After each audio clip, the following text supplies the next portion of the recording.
Anyways, I now know why I was talking about that because people people always like to say, "What would get you to stop thinking about this person? Like, would they have to be like Jack the Ripper or somebody?" And I'm like,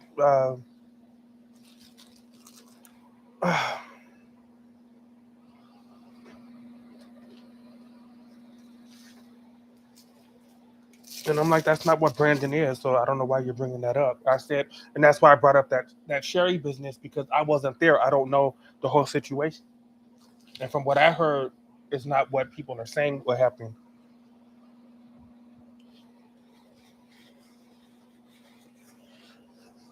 So yeah.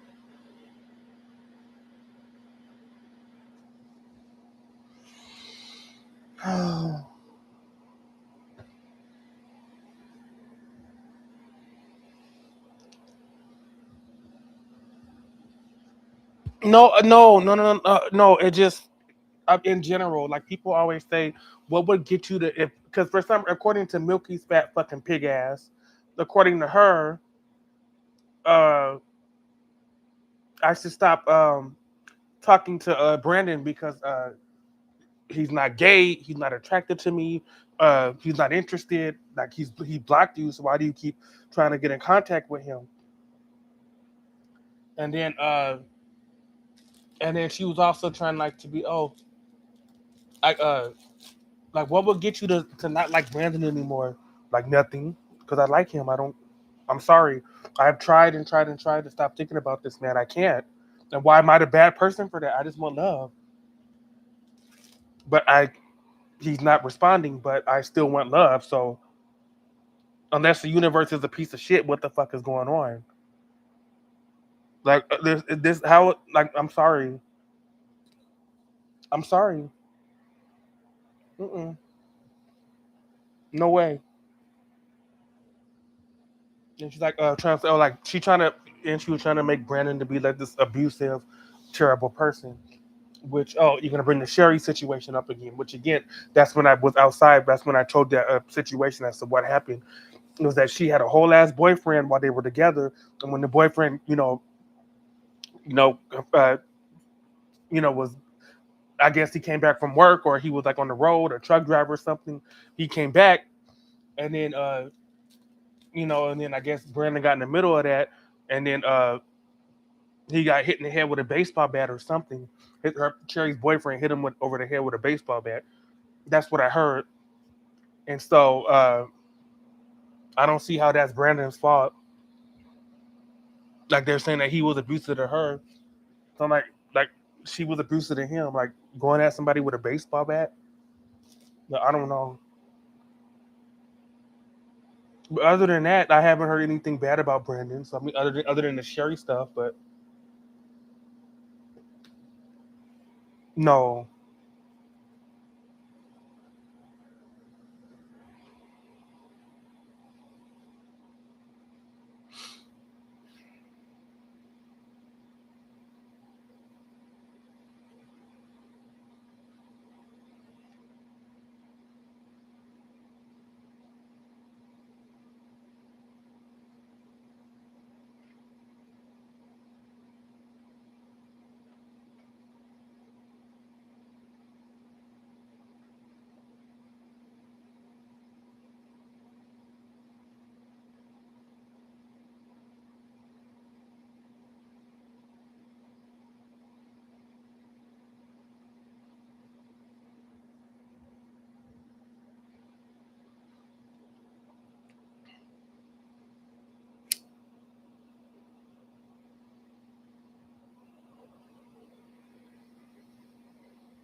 He trying to get karma.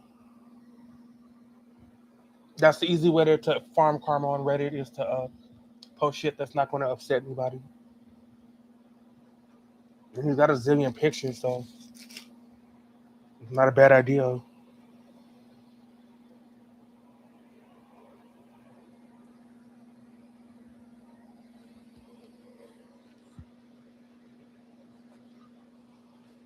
I love you. I'm smoking a cigarette, so I wish you wouldn't jump on me like that. I don't want to burn you. I never hurt animals. I can't do that. People who hurt animals are the worst. Never hurt animals. God's creatures. No.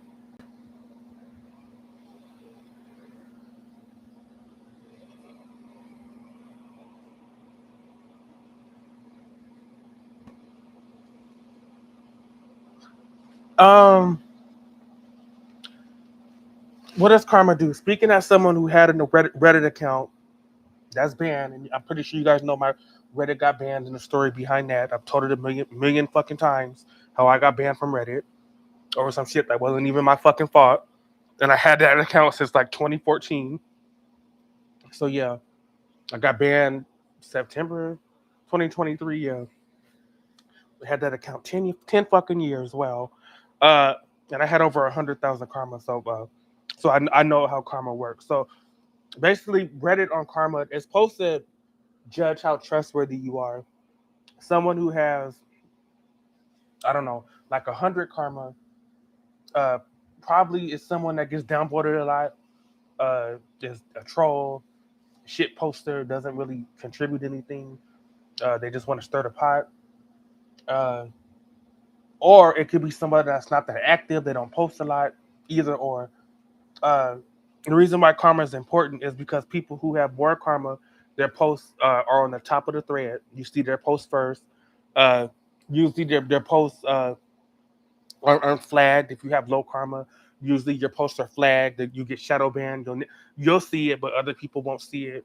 Uh, so yeah, some subreddits you can't join unless you have a certain amount of karma. Like if you have less than 1,000 karma, you can't post on that subreddit. It just basically just to show how important you are. Because on his previous Reddit, I got banned. The mr.armenian, he had like over 200,000 karma. He had a lot of karma. Right now he's at like 20,000, so he's getting there, and I'm pretty sure he'll be there sooner or later. If he keeps posting on Reddit, it's inevitable. But yeah, so Reddit it is brownie points. It just shows how much kind of like subscribers on YouTube. Like people just think it means it doesn't. It's just numbers. Numbers go up on the internet. It doesn't. Who gives a shit?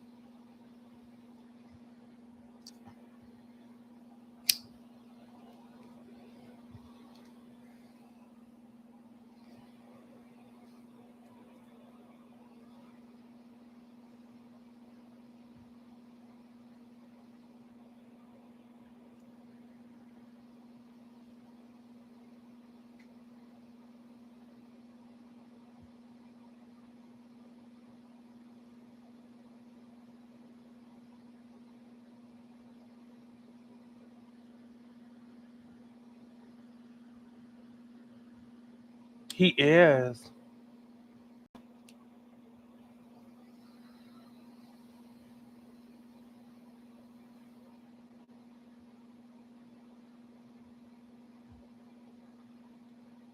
I don't know if this is these. Those look like Christmas lights to me. I don't know if this is a recent picture. It might be an old picture because I see some holiday lights. So I'm not sure.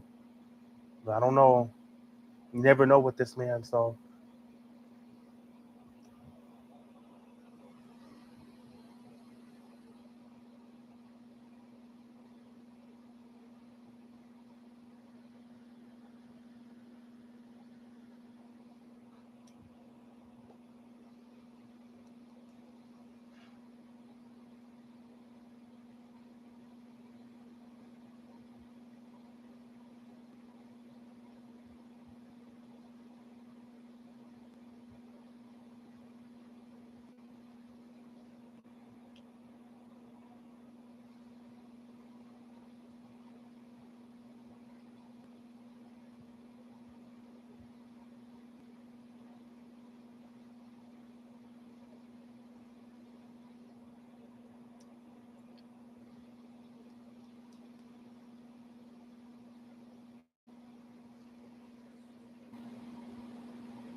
Yes, I know it's buffering. You don't have to remind me.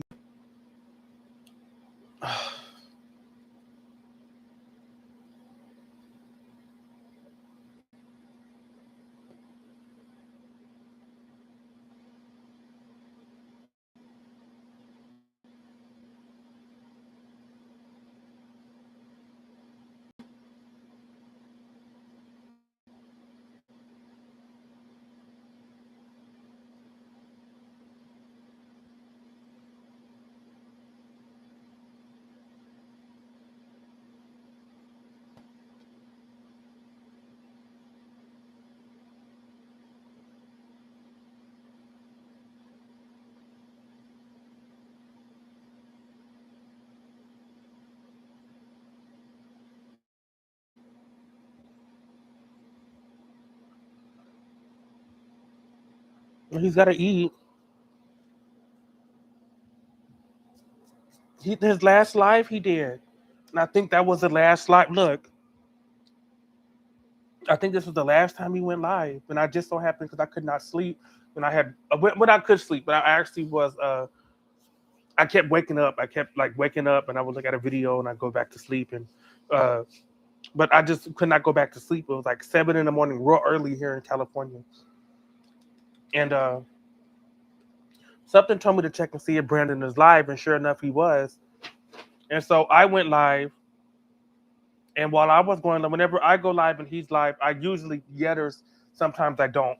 If I'm doing an IRL, because there's a couple of times when I was doing an IRL stream, he was live. So of course I can't go check his live while I'm IRL streaming. But uh, if I'm live and he's live, I usually record his live because that's just what I do. But if I can, it was on January 26th. I think was the last time he went live. Believe it was.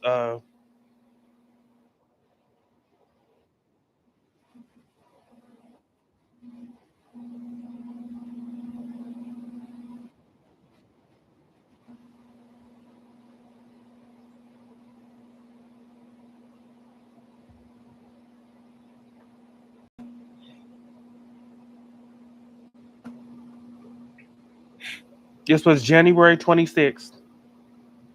You see, January 26th. So damn near like 20 days ago. That's when he last went live. That's a while that he hasn't been live. But yeah, uh, 7 a.m.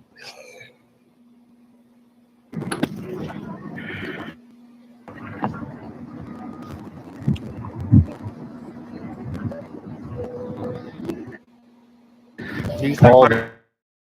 yeah, it's cold as hell. My I'm hands are back. cold. I don't have any mittens. I'm in LA. I don't even know what the fuck mittens are. We don't mittens here. Like I'm by the beach. I don't mittens. But he's somewhere where there's snow and there's cold, so he needs mittens. His hands are cold.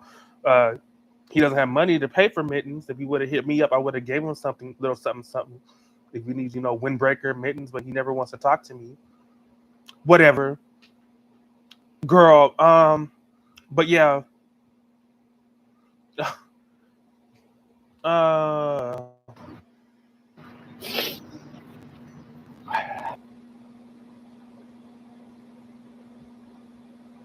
he,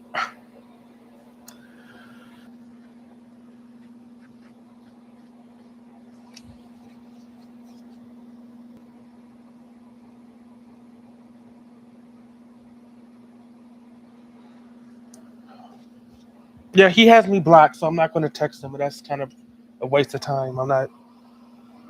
But anyways, he claims he's working. Why does he have to steal? Because, well, that's a good question. That's actually a really good question.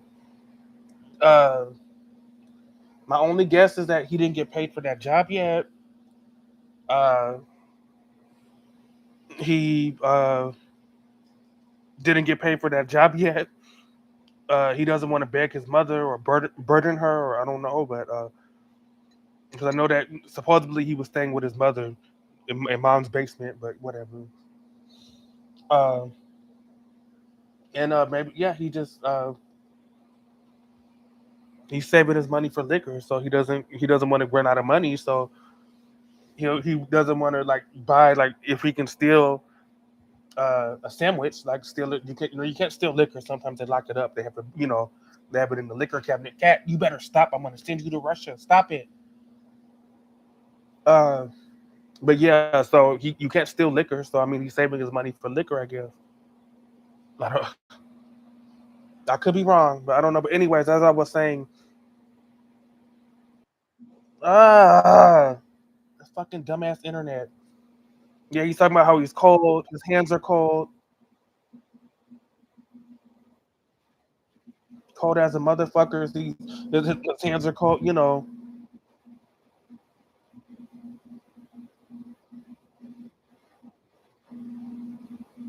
He's in this Walmart that had like Black History people on the wall for some reason. I don't know why. Well, it's Atlanta, so I guess so. Because Atlanta is like they have a lot of like black, a lot of a lot of black. What's the word? There's a lot of like black monuments in Atlanta, I guess. So, but yeah, he's in this Walmart, and they have like Black History figures on the wall. Look, hold on.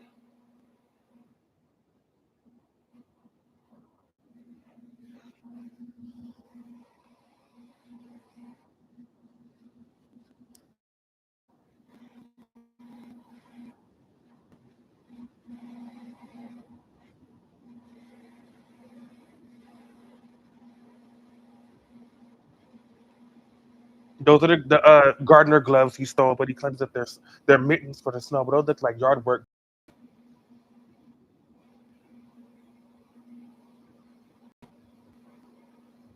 And then he admits that he stole them.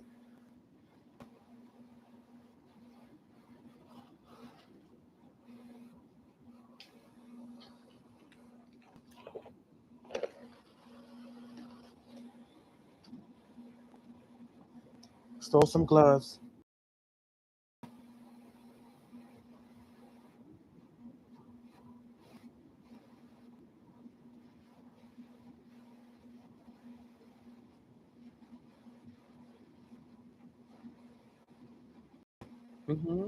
Got a point. $1 billion corporations. I'm gonna steal. Steal something that he didn't need, so he don't get frostbite. But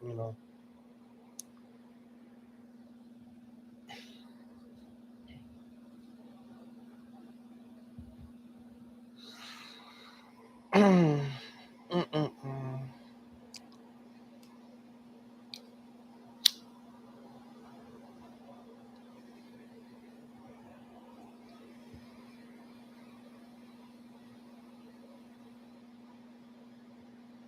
Then he has some weird ass people on his chat too. Like, can I be a moderator? Like all types of weird. Like, mm-mm. Who the fuck are these people?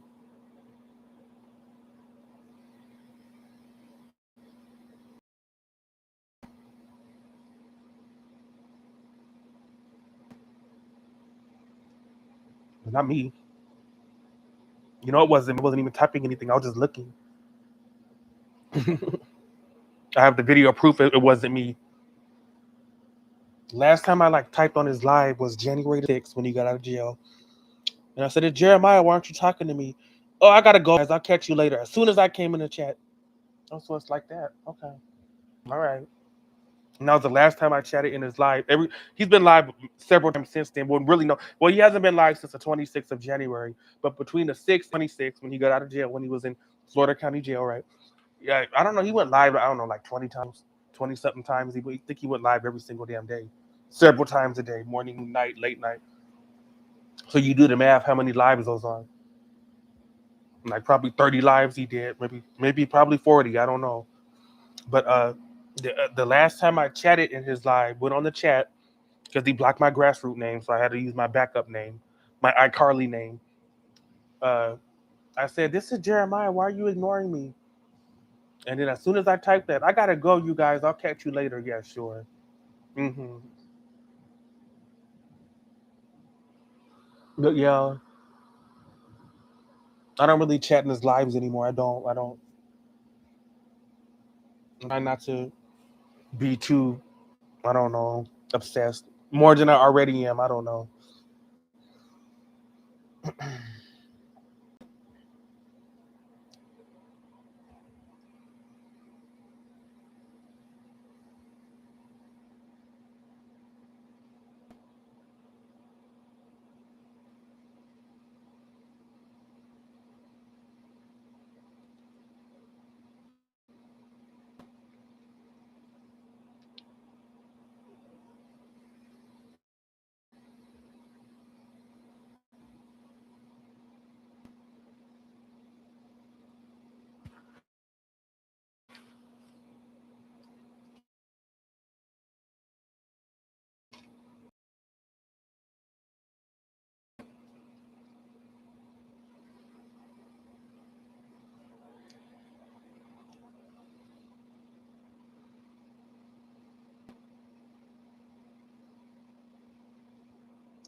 You want to see an ex roommate of mine? Hold on.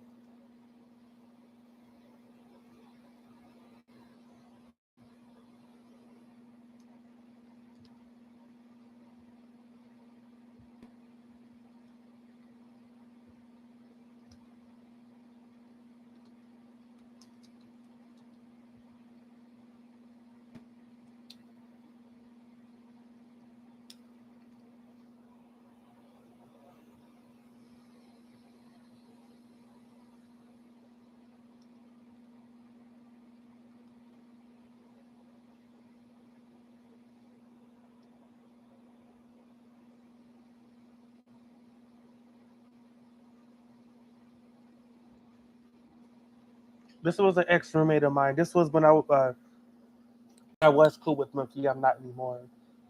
But when she interviewed me, I was talking about the how my roommate slashed my tires and all that, and they threw my clothes away.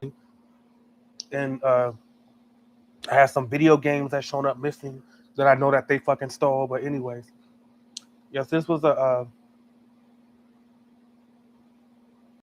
roommate of mine.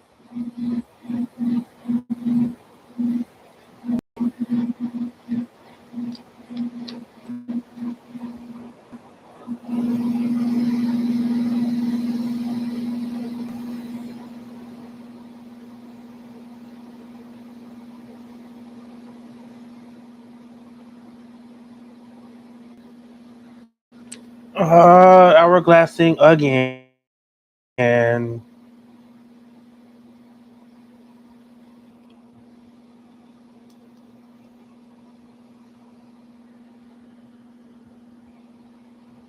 Yeah, and I have receipts that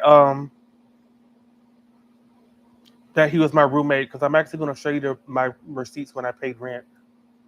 I know y'all are lying. You weren't really his roommate. Was this is the right video? I mean, it was the wrong video at first, but see, it's the same title. See, stupid ass video. Well, look, him, this guy right here. Hold on,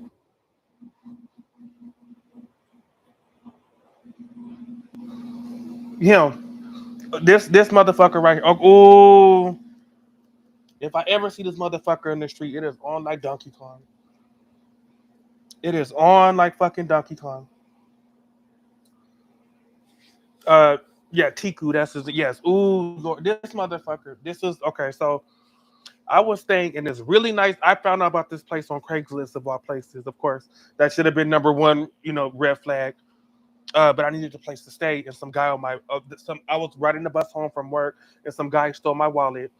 And the guy who stole my wallet like bought a whole bunch of shit under my name, under credit cards. Like he even went to the doctor under my fucking name and shit. Like so I had all these medical debts, and so of course my credit was fucked, and I couldn't lease because my credit was fucked up. So I had to like pretty much couch surf, like find like sublease, like not officially like rent somewhere, but not sign anything because my credit was jacked up and landlords wouldn't accept that. So that's why I was looking for a place on Craigslist. But that's what you get, right? So it was this motherfucker right here, right? This fool. This is fucking disgusting.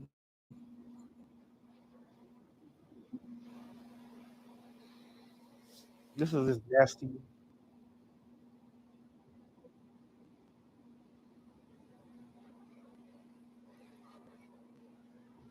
This nasty. Look at a girl.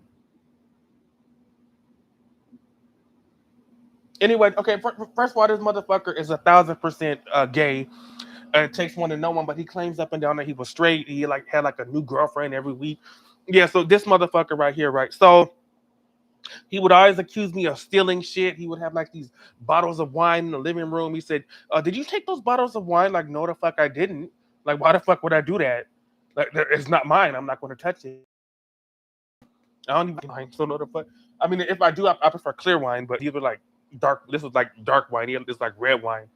I guess he was like saving it for like when a girl comes over and he's gonna fuck her and they were gonna drink wine. But yeah, first of all, there were two other guy. It was me, him. There was this white guy and there was this Mexican guy. This he's Arab. He's so it was so we were like multicultural. I was the black one. He was the Middle Eastern one. There was a white guy with long hair, long curly hair. Uh, his name was Jason. and there was the Mexican guy. I forgot his name, but yeah. So it was like a guy from every damn racial group, And so of course you're gonna blame the black guy, right? The black guy took your liquor, right? Took the wine out the living room. So that was like not even like a month of me living there. He already didn't like me. I was already on his naughty list because he accused me of stealing them shitty bottles of cheap ass wine that he got from Bevmo. I don't need that. I can buy my own fucking wine. I don't need your fucking wine. I didn't steal your damn wine. Okay. But yeah, this motherfucker right here. And then he insisted that I pay rent through PayPal because I just was gonna give him like hard cash, right? And then because I thought it's better that way because I just that's just I'm kind of old fashioned. Just just gonna go to the bank, give him like say if my rent was because he kept raising the rent. I remember at first the rent was like 790, then it went to 850, then it went to 990. When I finally got evicted, the rent was like 1100, which is ridiculous, but not really because uh it was like all this room I had. It was a 3 bedroom den living room, but then they turned it into a bedroom, and I stayed in the den. I had the smallest room, which I didn't complain about, but because I just needed as long as me and my cat had enough space, like uh, you know, uh, and and there were 2 bathrooms, which was nice, but and I always try to keep when I used the kitchen, I made sure I was always clean. I didn't give them any reason to complain, but they hated my fucking guts. But it was a nice place. It was off Hollywood and Franklin. Like it was not even like you could like reach your arm out the window and you could touch the Hollywood Walk of Fame and like the Chinese theater and like the all that wax museum. That's how close it was to everything right there. And then he swore up and down that well I don't care that you're gay and like brown, like we're both brown, like we got to stick up for the brown men, like brown on brown pride. Like really, motherfucker. So he like try to do that like bullshit at first, try to pretend to be nice and shit. And he's a good looking man. I can see why like he had a girlfriend like every week he had a new damn girlfriend, but he's gay. Like you can tell that this man is gay. Come on, but he claims he's straight. Come on, listen, girl. I'm just pulling up the receipts that he was my roommate and I was paying him rent. I had the PayPal fucking receipts. Hold on, but I'm gonna go back to that. So yeah, so this man is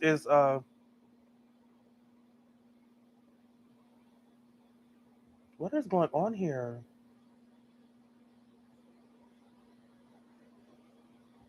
Like, can I?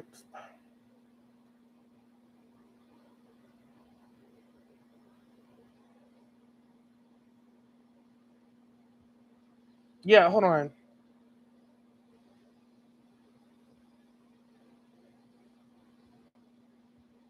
What? Uno momento, por favor. Hold on.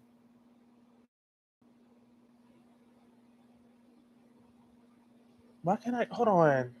What is going on here?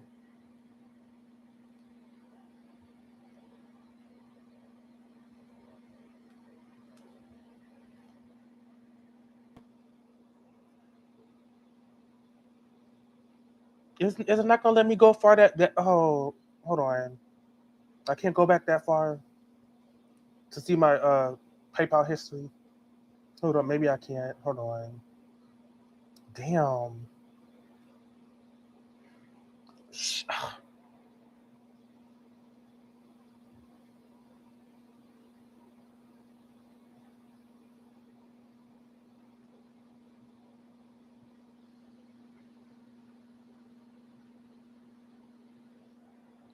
Yeah, I can only fuck. Yeah, I can only go back to. 'Cause this was shit. This was back in like 2019. So yeah, I can only go back to 2 years. February 2023. That's stupid. But anyways, but as you can see, he's in my contacts. He's in my So unfortunately,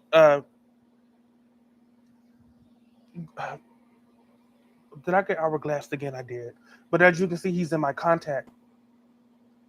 This is his real name, but he goes by Tiku. Yeah, as you can see, I paid this man rent. As you can see, same guy. Oh, why am I hourglassing? Google. Oh. But as you can see, this is the same guy. Look. What the-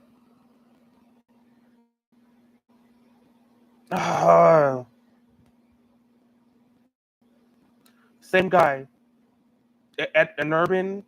Yeah, well, he goes by Tiku, but this was his real name, and I guess his name was too ethnic, so he went to name himself after a dish. Tiku, that's what Tiku is, like chicken and rice, right? So look, I'm gonna search his name up. See, it's the same guy. He's in my contacts. Look, I paid his rent. Look, I paid him rent. Excuse me. See, same guy. Look, why is there a GoFundMe? What happened? What's going on here? Ooh, girl. Why does he need to go? Yeah, see, same look. Why does he need to GoFundMe? What happened? Hi, everyone.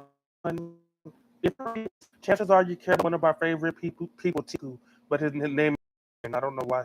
So yeah, this was my yeah. Ooh, yeah, this guy he would I pay him rent. He kept raising the fucking rent. He kept accusing me of stealing them shitty ass fucking bottles of wine that he bought at Bevmo. They weren't even like fucking Napa expensive shit. But like I could go buy that wine at Bevmo for like $5, like 2 for $5 bottles of like uh I I I I firmly believe this mother my tires. He did. He did. Because I can't I don't want to say too much, but I motherfucker slashed my tires. He did. Accused me of stealing. Uh he said that I smelled like he always, which I don't like. Just like this, he's just an asshole. That I would smell like, even though I my whatever, probably smelling himself. I don't know. But yeah, he said that I smelled. He said that my cat scratched him, which that's not fucking true. You know, he said that I was his food. I was eating his food out the refrigerator. Not true. Just a whole bunch. Of, and I remember there was 1 month I was like 1 day late on the rent. My finances weren't bad. I was had food poisoning. I was very very sick, and I was behind on the rent, but I had been paying rent for like 7 8 months. I've been living with you. I've been a roommate of yours for 7 8 months. Under California law, anywhere if I stayed somewhere 30 days, you can't just up and kick me out. You have to legally evict me. Even though I just kind of, because he told me to leave, even though I could have just kept my black ass there. But anyways, uh, I've always paid rent on time. The 1 month I didn't pay rent on time, like month 8 that I stayed there, financial issues. I was sick. I was gonna pay him. He's banging on my door at fucking 6 in the morning. Where's the fucking rent? Where's the fucking rent, dude? If you don't have the rent, you're gonna have to leave right now. Like I'm gonna get. But yeah, so why does he need to go fund me, girl? I didn't even know about this. So we're both finding out about. Hey everyone, if you're reading this, chances are you care about one of our favorite people, Tiku. And if you don't know who that is, howdy stranger. We hope you'll stick around and meet our beloved friend. The last donation was that's not good. Uh Tiku is a cat dad. Uh, I didn't know that. I didn't know he had a cat.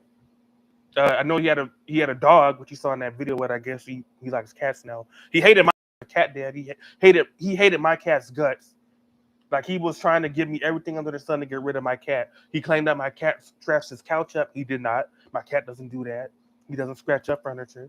Like just so stupid. He just got everything I would do. If I would even breathe wrong, this motherfucker had an issue with it. Anyways, Tiku was a cat dad, DJ. Oh yeah, he claims he was a DJ, bartender, actor. I'm like, what movies have you been on? What TV shows have you been on? Like being on a this does not an actor make. Like I could do this. Like I could call BuzzFeed up and right now. Oh, can I do a video to where like people who bite their nails talk about why they bite their nails? Anybody, like all I have to do is send them a message like this is not acting. No, acting is not being on a Wheel of Fortune game shows, reality shows. That is not acting. Acting is if you're Harrison Ford, like George Lopez, like Antonio Banderas, like that's acting. This is not acting. Anybody could do this. They probably didn't even get paid for this. They probably just wanted just the camera time. They probably got a Subway gift card or something. I bet you they did. But anyway, yeah, this motherfucker girl. I really hate seeing girlfriend.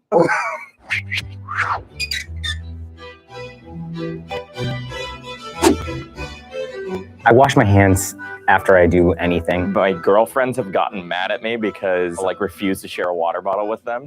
Do anything. My girlfriends have gotten mad at me because Dude, you are gay. You are gay. He's gayer than me.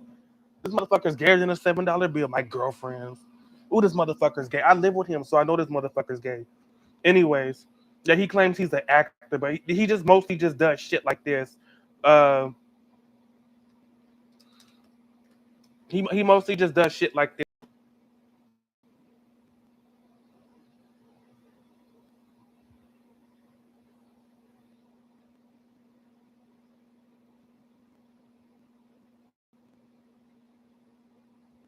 Like he just does like this is not acting.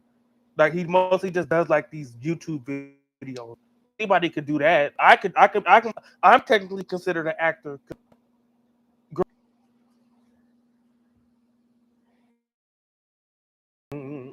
Why are we hourglass?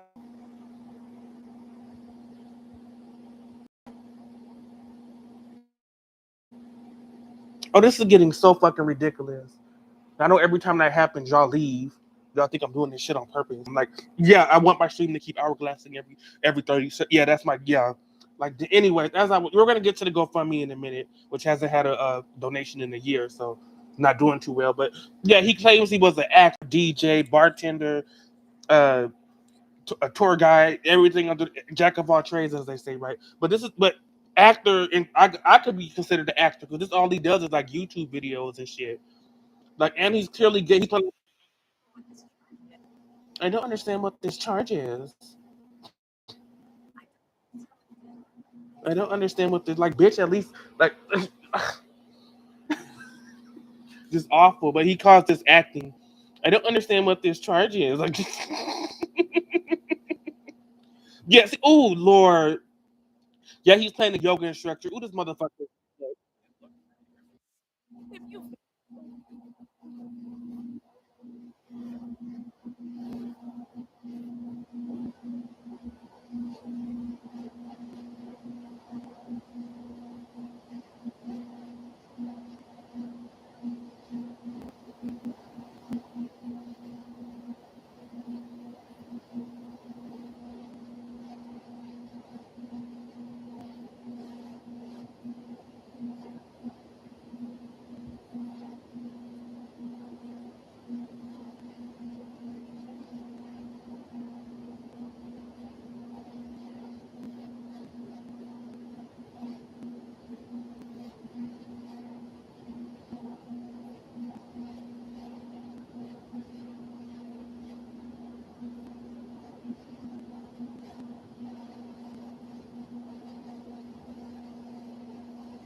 Gay.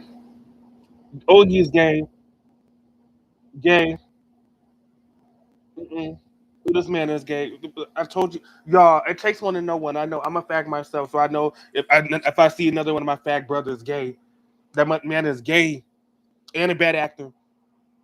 So, I mean, so no wonder he's a bad actor because he's lying that he's straight. So he's a bad actor both in acting and in real life. He's just a bad actor.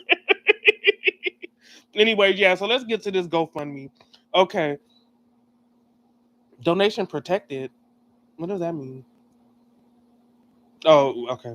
I don't use GoFundMe, so I don't eBay. I've never eBay. I don't need to do no. Hey everyone, if you're reading this, chances are you care about one of our favorite people, Tiku, even though his name is an Urban. I don't know which is he has two different names. If we don't know who that is, howdy stranger. Well, I have three different names, like Brandon, Jeremy, but okay, whatever. Fuck you.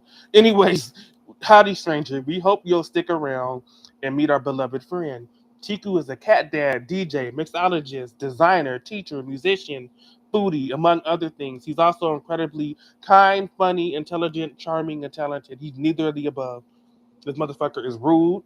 Uh, he cannot act, so he is not funny. Intelligent. Well, I okay. Well, maybe he's kind of like a manipulator, and he knows how to guilt trip people. Charming, no, he isn't. He's very rude, as I said, and talented. Quotations, asterisk. Anybody is talented. You can be talented. You can be talented for being a fool online. So I mean, talent is the word talent is losing its meaning now. But anyways, if you don't know Tiku well, I do, unfortunately. I do, like I said, he was my landlord, and I paid this motherfucker rent, as you can see. So, yeah, I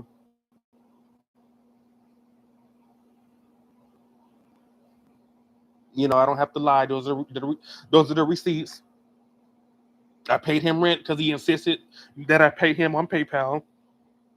So stupid, but yeah, that's him right there in my contacts. So yeah, I don't have to lie. I have to always bring receipts because people lie on the internet all the time, right? Anyways, let's get to this go. Okay, if you know TQL, I unfortunately do, and by the end of this letter, we hope you will. You will also know he doesn't like to ask for help. Oh shit, that's a lie. He does. He'd rather give it. He's the friend who'll spot you when you forget your wallet at home, the shoulder to cry on, the guy who'll let you borrow his car, but probably wouldn't give you the shirt off his back because he got it tailored specifically to him somewhere in Asia.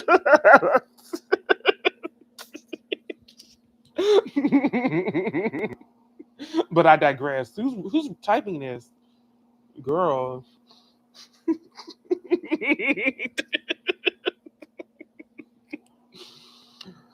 Oh Lord. Okay. Leanna. I don't know who the fuck that is. Oh, she's Armenian too. Oh shit. AIN. That's Armenian.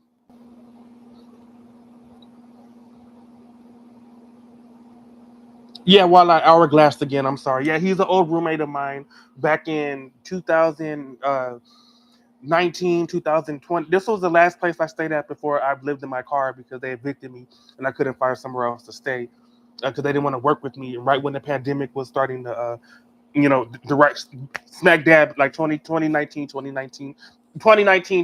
excuse me, I was staying here. And yeah, this man, this motherfucker right here, hold on. Uh, Hold on. Yeah, this motherfucker right here who claims he's an actor, like this big high profile person, and like he's been in like a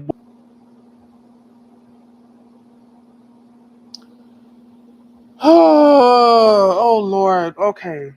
It's gonna do that again. It's not if, it's when. I know it's gonna do that again. It's just like, oh, this is so frustrating because y'all keep leaving when that happens.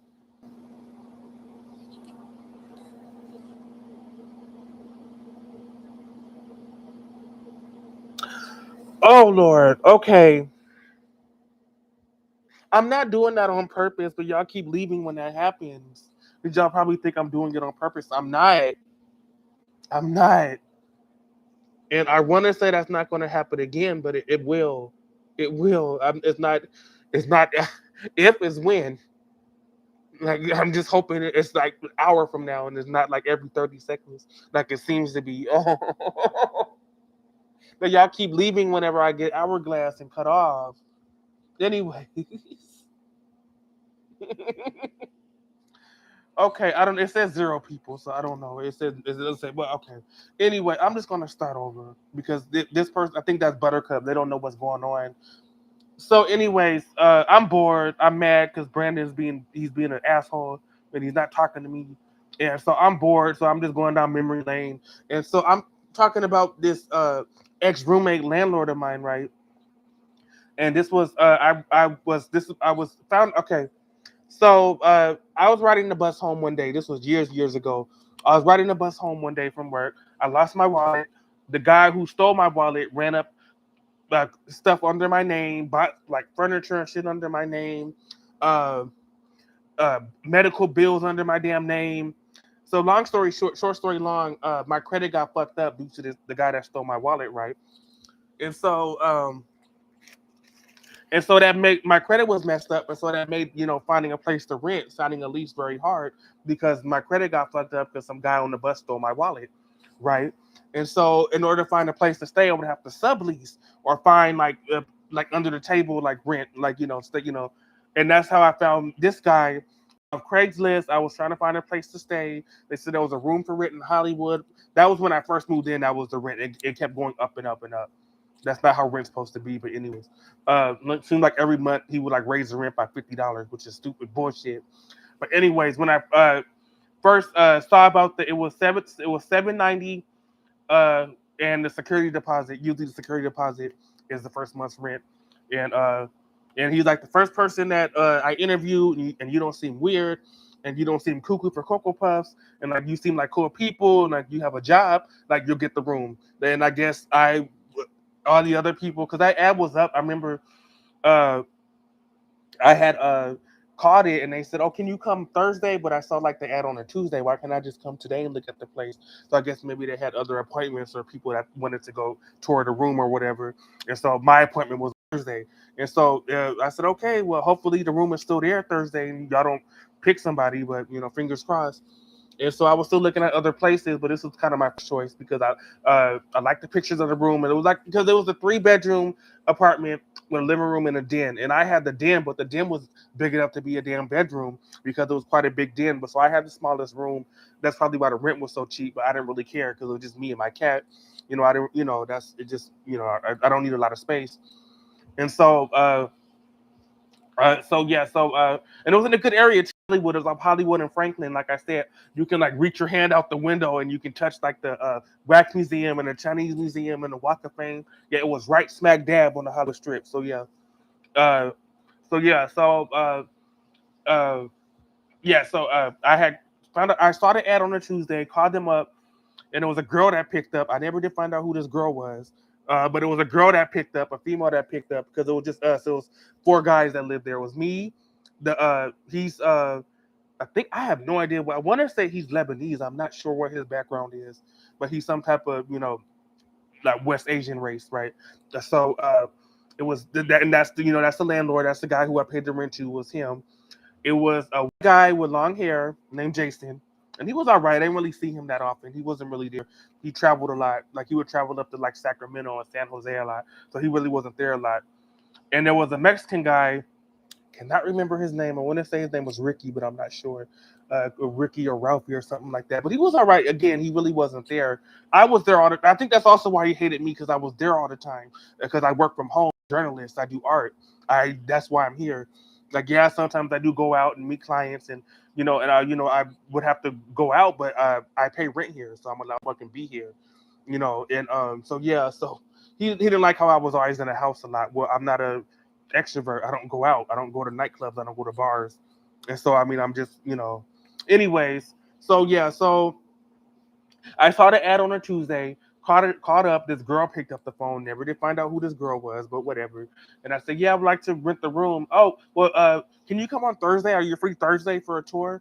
I'm like, Thursday could be rented. It could be rented out by then. Y'all could have picked somebody by then. But again, I didn't want to be rude, so I said, okay, if the room is still available, I will come Thursday. She said, yeah, it should be available Thursday. I'm pretty sure it'll be available Thursday. Whatever. My dumbass wasn't really seeing all the red flags and how this was kind of stupid. But anyways, it could have been a scam, but whatever. But so yeah, so Thursday came, and I went to go tour the place, and this motherfucker greeted me at the door. Uh, Well, his name is Tiku, but his name is a Caribbean. See, he has like 2 different names. Friends have gotten mad at me. And this guy is gay, first of all. He claims up and down he's straight, and he had a girlfriend every single month, and he has like 20 different girlfriends. Isn't this guy's gayer than me? Girl, listen, hold on. Wash my hands after I do anything. My girlfriends have gotten mad at me because I like refuse to share a water bottle with them. I really hate. My girlfriends have gotten mad at me because See, this motherfucker is gay. He is gay. And yeah, so and I knew he was gay when I first met him. Like, but he claimed up and down he's straight, but whatever. And so yeah, this motherfucker greeted me at the door. He's like, hey, so you interested in the room? Like, yeah, I am. So he showed me around. This is the living room. This is the kitchen. This is the bathroom. This is the balcony. If you smoke cigarettes, you have to smoke in the balcony. I'm like, okay. And this is your room. And I was like, okay. And I'm like, yeah, I'm interested. Like, if it's available, I'd like to rent it. Okay, just send me the first month and a security deposit through PayPal. And this is proof and receipts that he was my landlord because I have the PayPal. I have his PayPal contact right here on my PayPal. Y'all are going to say that I'm a liar and all this bullshit, which no, I'm not. But yeah, ooh, shit. Hold on. Uh-oh. Mm-mm. That is my email, by the way, if y'all want to email me. But yeah. Anyways. So yeah, so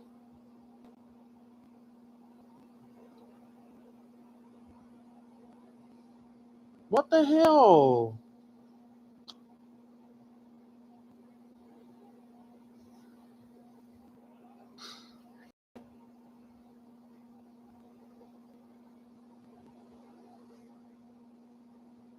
You gotta be kidding me.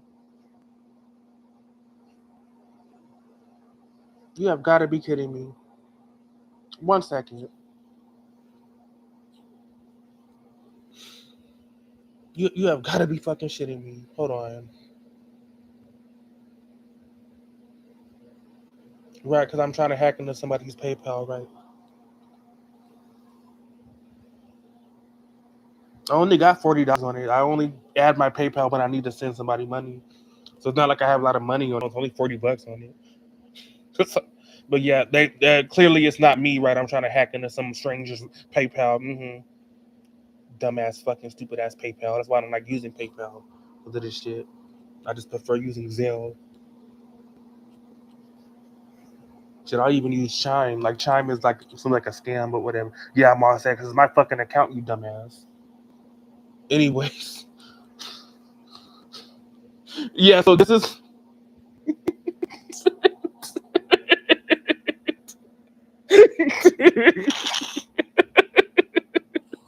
Anyways, yeah. So yeah. So here's proof. This is that's him right there. See, same guy.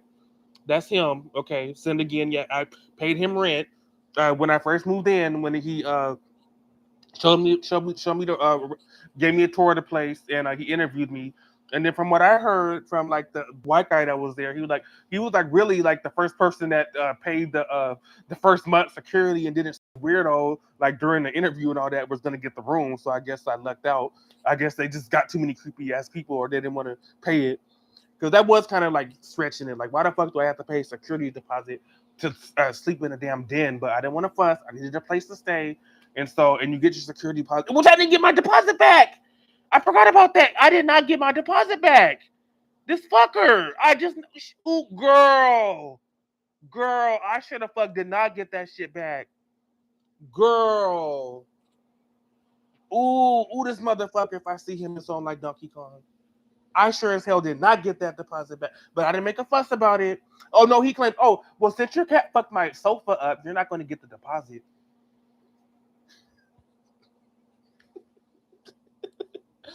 Proof, which no, he did not. My cat does not fuck furniture up. He does not scratch up furniture, so no, that is not true. And proof, I don't see any cat or claw marks on his sofa. So yeah, no, he can take that. He clearly, as you can see, he needs the money. So as you can.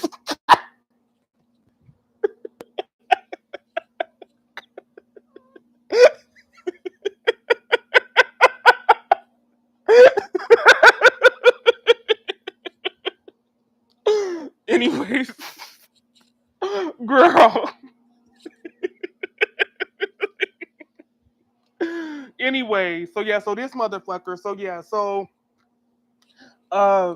that was when I first moved in. The rent was $790. The deposit was the same as the rent.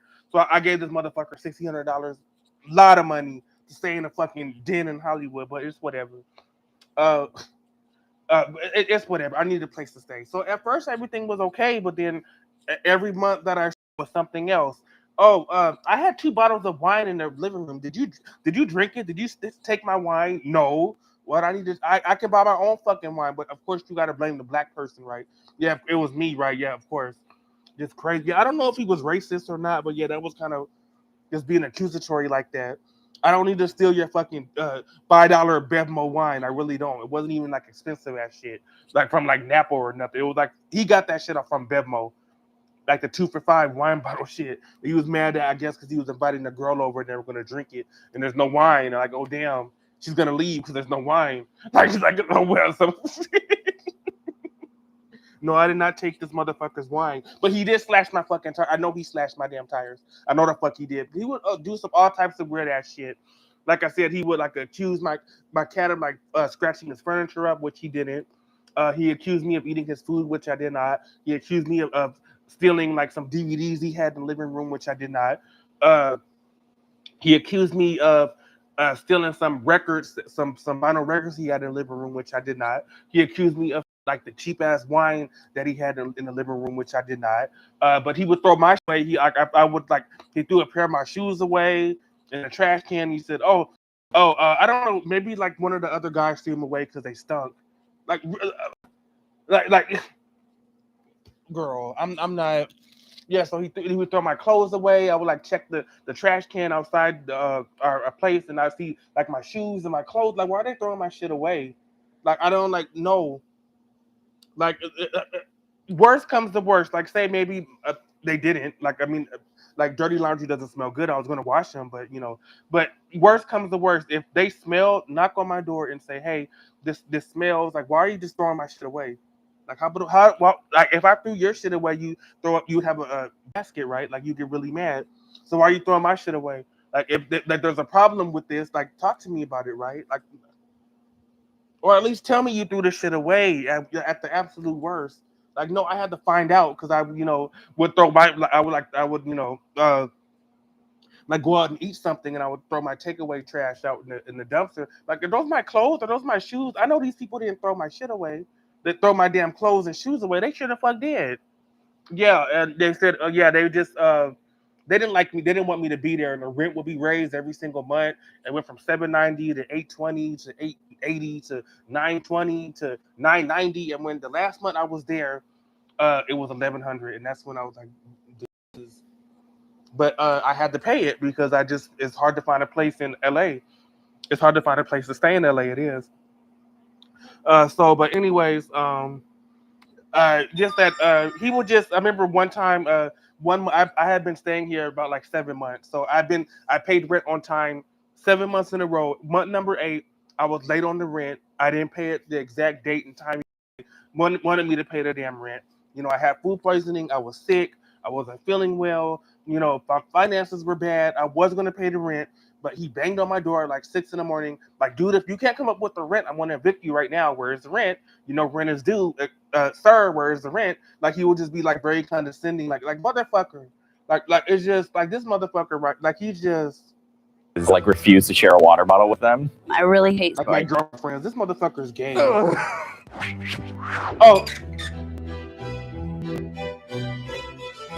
I wash my hands after I do anything. My girlfriends have gotten mad at me because I like refuse to share a water bottle with them. I really hate my girl. Just so he has a GoFundMe, which we're gonna get to, but yeah, I don't know why he needs this go. But the last donation was a year ago, so I don't know. It's not doing too well.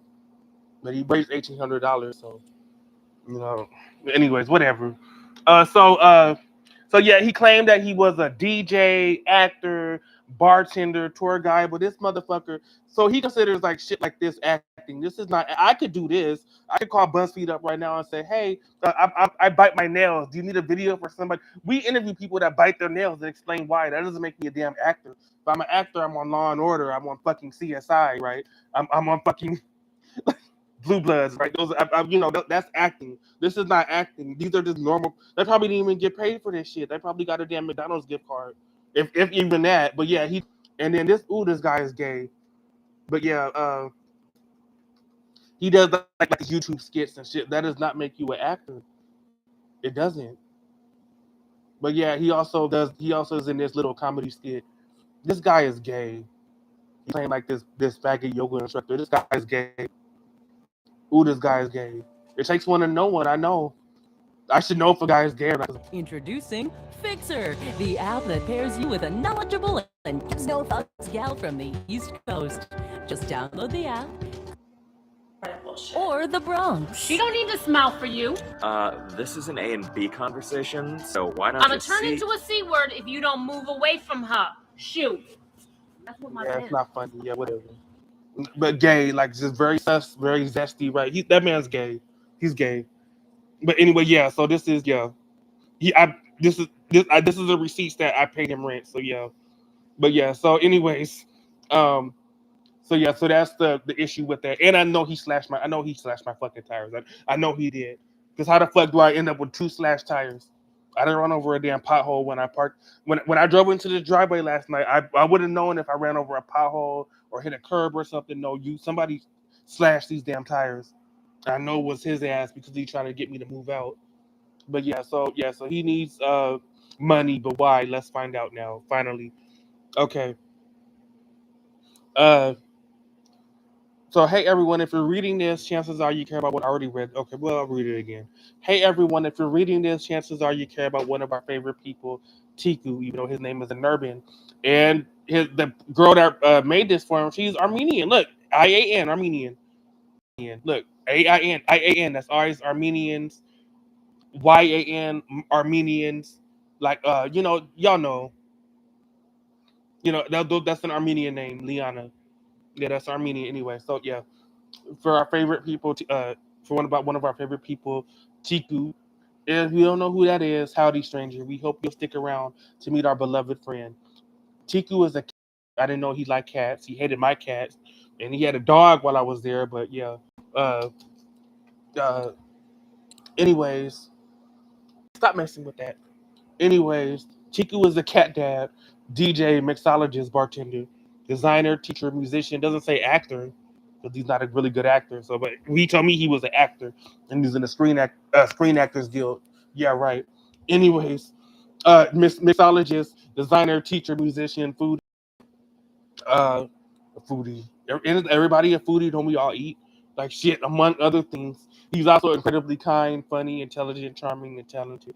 He's neither of these. Well, he might be intelligent, but he's not kind, funny, charming, or talented. So, anyways, if you know Tiku well, and by the end of this letter, we hope you will also know he doesn't like to ask for help. He'd rather give it. He's the friend who will spot you when you forgot your wallet at home. No, the fuck he's not. The shoulder to cry on. No, he isn't. He'll let you borrow his car, but probably wouldn't give you the shirt off his back because he got it specifically to him somewhere in Asia, whatever. Oh, this part is funny. Just like who the fuck girl? Like say you're an asshole with us. Like damn. Anyways, the point is he's a generous dude who's always willing to help those who he loves, and now he needs our help for once. So we're asking for it on his behalf. Bitch, we have one, two. I'll consider this two separate. It's a long, but I'll consider this two separate. This is two. So we got 1, 2, 3, 4, 5 paragraphs. And what does he need the money for? Like I'm scared to read. Like what does he need the money for? Like what is he like part alien and he needs to go back to planet Saturn? Like what's going on? Like what's he need the money for? You got one like damn near 5 paragraphs where this Liana girl, Armenian girl, so she might be related to Brandon. You never, she might be a cousin of his. Where she got 1, 2, 3, 4, 5. This girl just won't get to the fucking point. What do you need money for? Okay, we're keeping things a bit vague. What? We're keeping things a bit vague because we want this fundraiser to be a surprise for his birthday on October 6th. Also, we want to respect his medical privacy. So it's something health related. Oh, God. Okay, Tiku has had a series of health challenges over the past couple of years that have required dozens of doctor visits to even get a diagnosis. But what does he have? He also has to regularly have a medical procedure done to reduce symptoms and keep him healthy. And unfortunately, this year he developed another painful condition that has affected his bones and will require multiple surgeries. The first surgery is scheduled for October 16th, and he will have a 3-4 month recovery period where he's unable to work. All of this to say, he's been racking up thousands of dollars in medical bills. I bet. I guess he doesn't have insurance, but that's unfortunate. But even though he has insurance, okay. Okay, I stand corrected. Okay. So even though he has insurance, Getting the treatments and medications he needs will continue to cost him even more. For about half of this year, he was also without a roommate and had to take money out of his savings to cover the full rent for his apartment. So you why our boy is hurting pretty badly, both physically and in the financial department. To give you a little more of an idea of how great he is, I want to share a bit more about our friend Joelle. I don't know who this Joelle is. That looks like that was that girl in that video we just saw, doesn't it? Is that the same? I don't know. But yeah, he claims he's the actor, but uh, that's not the real Tom Cruise. That's the cardboard cutout of Tom Cruise, or whatever. But girl, yeah. Okay, when I think of Tiku, what comes to mind is a welcoming friend, someone who is down for an adventure when few others might be. He has the uncanny ability to befriend anyone and gather fun and interesting people together. Tiku is especially the kind of person you want around when your life is at a turning point or the rug has been pulled out from under you. A friend who knows how to listen. No, this is no, that's not. This must be a different band then because it's not the guy I know. He was nothing but an asshole to me. Not to mention he is amazing mix master, both at the bar and in the DJ booth. Okay, so he can DJ. Who can't? Okay, is that his wife? Who is this? Girl, I've known Tiku for now over half my life now. We've seen each other at some of our worst times and some of our best. When I moved to LA, he was one of the people who helped me get on my feet. Oh, oh no, that he was just the man of honor at her wedding. Okay, about to say I don't think he's gay, so why the fuck would he have a wife? We looked at and he was even my true bestie and my man of honor and DJ at my wedding. Okay. Okay. One of the things I admire most about him is his lust for life. He's always been the one you could turn to for recommendations on everything from video games to cocktail bars. And if he invites you somewhere, you're guaranteed to have a good time. And probably he never invited me anywhere. I'd always ask if I could because he DJs a lot. So I remember he would DJ at Akbar, which again, the most famous next to the Abbey, one of the most famous gay bars in LA, which a guy who straight shouldn't know anything about. But yeah, he used to DJ at Akbar, which is in East Hollywood, Echo Park. And so I would ask, like, can I go hear your DJ set?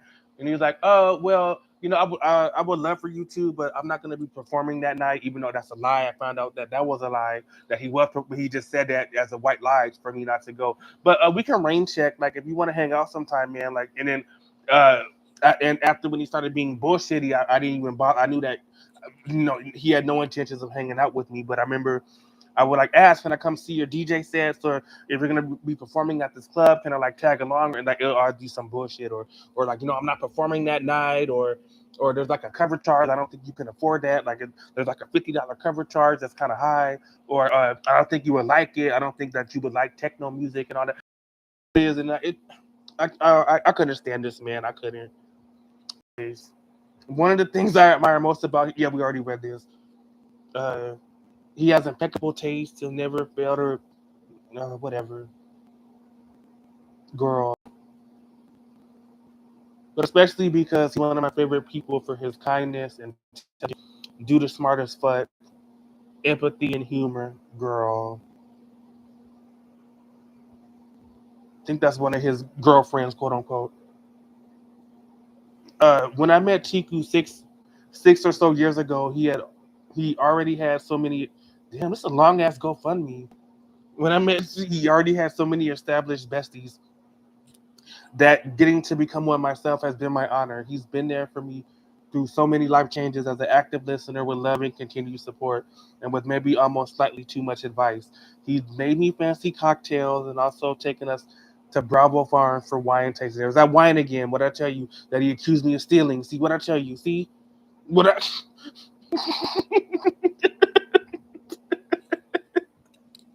girl. Yeah, he's been there for me through.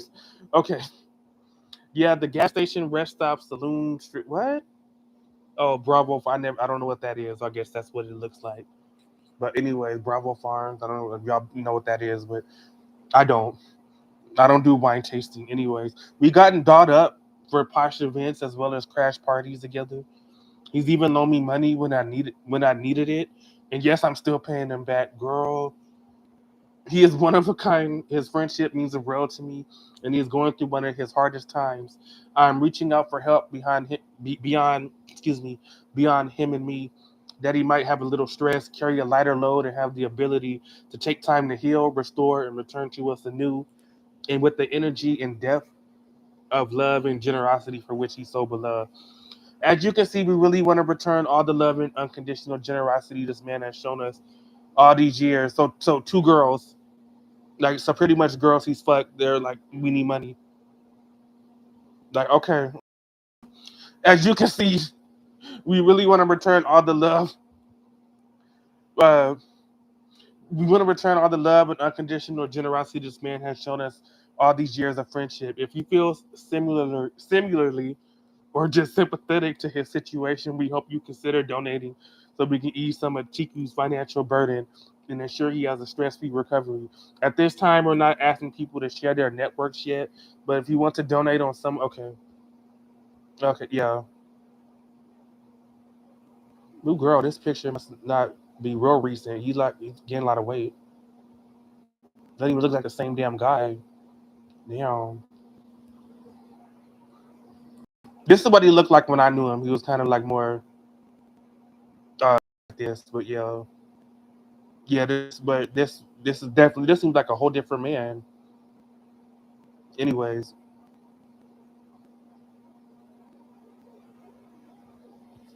yeah. So that's that. He needs the last girl. The last Hold on. When was the last donation? A year ago. No, I don't know. Mm. Somebody donated 500. That was nice. Don't give him a. I wouldn't give him a nickel or a dime.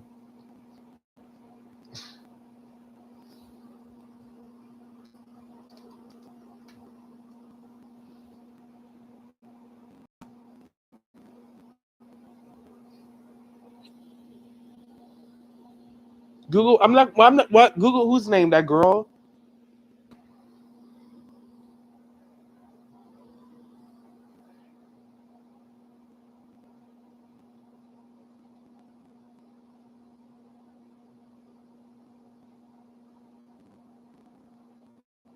He has a website. Is it active?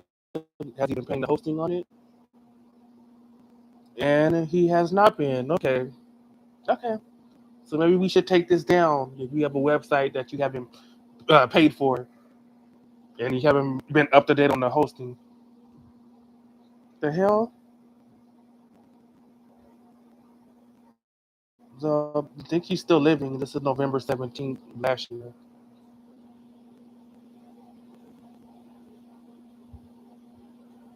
I got engaged last night. He's gay, girl. Even WeHo. What's a straight man doing in WeHo? No, he got engaged. That's a woman's hand. Oh, that's his girl. Damn. That's the same man? Shit. What happened to him? I know where the Trader Joe's is at though, by the way, which is real scary, but yeah. Girl. Ooh. This one I thought he couldn't look any gayer. Girl.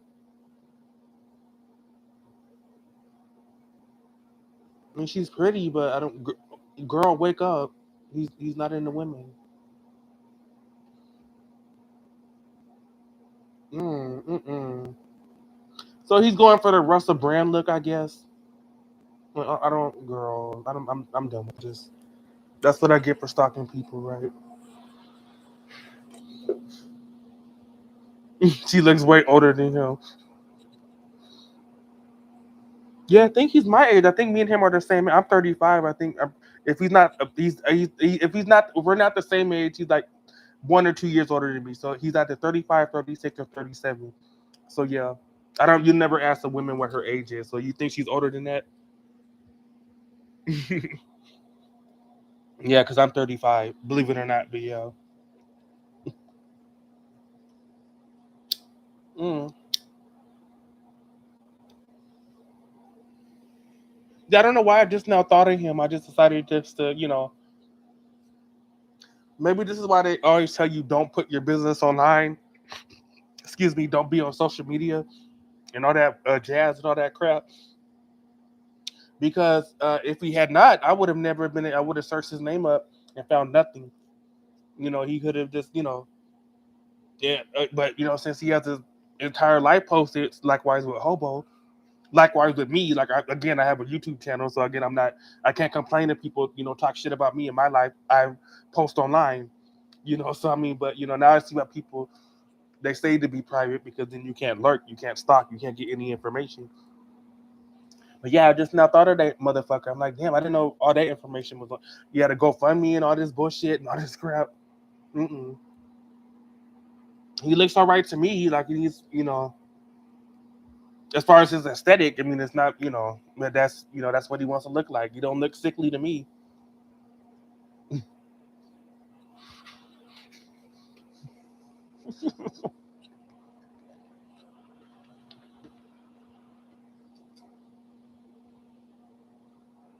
Mm-mm. Mm-mm. I don't think I've ever used GoFundMe. What's funny is my cousin had a friend. It was a white girl, and this was her friend from like fucking like first grade, and they fell out unfortunately because she's kind of a Karen, but she's kind of wasn't a nice woman. But anyways, they were like friends since like kindergarten. And I remember she came over one time. They were like she just came over just to watch movies and just hang out. And my cousin's friend from school, and they were talking, and I wasn't really eavesdropping because we were out in the living room. And I feel if they didn't want me to hear their conversation, they either would have asked me to leave. They would have, you know, something like that, like whisper, like talk low, or went to another room. So if I thought it's not eavesdropping if they don't care that I listened to the conversation, which I was, because I was eavesdropping, but really wasn't eavesdropping because eavesdropping, I consider eavesdropping if you're listening to a private conversation that you have no business into it. It's not eavesdropping if I'm just here and y'all are talking so loud and I can hear y'all. I don't think that's eavesdropping, but anyways. But yeah, so she was talking to her friend, and then she was telling her, my cousin, oh, well, I couldn't afford my rent, I couldn't afford my bills, I was scared. But guess what? I just went on GoFundMe and I just told them everybody this fake sob story that my boyfriend dumped me and then like he beat me and I'm like was out in the street with a cardboard box and I'm scared. I need money. And I paid all my bills and all my rent by going on GoFundMe. Mm-mm.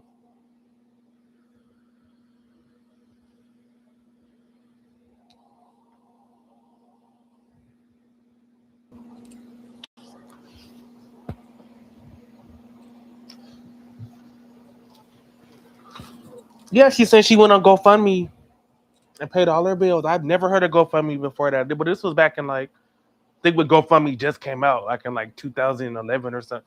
Yeah, she said she begged online and came up with this fake sob story. Her boyfriend beat her and kicked her out when she just was buying too much. Like she just went to Sephora one too many times. She went to Victoria's Secret one too many times. They didn't budget well, and now she can't pay her damn rent. Oh, I'm just gonna just say I got battered online, and yeah, just crazy. But yeah, just eBay, just ask people. Yeah, no, I don't blame people. It's real easy. Somebody's gonna donate. Not everybody will, but somebody will. Same as the guy that panhandlers on the freeway, the highway exits. They have their signs. Not everybody's gonna give them like somebody might give them $1, somebody might give them $20. You never know. Depends on how generous people are, right? But yeah, what I don't like is this stupid ass internet. And I just count like I just count down like when's it gonna do? Is it gonna do it in 5 minutes? Is it gonna do it in 2 minutes? I just know it's gonna happen again, so I just get used to it. But I do hate is that y'all leave when that happens. So I mean, because I'm just when I hourglass and the buffers like that, which sucks. But like did he turn? Did he stop streaming? Did he cut his stream off? No, it's this damn internet. Well, thank you, Star Bunnies, for still being here. I appreciate that. Oh Lord.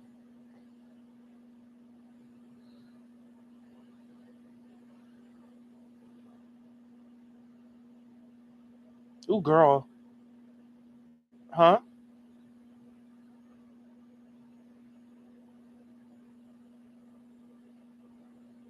Oh, Buttercup. Oh, that's good. I like Buttercup. Buttercup is nice. They're good people.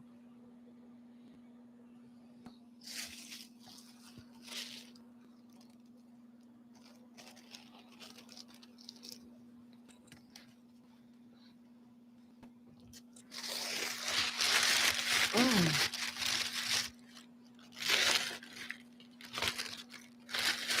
Mm-mm-mm.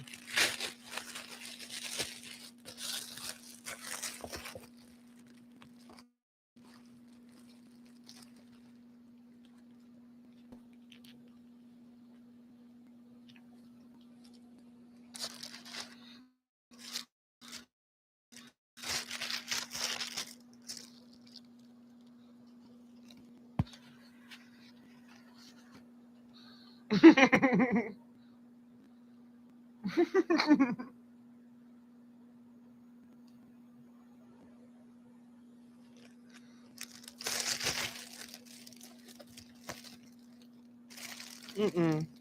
I'm looking at the Nancy Guthrie. I'm sorry. Like, why is everybody concerned about this old lady? You know what? I'm sorry. I'm gonna say the same thing I said last night. To think none of this would happen if she just had her son there, like her lesbian friend or something, like somebody there in that house with her. We would none of this would happen. Why the hell was that 80-year-old woman? She's got a bad heart. She can't walk. Like woman is old. Like there's not it's not her fault that she's old. Like people get old. But you would think, hey, mom, grandma, she's at grandma Nancy's in that house herself in the desert, that big ass house. Like, yeah, she'll be safe, she'll be fine. No, and she have an attack dog, nothing, no Rottweiler, no Labrador, nothing. Like she just was just her in there. And that ski mask man just went in there and it just grabbed her, just got her. And I hope to God this lady's still alive, but I don't know. Especially all that blood that was on the porch and shit. Oh, that's the scariest part. On the porch. Oh Lord.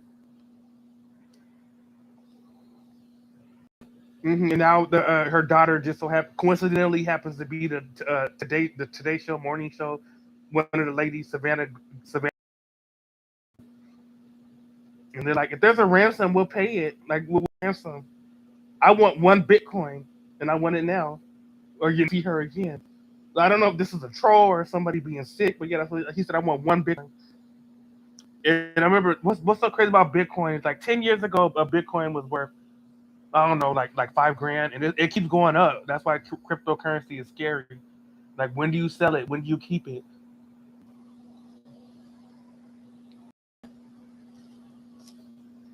Yeah, the more days that pass on, it's not looking good. Somebody should have been in that house with her. I'm sorry, but yeah, we're now what 2 weeks? Oh Lord, it's not looking good because there's 2 weeks now. They say.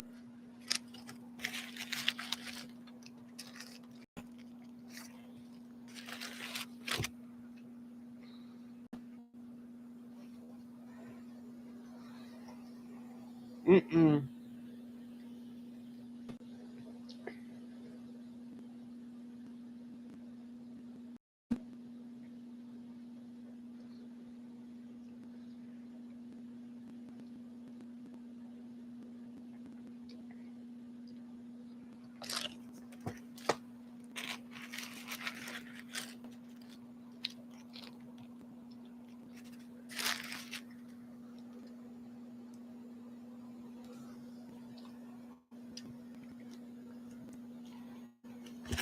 He does not, but he prefers the dry food. In the wet food, he goes to the litter box a lot, and so from what I heard that maybe he'll eat it. I mean, it's supposed to be the cats are supposed to eat wet food, but I like give it to him.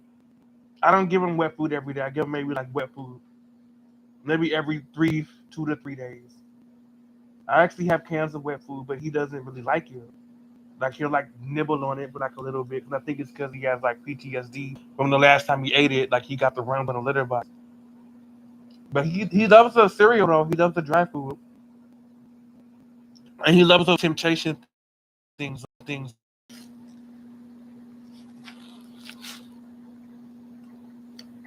Hey, Straw Bunnies, do you have a cat? Do you have a cat, Straw Bunnies?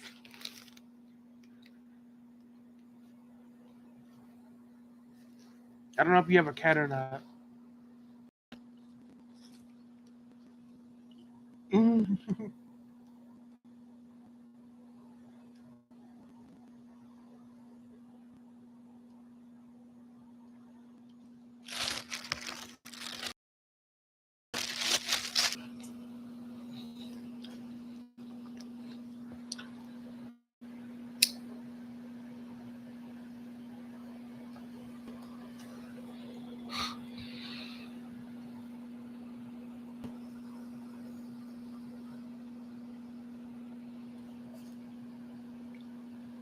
Fuck.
Let's see.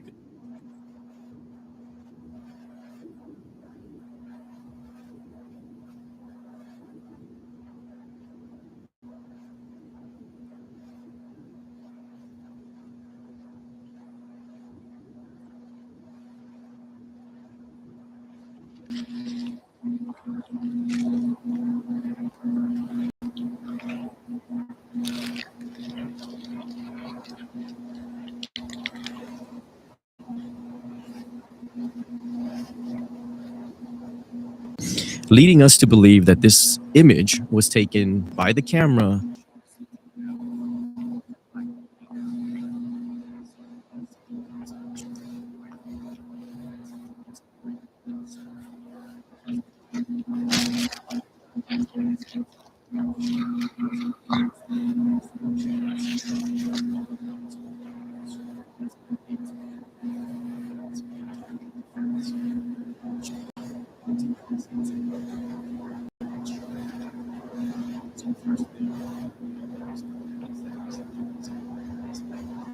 Then we realize that he hasn't buckled up that holster yet, that crotch holster, leading us to believe that this image was taken by the camera before this image here. This solitary image with no footage attached could be him scoping out the house beforehand. Okay. okay? Also assume that this is the same guy. Or is it? Looking at this image again versus the entire footage, I almost feel like I missed a difference because look at the shoes. These shoes look to have a black pattern on them, okay? Definitely some type of pattern. Now, it could be just infrared reflection or grainy artifacts for the very nature of how this image came to be. But if it's just infrared reflection, then where are the reflections in the footage where he's all geared up? I took many screenshots and those reflections never showed up again. I have this screenshot right here where he's roughly at the same spot. We get a great look at those shoes. Where are those black patterns on the shoes? This isn't even the thing that I really want to explore because I know some of you guys don't agree, so it really is up for debate.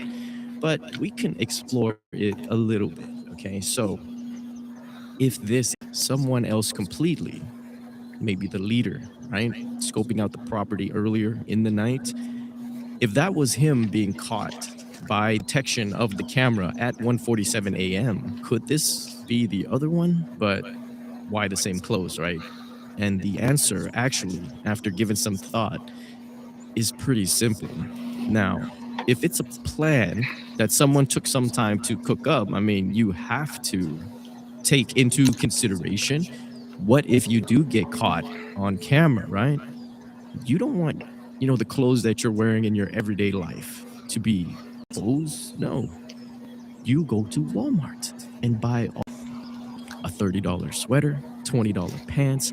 We know that's a $10 backpack. The nitro gloves, those don't cost much. Even the gun holster in which he found where that gun holster came from, that gun holster was bought from Walmart. Matching ski mask, I guess. So however many culprits are in this here, those guys are going to have matching clothes because in a kidnapping like this, you're definitely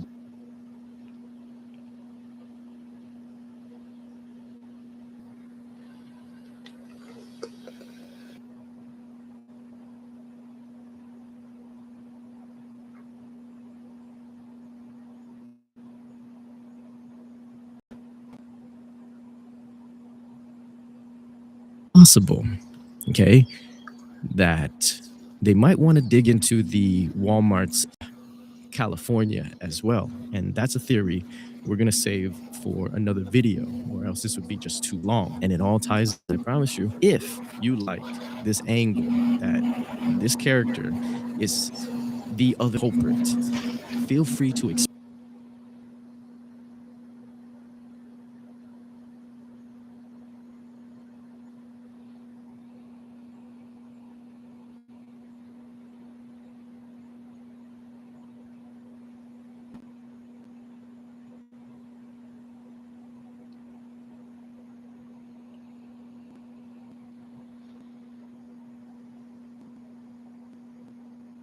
Of comments that I read in prior videos. Let's go ahead and talk about the main observation. So as another seemingly unfruitful, well, I shouldn't say unfruitful. To be honest, I shouldn't. This is just a process of elimination that's happening right now. So as another bus goes down without anybody being apprehended, say, right?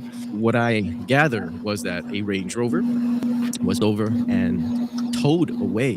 The driver was detained and he was allowed to go eventually. Then there was the house that another couple of people were detained at. I do believe is a man and a woman. It might be up to 3 at certain reportings. So a friend of mine literally sent me a picture of the detainment, which turned out to be AI, which I let him have it for even falling for a picture like that. And then I fell asleep because it was getting late and I woke up, with no more information than what I fell asleep to. Now, yesterday was Valentine's Day, and as amazing as it would have been, to solve Nancy's case on a day that meant for love, that would have been amazing for her family, it went by uneventfully. People spent time with the ones they love and had dinner, except to count true crime, I went back to basics, okay? I'm playing detective on this case for sure. I went back to the Nest camera footage, and I remember I got about looking at the culprit's right hand. I did not know what this person meant at the time, but they said, look at how it never really moves in any meaningful way, right? In a previous video, we mentioned how upward that this guy failed to at something as simple as blocking door camera, right? Which has these tiny little lenses. He did it so badly in my head, pretty much. What if this guy cannot move that hand? Like, if he can't, open or close or clench his hand without considerable pain, right? His foliage, right? How he bends over. He uses his left hand. Now, even look at his posture in bending over, grabs the foliage and he puts it actually into his right hand, but we can't really see it. It kind of looks like he's gripping it until he turns around right here, and you could actually see the way he's holding that foliage in his right hand. He's gripping it with his thumb. His fingers don't seem to be doing anything. I think he broke that hand or severely sprained it. Now, if we're going in this direction, here's the eerie question, right? How did he hurt his hand? And when did he hurt his hand? I think he injured himself in the process of destroying all the surrounding Nest cameras and those floodlights. Okay, now remember, it's dark. They are not placed in easy to reach places, right? We can agree on that. So in this theory, the front man is running around the perimeter of the house with a ladder. Okay, not those heavy ones. There's plenty of very light these days, okay? And he's doing this between 1:47 a.m. So technically he does this within 25 minutes, which now would make the, that bite light thing in his mouth that we're pretty sure he has, that makes that bite light even more feasible if that's what he was doing, because he needs both hands for the ladder. I made this image of potential camera locations on Nancy's house. So basically not including the door camera, okay? He had maybe 4 cameras to get to dismantle, right? Just perimeters, okay? Breaking them and stuffing them in that backpack he's now wearing. That's why it looks so stuffed by the time he comes around this corner here. So we know for sure there was this one camera on the roof here, as we've seen the FBI confiscate that one, but that one is in the backyard, which he never goes to because that's for the leader. The leader is doing the walls and going into the backyard. Now, it gives me great to actually envision this perp bring himself greatly, okay? I'm imagining him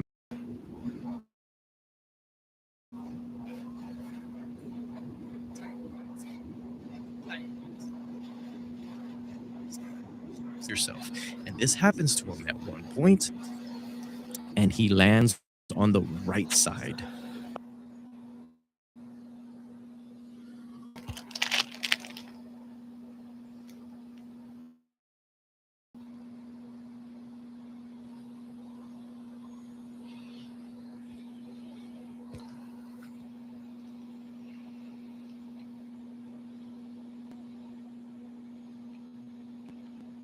On the right side of his body with a thud. And like I mentioned, he even looks awkward picking up those shrubs. Now, I get that he has a crotch holster on, okay, when he's picking this up, but that isn't forcing him to do it this way. When you pick something off the floor, okay, especially when you have like a little bite light on, you literally just go completely down and pick it up.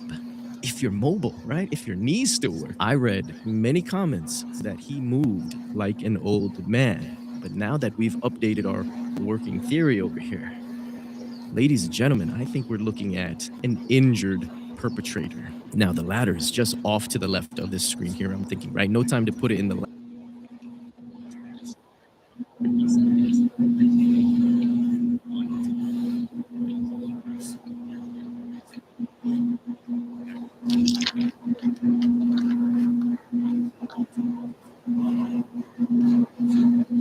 here. So his next job, of course, is to take care of the door cam, which is a little trickier than the other cameras that jut out. You just take it, grab it, break it, right? This one, it seems to be a little bit more attached, right? A little bit more recessed against the wall. He can't get a grip on it, and he tries to get some foliage to cover it. All of this fails. And like we mentioned in our The Muscle video, This is the front man simply waiting for the leader. Okay, that's why he doesn't look like he has any place to be. He's in no rush because he's waiting for that door to open. And if it's not open, he has some time, to try to figure this out in our working theory, okay? Just to make the front man look even more like a bumbling idiot, okay? The door will open and it's the leader. And he sees what the front man is doing and he's appalled. There's a camera in front of you and you're just dilly-dallying around, grabbing shrubs. And this is where we think the leader basically just takes out his gun with the butt of it, knocks the camera out. And of course, the front man picks it up. There's little bits of glass shard on the floor because I do believe that's part of evidence. And both gunmen go inside the house. Now, it's this part of the story where they take Nancy, right? That is the mystery of it all. And this part, I always find myself leaning back in my chair when we get to this part because we all pray that she is alive, right? But it's those damn blood droplets that always sinks in, Sometimes when you do a working theory, you want to make it positive in a way, for the victim. And then I get to the blood droplets.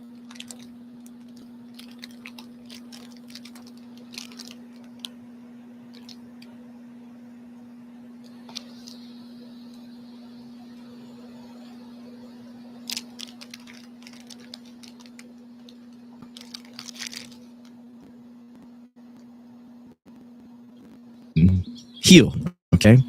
And grade 1, it would take 1 to 3 weeks, which means that we need to close on him pretty much right now if we're to use any injuries, to our advantage. Now, a grade 2 sprain would take 3 to 8 weeks, which would be great, right? But a grade 3, let's hope his stupid hand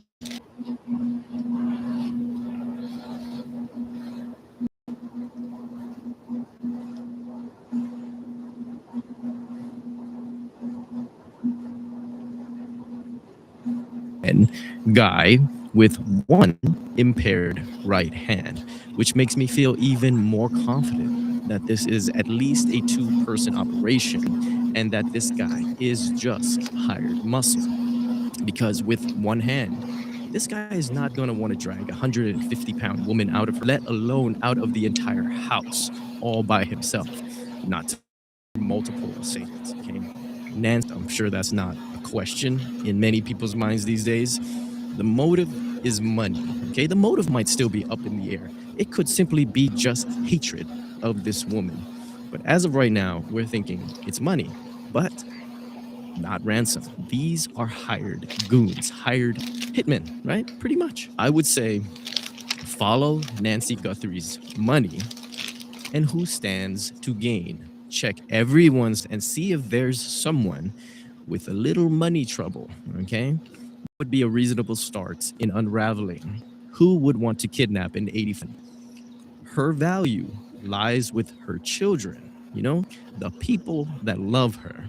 And then you look at the characters that orbit them, the ones that might benefit via it intriguing like I do. Now, go protect the ones that you love and love the ones that protect you.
We still have hope. And I believe. A grief-stricken Savannah Guthrie makes another emotional direct appeal to whoever kidnapped her mother 2 agonizing weeks ago. In a new video posted on Instagram, Guthrie pleaded with her mom's abductor, saying that it is never too late to do the right thing. The video followed an announcement by the FBI that they may be a step closer to identifying a suspect. Rachel Menitoff joining us live from the News Center with more on today's developments. Rachel? Rick Green, Guthrie's message comes as the FBI seems to be zeroing in on some critical pieces of DNA found both inside and outside of Nancy's home. Experts tell us we're seeing some hopeful signs, but it's no guarantee. To whoever has her or knows. A pointed message from a heartbroken daughter to her mother's kidnapper or kidnappers. You're not lost or alone. And it is never the right thing. Savannah Guthrie's Instagram plea coincides with some promising new developments. A glove found 2 miles from Nancy Guthrie's Tucson home appears to match the gloves worn by this masked man, seen on surveillance camera outside Guthrie's front porch. The FBI says preliminary DNA testing indicates the glove belongs to a man. They're now going to run the information through an online database called CODIS. Committed certain types of crimes. Getting that, which they will, and they will get that back and then provide a new release.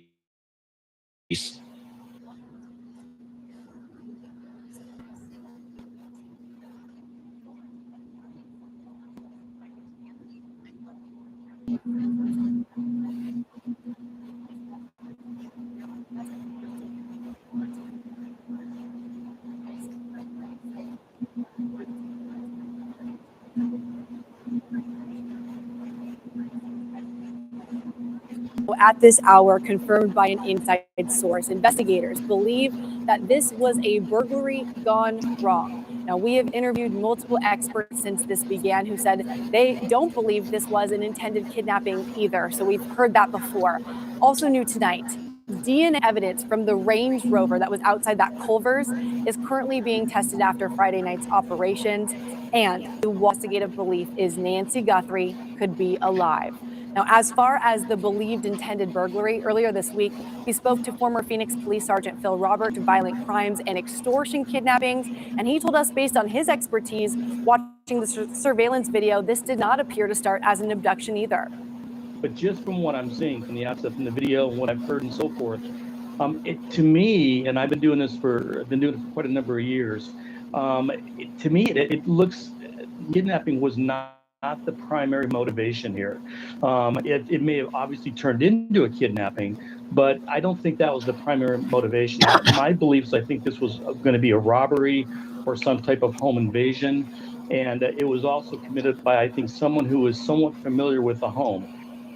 We also have new information on the black gloves. Earlier today, the FBI confirmed gloves found about 2 miles from the Guthrie home on the side of the road were sent for testing on Thursday, and they arrived at their private lab in Florida on Friday. The FBI received preliminary results yesterday and are awaiting quality control and official confirmation today before putting the unknown male profile into CODIS, which is a national database. They said this hours from when the FBI receives DNA. They also did about 16 gloves in areas near the home. Most of those were searchers carded in various places when they searched the area. The one glove with the DNA profile recovered is different and appears to match the gloves of the alleged abductor in the surveillance video.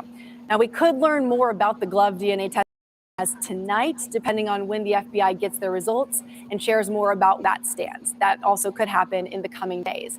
As for the ransom notes in this case, we still have no word on whether or not those are legitimate. That is still under investigation. Now, Brianna, I want to ask, you mentioned that the FBI was making a DNA profile. Does this mean we could see a match if the suspect was convicted on a previous crime? How does that play out? Yeah, that's exactly right. So CODIS is what DNA goes into that database if you've been convicted of a felony. So if you get new DNA in a different crime or a new crime, and this person's already been convicted before, that would automatically match that. And you would get quickly and be able to tie that together pretty quickly. Now, if this person had not been convicted of a felony before, then they may still have that unknown male DNA. And to fit, you often hear these days about genetic genealogy. So they take that profile, they then genealogy to try to track down like a family tree and work backwards that direction. And that's how a lot of cold cases are solved too, but it's really helpful when you don't have DNA in the codices. It's really hinging on that, but there are other investigative techniques, especially in this day and age with technology, that could be used next. And burglary gone wrong, do we think this is a break in the case or something that could have been a possibility all along confirmed by new evidence? Yeah, I think the inside sources, we have to be.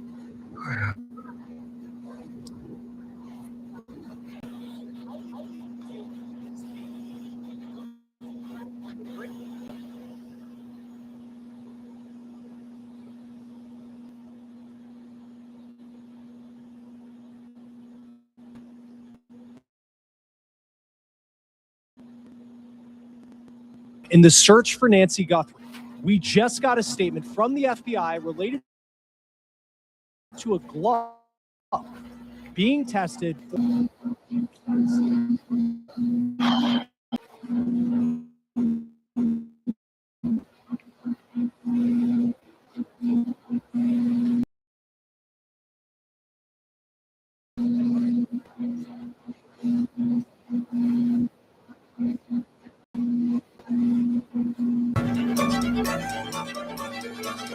could have been the FBI related to a glove being tested for DNA they say appears to match the glove of the man on the front steps of the 84-year-old's house around the time she was taken. How big of a deal could this be when it comes to cracking a case that is entering its third week?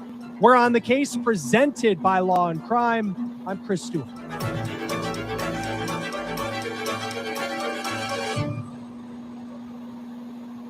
It was 15 days ago that Nancy Guthrie went to her daughter's house for dinner and some games, a typical family night. Then a family member drove her home to her house where she lives alone, not that far away. And then in the early hours of the morning, she was allegedly taken, and we have not seen her since. We don't know who the man is in this video that was released by the FBI, that masked man armed with a gun, wearing a backpack with gloves on his hands. Now, we just got a statement from the FBI about a glove that was recovered in the search for Nancy Guthrie. Now, I'm going to read this statement for you first, and then we'll talk a little bit about what it could mean. Quote, "The gloves found approximately 2 miles from the Guthrie residence in a field near the side of the road were packaged up by Pima County Sheriff's deputies and sent overnight on Thursday, February 12th, and they arrived at a private lab in Florida on Friday. That would be February 13th. This is the private lab that the Pima County Sheriff's Department uses in Florida for DNA analysis of evidence they get. And the statement goes on to say the FBI received preliminary results on Saturday, February 14th, and now they're awaiting quality control and official confirmation today. This is Sunday, before putting unknown male profile into CODIS. Now, CODIS is the national database for the FBI. The process typically takes 24 hours from when the Bureau receives DNA.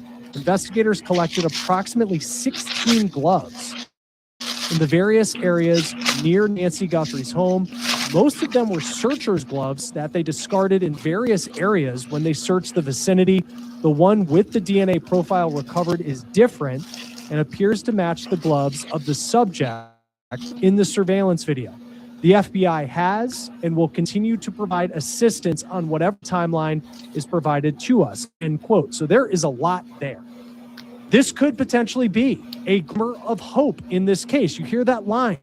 The one with the DNA profile recovered is different and appears to match the gloves of the subject in the surveillance video. That is the line that stood out to us. Now, it's also important to note that the FBI is still labeling the person you see in the video as unknown male. The spokesperson also said that when you look at the video, it appears the person on surveillance on Nancy Guthrie's front porch is wearing nitrile gloves pulled over another pair of gloves. So nitrile gloves, they're like an alternative text gloves. They are very common. They could be used for cleaning homes, used if someone has some sort of, PPE on. So I think there's important context there as we await these DNA results. But once the FBI gets the official confirmation, they're then going to put the DNA profile into their national database. It's called CODIS, see if anything comes back. Now, this database, it has DNA profiles from convicted offenders, people who were arrested or detained, people who have had previous run-ins with law enforcement. So if the FBI ends up having the DNA profile of who they believe that masked person is, and look, that is a big if. We don't know what's going to come of this. They could get a match if that person has their DNA in the system already. Now, it's unclear, looking at what the FBI spokesperson said, is there anything about the glove that they found in the field that makes them believe it is related to the Guthrie investigation and it's not just a glove that someone littered on the side of the road?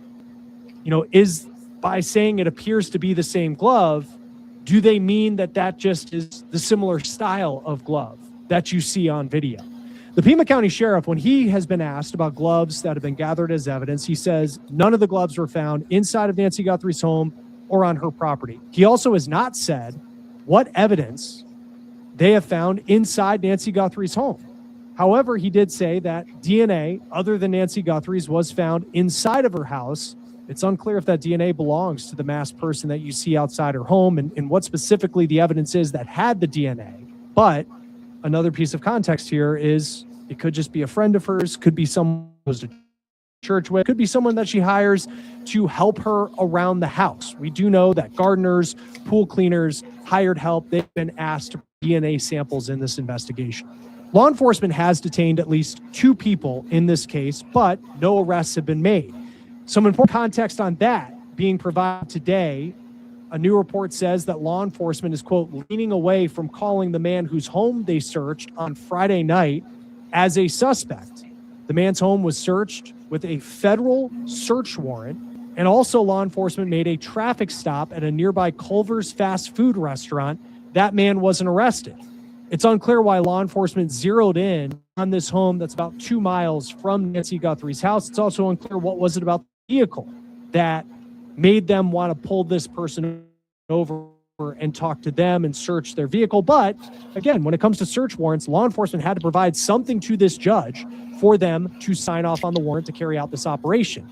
Now, on top of that, NBC News is reporting that investigators are leaning away from Nancy Guthrie's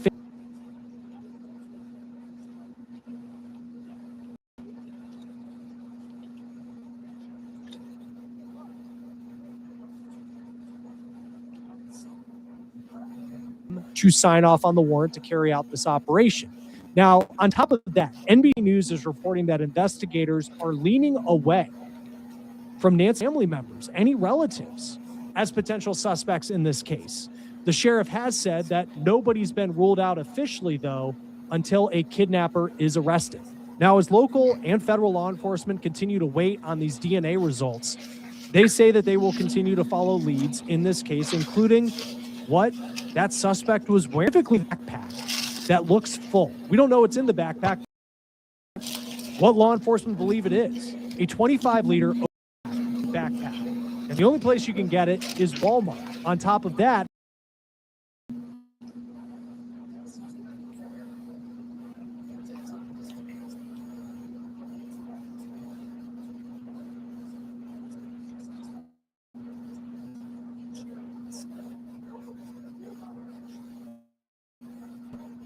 is arrested. Now, as local and federal law enforcement continue to wait on, they say that they will continue to follow leads in this case, including what the suspect was wearing on the night he was outside of Nancy Guthrie's home. Specifically, that backpack that looks full. We don't know. It's had to provide something to this judge for them to sign off on the warrant to carry out this operation. Now,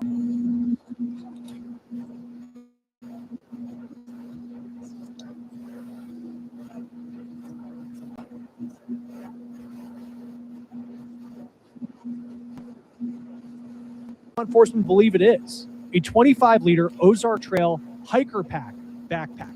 And the only place you can get it is Walmart. On top of that, Fox News is reporting that the holster you see on the front side of the suspect, it appears to be a cheap one. It's a Strategy brand hip holster, Fox believes, and it is available at Walmart. You can get it for about $10. And there's 5 Walmart stores that reportedly have them in the Tucson area. This would not be the first time that Walmart, these are images of quadruple murderer Brian Koberger at a Walmart in Pullman, Washington in 2022. He reportedly made 13 trips between October and December of 2022. He killed those 4 University of Idaho students inside their house on November 13th. Law enforcement was looking at what he bought at Walmart as they were trying to track down where a key part of that could be her pacemaker. You might remember the timeline that was given to us by law enforcement. Her device disconnects from her iPhone at 2:28 in the morning. It was also reportedly synced to her Apple Watch. Her iPhone and Apple Watch were found in her home on that morning that she was taken. And now it appears that law enforcement is using some pretty high-tech equipment to try and see if they can pick up a trace of that pacemaker. Media members have noticed a helicopter flying low over Nancy Guthrie's neighborhood. And News Nation is reporting that is because they are using what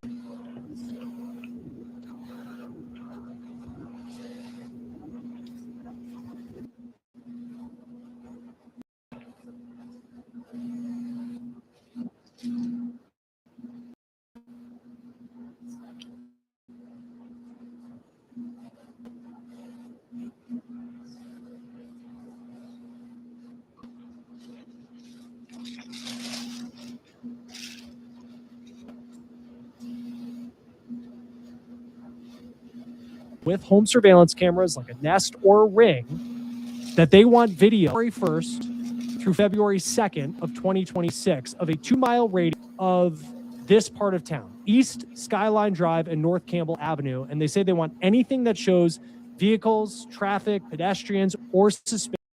Nancy's home, south of that. And they also say they're reaching out to people with cameras on the Neighbors app.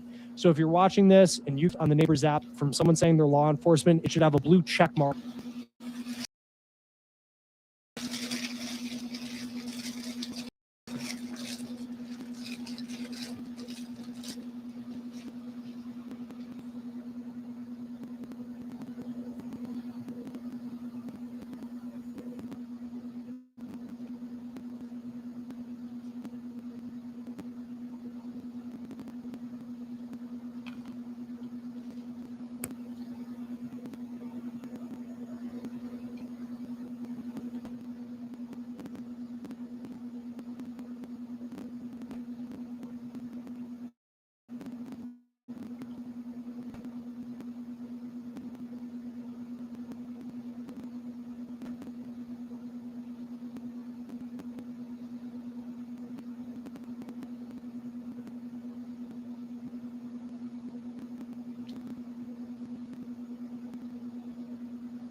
The PRF put out a call to people with home surveillance cameras like a Nest or a Ring on video from January 1st through February 2nd of 2026 of a 2-mile radius of this part of town, East Skyline. And they say they want anything that shows vehicles, traffic, pedestrians, or suspicious activity. Nancy's home is about a 4-mile drive south of that intersection. And they also say they're reaching out to people with cameras on the Neighbors app. So if you're watching this and you get a request on the Neighbors app from someone saying they're law enforcement, it should have a blue check mark so you know it's legit. There's also a link that the sheriff on X where you can submit videos as evidence. Now, previously, KVOA says that people in the Catalina foothills area of Tucson are asked to turn over any surveillance camera footage they have.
January 11th, that's roughly 22 days before Nancy Guthrie was taken, between 9 p.m.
reportedly was looking for video at very specific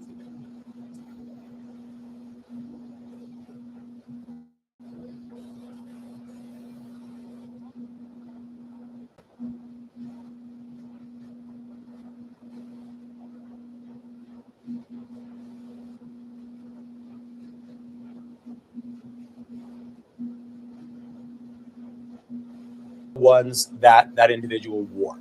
The only way that we are going to definitively say those gloves discovered on the side of the road belong to the individual will be when that individual is captured and covered on the side of the road belong to the individual when that individual is captured and his DNA is compared to the DNA that's recovered inside the gloves. Until that time, this is just a clue. It provides us information. They have DNA that they recovered from the interior of the glove. That DNA will be provided to laboratories for analysis and then will be entered into CODIS for comparison.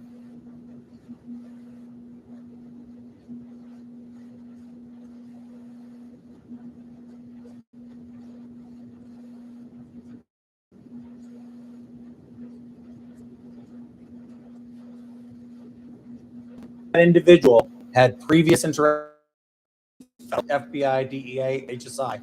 If he had previous arrest, that DNA swab from the glove will be discovered and then they will find it and we'll be able to get an ID. Again, that still does not definitively say that the individual in the video is the individual that has the gloves. That individual who has CODIS, the DNA that was found on the gloves on the side of the road, could easily have just been working that day. And yes, he had been arrested in the past. If he matches the description, then once that clue is provided, okay, we have an individual who matches the physical description and we have the gloves. Where does he reside? All right, that'll give us the probable cause to conduct a search warrant at his residence based on the DNA CODIS from the gloves. And the gloves appear to match his physical description, 5'9", 5'10", medium build, happens to match the video enough for, I believe, a federal judge to authorize a search warrant. The search warrant will be conducted at the house. If they find the backpack, if they find the clothes, the face mask, other material that may have been used in the furtherance of a crime, then all will be put together as part of evidence in a court proceeding, and to take to court and charge them with any other federal crimes. But it's just one of the pieces. It's definitely not the smoking gun, but it's one of the pieces. There's so much speculation in this case, as we all know, and it just seems like it's getting more and more by the day. It's getting exhausting, frankly. It's 15 days into this, and it seems like when there's silence from law enforcement, I know the sheriff has been giving interviews, but not really doing news conferences anymore. The speculation seems, getting larger. How would you characterize how this investigation has gone, just as someone who knows how investigations like this work? Well, I think the investigation until this point had been going very well. I think Pima County, the scene, I think, a little bit too quickly. I think they, had the scene, and we've already talked to. Stated, maybe he was a little quick to, and everyone understands that. But that's part of, after action reports. That's part of, delving into an investigation. That should have been held on to. That should have been.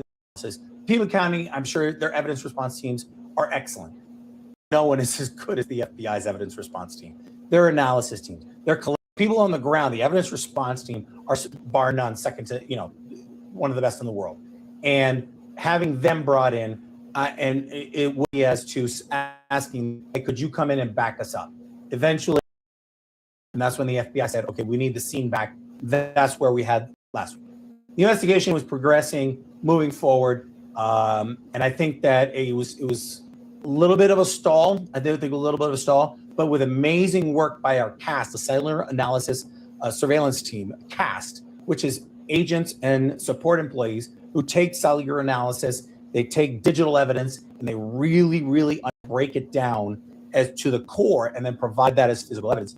CAST team in Arizona was working with the Nest servers because Ms. Guthrie was not recording it. So they were looking into the possibility of recovering the lost data in the video in the servers. They were successful. Now, here's where there was a screw up and a mess up by the FBI. FBI leadership, and I'm assuming this came from Director Patel, is they decided to release the video. Now, one of the things I said, I was literally live on the air with one of your counterparts when the video was released. I was providing on-air commentary, and one of the first things I said was, I'm sure the FBI has had this a number of days to analyze it, to break it down, to look at every single evidence, little bit of evidence in that video before they give it to the public. So I'm thinking that they've had it 2 to 3 days. What happened in the next day or two? You saw the tent getting popped up for height. You saw the backpack being identified. Mm-hmm. That, to me, this was being done after the release. There is no agent, no team member, no evidence response, no CAST individual. As a case agent for 20 years, there's no way I would want that information, that video released to the public. Number one reason is I haven't had a chance to break it down. Maybe there's something in there that I could identify and realize what store that was bought. And then at the store, they can give us surveillance video, and then we can identify a subject of interest without knowing that we are following them, without them knowing. This put the advantage by Kash Patel decided to release that video for whatever reason, public relations reasons, to say the FBI is doing a great job. We don't need that sort of public relations win, but Kash Patel decided to do it. He then gave the advantage back to the criminal. Why? Because once that criminal knows, what is the criminal going to do? Get rid of the backpack, get rid of the face mask, get rid of the jacket, get rid of the gun. All pieces of clear evidence that a U.S. attorney would want in court or state attorney, a DA, would want in court to prove this was recovered at his home. Here's the video of him, disabling the Ring doorbell camera. Right. That individual now also can flee. He could be on the other side of the planet at this time because he says, oh no, they have me on video. You're giving the advantage to them. This completely was a huge headache to investigators. It didn't give them the opportunity. Then on top of all of this, before they were able to really dissect the backpack and analyze it and figure out this was the make, these are the stores, this would take at least 4, 5, 6 days, right? Yeah. In that time, in those first 3 days, 14,000 tips were given. 14,000 tips were provided, FBI with tips. And that required every single one of those tips had to be vetted, had to be worked out. If the investigators had vetted out, okay, we're looking for an individual who's 5'10", who's wearing this type of backpack. We know that this backpack is sold at this store. That would have been 14,000 would have been much less number of tips and would not have inundated the system. Those FBI agents in Arizona, those analysts, those support employees, they're working their butts off. And by releasing that video too soon, Kash Patel created an inordinate amount of extra work for that case team where they don't need to be doing that. That was a mistake, 100%, no doubt about it, that I'm sure every case agent, everyone down in the field was complete disagreement with. At a couple instances where we've seen people who have been detained and then released, where you have the gentleman whose name was Carlos, and that was a tip that came in, and someone said, hey, I think you should look at this guy. And then the mother-in-law of the house was saying that, when the SWAT team entered the home, they were holding up pictures and saying, is this your son who had the other night at the home about 2 miles from where Nancy Guthrie lives? I think the jury might still be out on whether there was information, I guess, from that house that could be of value to the investigation. But what do you make knowing that those tips are coming? We've seen to this point at least 2 people be detained and questioned by law enforcement. I've got no problem with that. I've got no problem with someone being detained and questioned based on a tip. I'm curious as to seeing the writing in the affidavit for the search warrant, because to get a search warrant for a house, you need to have probable cause to believe that that house has evidence of the crime. Having that tip either had to be extremely specific, or just having a tip that says, oh, I believe this guy, X guy did it. That to me is pretty weak. But if they were able to obtain a federal search warrant based upon that, I'm curious to see, what the probable cause was to execute a search warrant. But I have no problem with them detaining and questioning individuals. But again, this goes back to the video was released. Right. If the teams had time to it, we wouldn't be running different directions like a chicken with your head cut off, stopping people, detaining people, much more focused, hyper investigation. Not to mention, if they had been able to determine, and they'd squeezed it for all it's worth, all the juice out of that video, and then determine that person wouldn't know that they're being watched. With this group of people was amateurs. They're not professional criminals. They're not.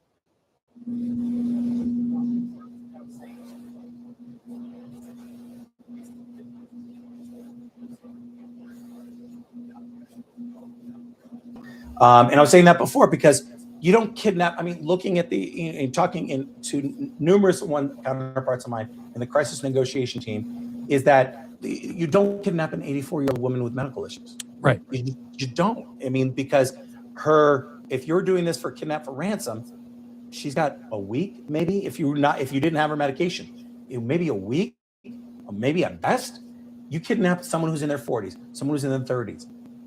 And on top of that, the communications, you sent it to local media stations, TMZ. There's not a clear communication route. You don't providing a communication way back. Then with the video being released, it confirmed my theory that these were amateurs. He wore a very distinctive backpack. He wore a very distinctive shirt. He had a gun, a holster in a place where you're not supposed to hold a holster, right. A full size. Maybe appendix carry would be inside the waistband at the quarter, but not directly in front of your crotch. And that's a full holster. So I saw that. I said, this guy's a wanted.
Here that I see is the one with the DNA profile recovery is different and appears to match the glove on the subject in the surveillance video. So there is one of the gloves that they have found that is different because they say it actually matches the glove that we see in the surveillance video at the front of Nancy Guthrie's home.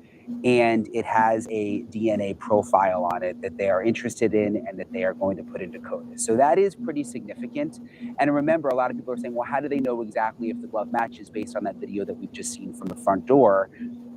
They could have more video that we just don't know about. Nancy had other cameras, and they may only be releasing publicly the video from the front camera, but they very well may have been able to get video from the other Google Nest cameras that Nancy had. I am told she may have had one more, and maybe that also picked up video of the suspect. I don't know, but if it did, that could be another way that they're able to get a close look at the glove. So this is significant.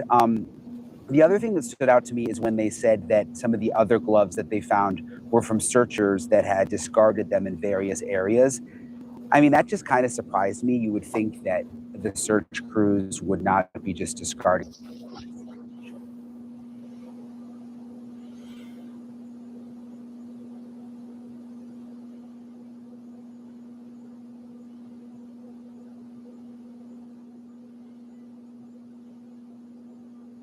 Will actually explain how significant this is. Something else, so remember Friday night, I was at the operation that happened where they went into the house, they pulled a man and a woman out who I'm told were mother and son, and then they also pulled someone over close by as part of the same operation. And we're told there were no arrests made. It was all connected to the Nancy Guthrie investigation, but I'm told by sources not to just discount all of this, that there's still very much an investigation happening behind the scenes, that this federal search warrant, and that they're still processing evidence. So I went back to the neighborhood today. I hadn't had a chance to go back since I was there when it was dark out, and I wanted to see what it looked like in the daylight, and I also wanted to go up to the door and see if anyone was home. So take a look at this. So this is my first time back in the neighborhood where the SWAT activity was on Friday night. I was here, it was obviously dark, and then I got so distracted with all the other developments of the weekend. But this is what the neighborhood looks like. It's a pretty nice neighborhood. It's interesting because, again, it was so dark when I was out here. It's interesting to see it all in the daylight. This is the house here that the happened at. And it's pretty quiet around. I'm going to go to the door and see if anybody is home in that house.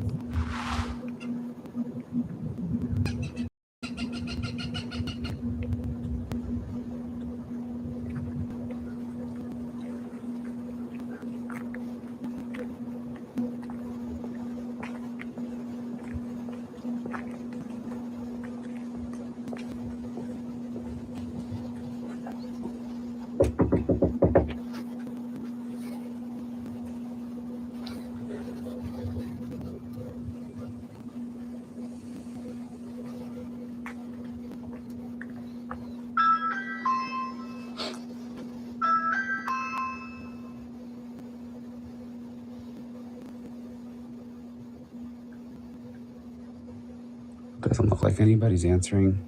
I think other reporters have already been here.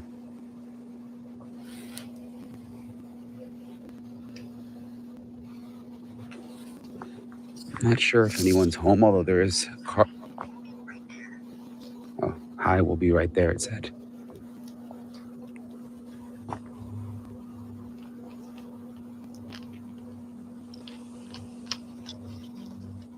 I don't think anyone's coming. I saw someone in the window. Hello? Hello? There was a woman that just opened the blind just for a second. But yeah, I don't think they're coming out. Like I said, I think some other reporters have been here, and It looked like kind of an older woman that opened the curtain just for a second. There's this car that was in an accident in the driveway. But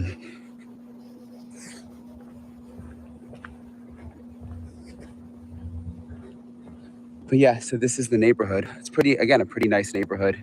Kind of reminds me of Nancy Guthrie's neighborhood a little bit. It's about 2 miles away, but the houses are much, much closer together, and they're out closer to the road. In Nancy's neighborhood, there's obviously a lot more like shrubbery and cactuses in the front. So I'll go back to that house again. I find just with my reporting that sometimes when things cool down and all the other reporters leave, and if I kind of forget about something, that that's the best time to kind of swoop in and try to talk to people. So I'm going to check out the house again and just keep an eye on that whole situation, because again, while there were no arrests, I'm told that there's still activity happening behind the scenes. Something else I wanted to update you guys on, if you follow me on Twitter, I've talked about this signal sniffer, which I confirmed that I actually have video of this helicopter. We saw it last week.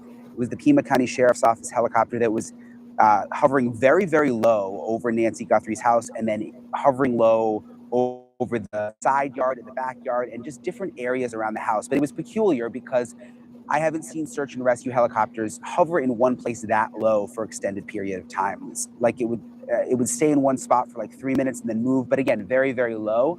And I am told that there was a piece of technology on the chopper that was sent in from the FBI called a signal sniffer.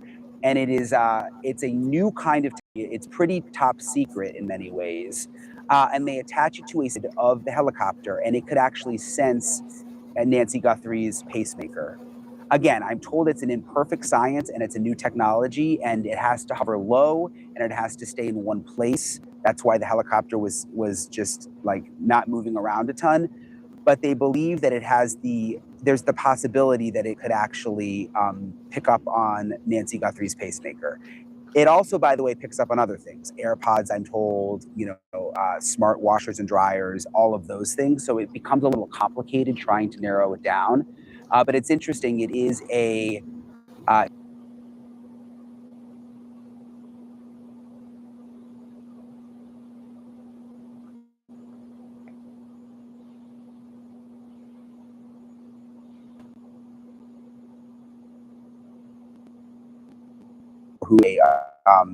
really just a famous DNA expert. She's worked on a lot of big cases, and I want to get her take on this latest information that we got from the FBI regarding the DNA on the glove and also the DNA in Nancy Guthrie's house. I'm joined now by Cece Moore. It's nice to see you, Cece.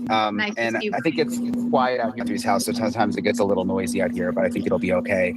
Just a lot of people in the crime community know you. Just for people who don't. Well, I'm one of the early pioneers of genealogy, and then that transition into using it for law enforcement purposes. And I am the chief genetic genealogist at Parabon Nanolabs. My small team and I have helped law enforcement solve over 365 cases now. So I think we've really proven the power of investigative genetic genealogy. For sure. So I'm glad you're the perfect person for me to talk to about these latest developments with Nancy Guthrie. The first thing I wanted to ask you is this new information that came out from the FBI about this glove that was found 2 miles from Nancy Guthrie's house that they found some DNA on, and they're going to put into CODIS, I guess, after they finalize the testing. What do you make of that? What does that mean? It's interesting to me that they've agreed to put it into CODIS, because that usually they feel fairly confident about it. They have very strict guidelines about DNA is allowed in that database. So that leads me to believe that they have a reasonable belief that it could be from the crime scene. However, being 2 miles away, of course, I would obviously use great caution in coming to conclusions suspect is just based on that alone.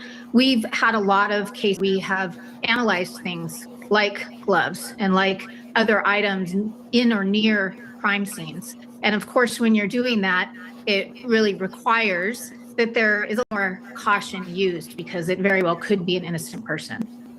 Yeah, and a lot use those black gloves for different jobs. And like you said, the fact that it's 2 miles away. The sheriff also said that they found DNA in Nancy's house. that doesn't connect back to Nancy and doesn't connect to anyone really within her circle. Because apparently they've swabbed, like workers that have gone in and out and the family members and stuff. That to me, is that significant? To me, that's much more significant because we know that's tied to. Of course, it still doesn't guarantee that it is the suspect. DNA can last a long time depending on what the form is of that DNA. I've worked cases where we analyzed a drop of blood and it ended up being someone who'd lived in the house 2 years earlier. And of course, we know Nancy has been there for many years, decades. So she should have a pretty good idea about who has been in and out there. So that helps a lot. I'm very optimistic about that part of it, much more so than love. And I think that if they really do have that alien DNA there, that DNA that they are not able to tie to any known person, that could very well be the answer to this case. That with some of these people that they've been questioning, they've done some search warrants over the last week, that they are swabbing them also for DNA. Makes perfect sense. How does that work? So they will go and compare that to what they found in the house, or how does that work behind the scenes?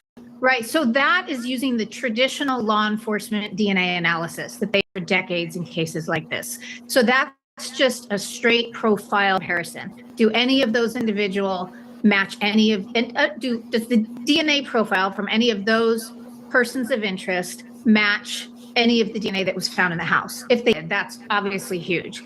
Even if it matched that glove, that could be telling, right? Because that's unlikely to be a coincidence then.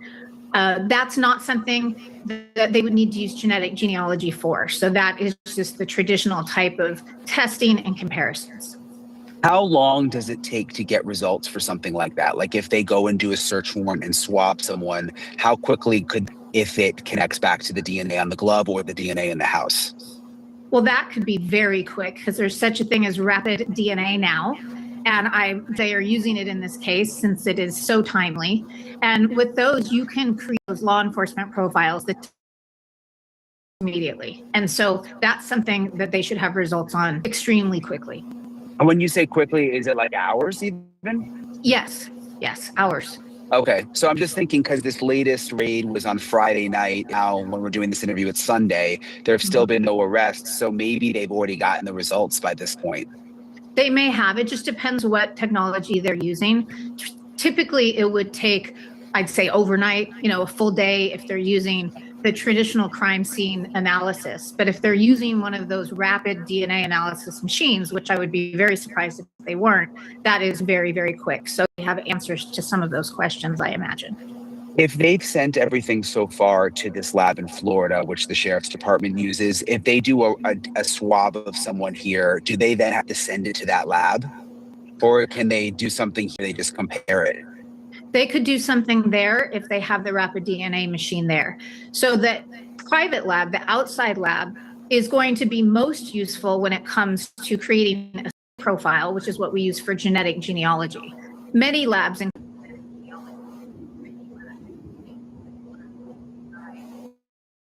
file, that short tandem repeat profile, that's what law enforcement has used for decades. That is what they use to charge someone with a crime and eventually convict somebody with a crime.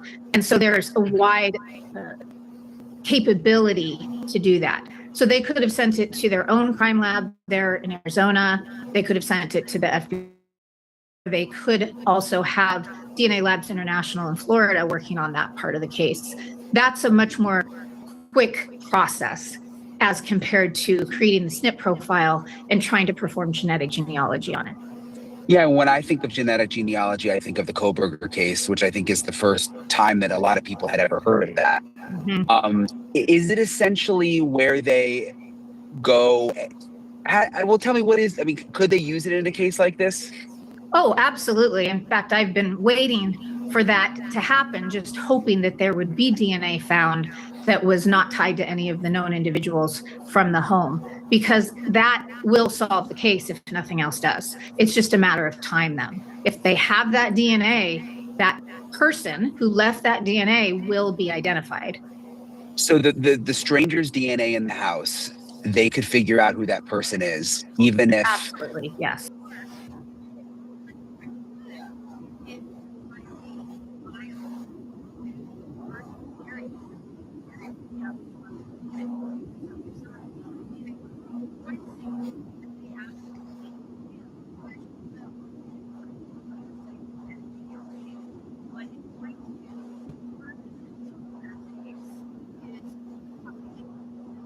So if their ancestry is from Latin America and they have recent immigrant ancestry, it'll be much more difficult to identify that individual. So it could take a lot longer. We have a lot of those Hispanic cases, and they tend to take weeks, months, or years compared to somebody who has deep roots in the United States and primarily Northwest European ancestry.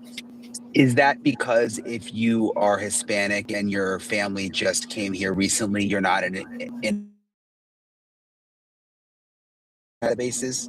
Exactly. Now, they could get lucky and there could be a close relative in the genetic genealogy databases, but that's really unlikely. And that's because despite the fact that over 50 million people have taken direct consumer DNA tests, for law enforcement cases, we are limited to the 2 or 3 databases, which is less than 2 million people. And I'm hearing a lot of misconceptions out there. People are saying they can use Ancestry, they can use 23andMe. Ancestry, 23andMe, and MyHeritage, the 3 largest consumer DNA databases, have barred law enforcement's use. And there are 2 cases, GEDmatch and Family Tree DNA, that have agreed to work with nonprofit called DNA Justice that's much smaller, but can also. And so those are the ones that they will have to work in unless they can serve a success larger databases. Now, if I was Savannah Guthrie and her family, I would be begging management at Ancestry, 23andMe, and MyHeritage to allow the genetic genealogy profile to be compared in there, because it would be a much more straightforward and quicker identification that way. But so far, they've been very, very resistant to that, even though studies have shown that 91% of the public is in favor of using genetic genealogy to identify this type of criminal. I'm so glad you explained that, because I didn't know that. I just assumed that you had access to all of them. I didn't know wish. that. We'd be solving thousands and thousands and thousands of cases. Every day we would be solving a case, because if, for instance, you're adopted now and you want to find your biological family, you can compare against 50 million plus profiles, and you can almost always find that family quite quickly. And I used to work adoption cases back when we had a tiny database. So working law enforcement cases now is like stepping back to, say, 2014 to find somebody's biological family. And that is just because of the size of databases. So because we're working in GEDmatch, where you have to not only be in the database, but opt into law enforcement matching, that is maybe 600,000, 700,000 people. And then Family Tree DNA, there is maybe 1.2 million or so in that database. They don't release their exact number. So, some of those are the same people. So it's really under 2 million people. And you've got to get a little lucky, right? You've got to hope that there are close enough relatives in there for you to be able to find their common ancestors. And so we're working with second, third, fourth, fifth cousins and beyond the vast majority of the time. Occasionally, you will get a close relative, just luck. So it's really going to depend on luck and population group as far as how long this unknown individual. 2 questions. Do the bigger companies that you were talking about that don't let you use their database, have there been warrants where they make exceptions? No, I do not believe there has been, based on some very good inside sources I have. But I know that they are ready to serve them in a case that has, high priority. For instance, if Charlie Kirk's killer had not been identified so quickly, or the person who tried to assassinate President Trump, those would have been the type of cases where I think it's very likely the FBI would have gone ahead and served that warrant on the commercial companies, Ancestry, 23andMe. Interesting. In a case like this, will they? I don't know. But I think that this is going to happen one of these days. And it's going to be a huge knockdown, drag out fight between law enforcement and the courts and these very powerful deep pocket consumer DNA testing companies. Do you think that they have started ancestral DNA testing? I don't know how you phrase it. With this case, you started? Absolutely. I think they are doing it in parallel, like they did in the Koberger case, where there's enough DNA where they can split that and they can create the STR profile, that traditional profile of the DNA, and then we'll at the same time be creating that SNP profile with other portion of the DNA. And even in Koberger's case, for instance, they were able to do that, and it was just transfer DNA, touch DNA, right? It couldn't have been a lot. So it just depends on what they found in Nancy's home, how much they have, but we need such a tiny, tiny amount to create that genetic genealogy profile that I feel very confident that they are doing that. And I've worked with DNA Labs International in Florida, the company that is doing this. And they are very good at extracting DNA from evidence. They have done that on a lot of my successful cases, because that's not something Terabon does. We send that out. And so I have full confidence in them. I do not at all think it was devastating that it was sent to them. I trust them. And I am sure they are already working towards creating that SNP profile, if not already completed it, and uploading it to the databases where they need to compare it against the people that have allowed us to do that. And I know you said it's hard to say an exact time, but like what is the range of time it would take for them to get results to find a second, third, fourth cousin of whoever did this? Well, it takes a little while just to get the comparisons back. So once you upload that SNP profile to GEDmatch and Family Tree DNA, it can take a day or two, or sometimes even longer at Family Tree DNA, to get that list of people who share DNA with that unknown DNA contributor. So I doubt that they have it yet, but it might be very, very close to being compared at GEDmatch. If they were able to create that, say, yesterday and upload it, be undergoing those comparisons right now, they might have their match list, as early as today or tomorrow for that data. Now, if there are significant enough matches there, and when I say matches, it's very different than what most people are used to with law enforcement cases. Matches has traditionally been an exact match, right? You're looking for that person in the CODIS database, their DNA. Or if your state allows familial searching, then you're looking for someone who's a very close relative in the law enforcement databases. Only some states allow that. But that can only detect a first-degree relative. You need a parent, child, or a full sibling. They also can do a Y chromosome search. That's a little bit more complex. But that is very, very different than in genetic genealogy databases. When we say a match, that is a partial match. That is someone who typically will share just a little bit of their DNA. It might be less than 1% of their DNA. And you get a long list. So everybody that puts their DNA in one of those databases will have hundreds or thousands of matches, depending on their population group. We're usually looking at the top dozen, 2 dozen, 3 dozen matches, and then trying to figure out how they're related to all of those people. They might be third cousins, meaning they share great-great-grandparents. So we've got to figure out which set of their great-great-grandparents. And we do that by looking for patterns in the data, overlaps, triangulations.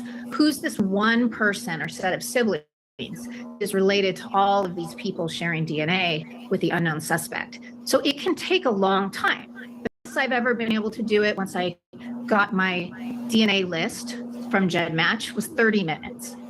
And then I have some cases I've been working on for 7 years. So wow, population. So it's hard to say. It really is, but in a high priority active case like this, they're going to throw everything at it they can, all the resources they can. DNA Labs International has a really good chief genetic genealogist there that I have a lot of confidence in.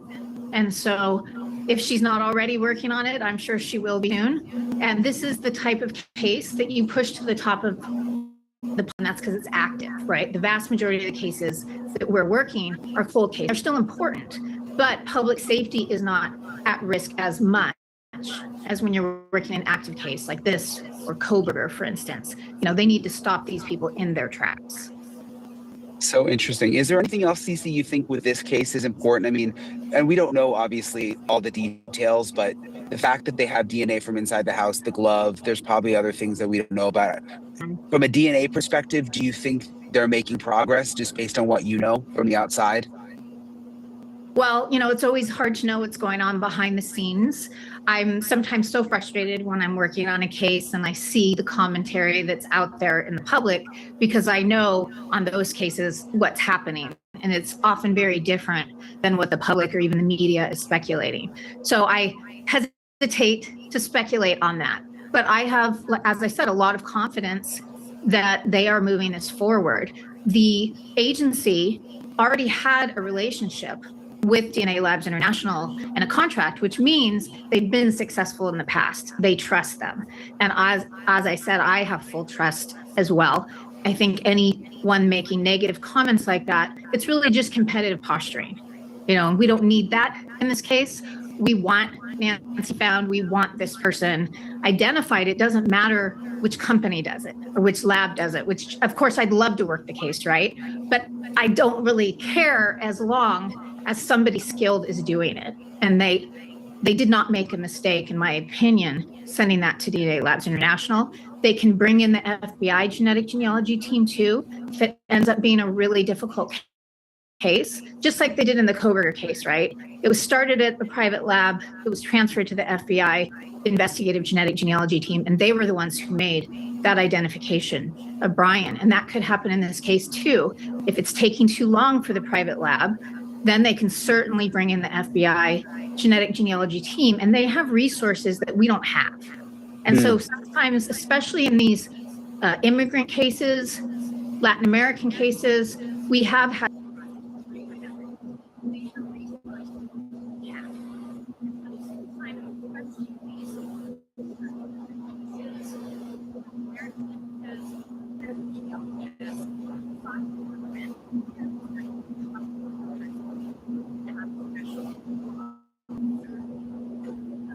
genealogy team, and they have resources that we don't have.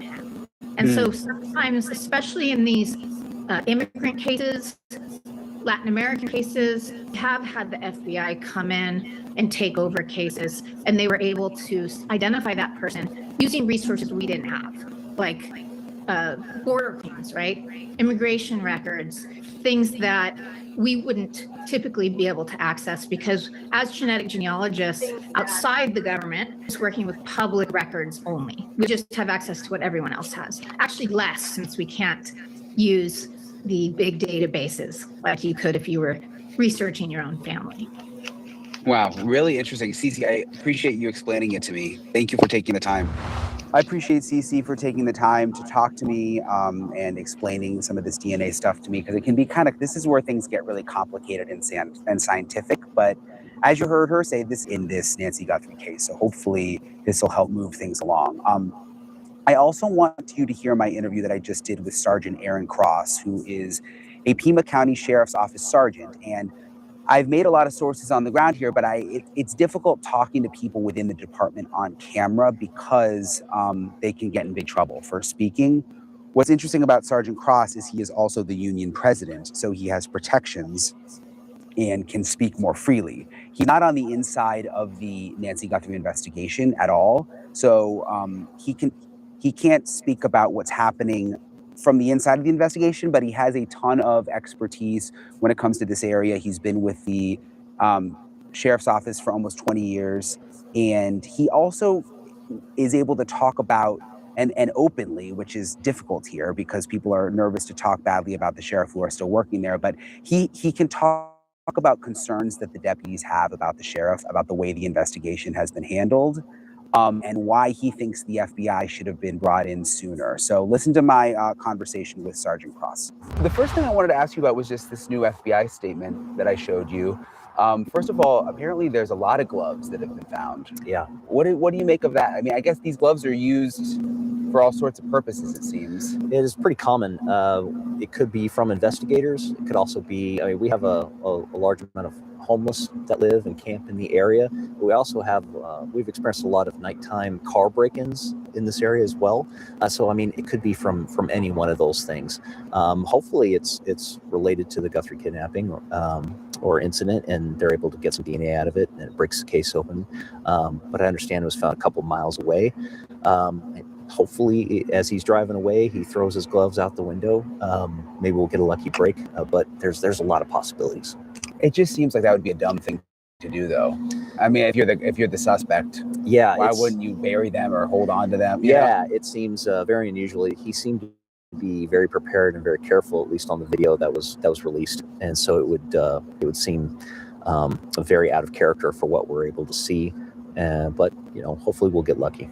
And you are a sergeant with the Pima County Sheriff's Office and Yes, also the union president. Yes, sir. So you're able to talk to us about some of these issues with the department because you're protected. Correct. By the which is why we haven't really been able to talk to anyone else within the. Yeah, I can speak on matters of public concern and have some protections from that. Do you ever get nervous about retaliation? Oh, all the time. I'm sure about this very interview.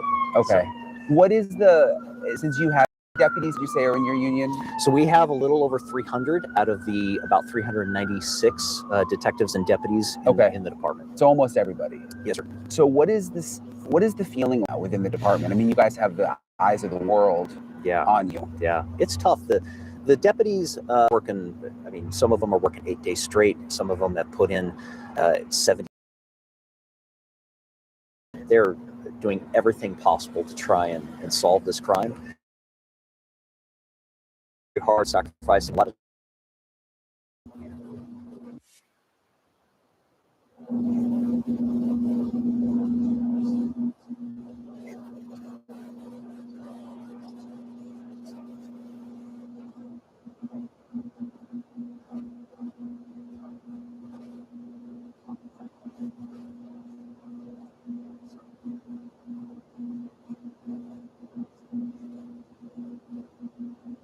So there's a lot of pressure internally as well as externally to try and solve this quickly. Is it true, and I've just heard this from some people around the sheriff's office,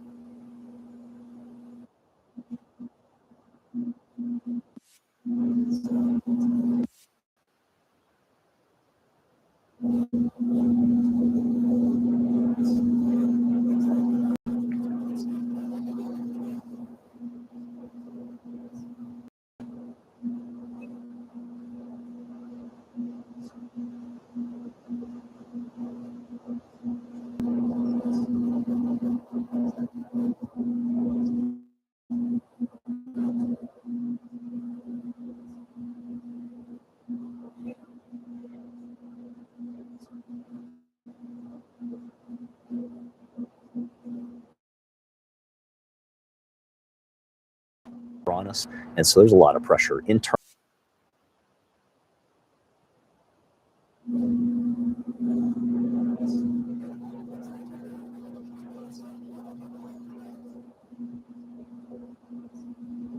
and a lot of pressure. I mean, everybody wants to find Nancy, Certainly, yeah. The whole, it feels like the whole world, or at least the nation, that their eyes are on us, and so there's a lot of pressure internally as well as externally to try and solve this quickly.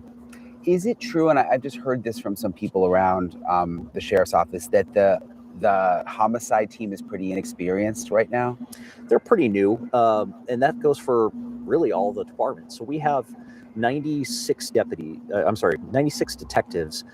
45 of them are detective ones, meaning they're pretty new. Inside the unit, I think the person that has the most experience inside that unit has 3 years in homicide, and then some of them are more experienced detectives. They just haven't been in homicide. So there's been a lot of turnover. Another example is that our deputies, we have 195 deputies in patrol. 101 are on probation, meaning they have less than a year. We've experienced several waves of exodus of deputies going to other agencies or retiring early to go work somewhere else. So we're for the consequences of that, both on the detective side and in patrol. Yeah, that's kind of alarming when you think about a case this complicated. Very. And we know the sheriff's office is still technically in charge. You'd think there'd be people with decades of experience. Yes. And if this case happened 10 years ago, we would have a lot more experience to handle it. However, I mean, like I said, we only have 96 detectives compared to something like the FBI.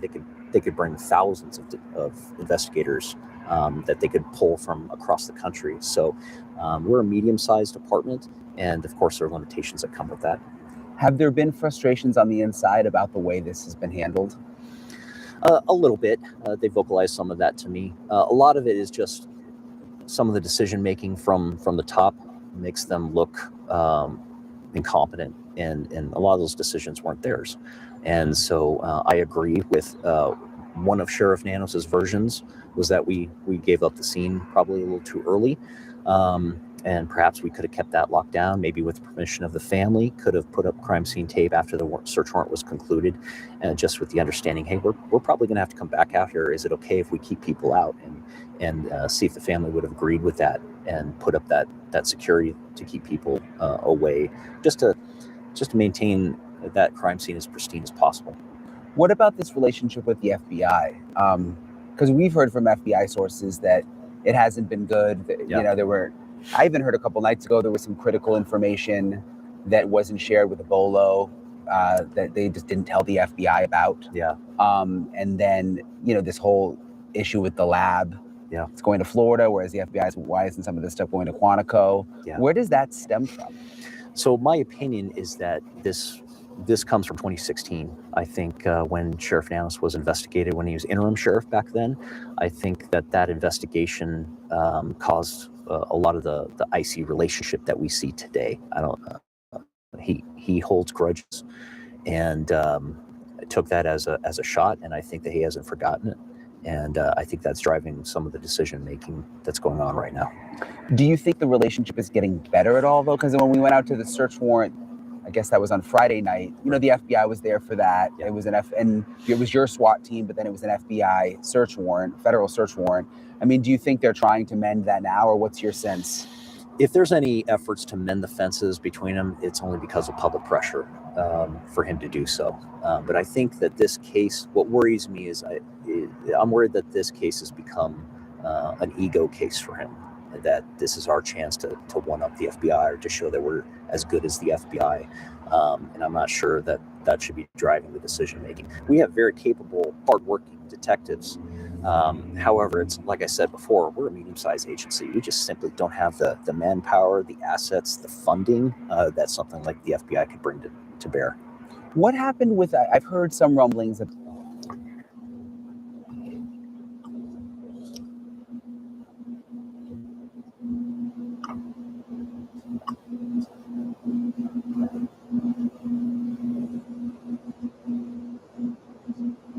and was transferred. I think that informal discipline and perhaps would have been more appropriate and would have kept that asset, which is that valuable law enforcement asset in Southern Arizona. And if it moved to Phoenix, it would be the most valuable asset in Phoenix. It's that good. Yeah, I've seen it. It has the monitors in the back. It's impressive. I saw some pictures. It's fantastic. Yeah. And all the local agencies around us, whenever it's available, they want to use it for any of their cases. It's extremely valuable. And so I feel like handling that a little bit differently would have kept that plane ready and addressed the problem with the employee. But that decision was made differently. So that deputy is a deputy, yeah. Yeah, he had 17 years of experience with that kind of work. Yes, sir. And he had a case? Correct. And he started as a TFD that we then made into a pilot. So he had 17 years in the air unit, I should clarify. Okay. But he'd been a long-time pilot, was a long-time TFD, and was very good at his job. So he could be helpful right now. Yes. That day, they would have been up quickly, and perhaps the searchers, because when this first came out, we initially believed that it was an elderly person who may have bumped their head or. Hey guys, welcome to another episode of Tier Talk. I wanted to just quickly touch on a few things. How you guys doing today? It's Anthony Ganju. Welcome to another episode of Tier Talk. I want to quickly just go over something in this regard to the Nancy Guthrie case. Is when you go too far. Basically, is the media helping, or is it actually tipping someone off? The one thing you have in these cases are the element of surprise, which I mentioned in a few videos, and I even got to look at myself to see if I'm doing something that really doesn't help the investigation. I mean, for me, I'm just reporting facts, but I usually wait for the facts to come in. And then I will provide interpretations, but I let people know they're my interpretations, my perspective. And I'm not running with every update that really hasn't been verified. And that's a process I've learned in the short time I've been covering true crime. I learned it a lot, definitely with the Celeste Rivas Hernandez case that just went off in all these different directions. That smart move was for the grand jury, very respectful move. And then in this case here, you see it a lot. Last night when they had the SWAT raid, as they're moving forward, man, you just couldn't get one piece of credible information. There was information out there about a guy killing himself that went, and then they pulled back. And it's like this, they're creating this narrative, the media, on every little bit of update because they want to be the first to say it. Then I think in some cases when they're unsure of that update,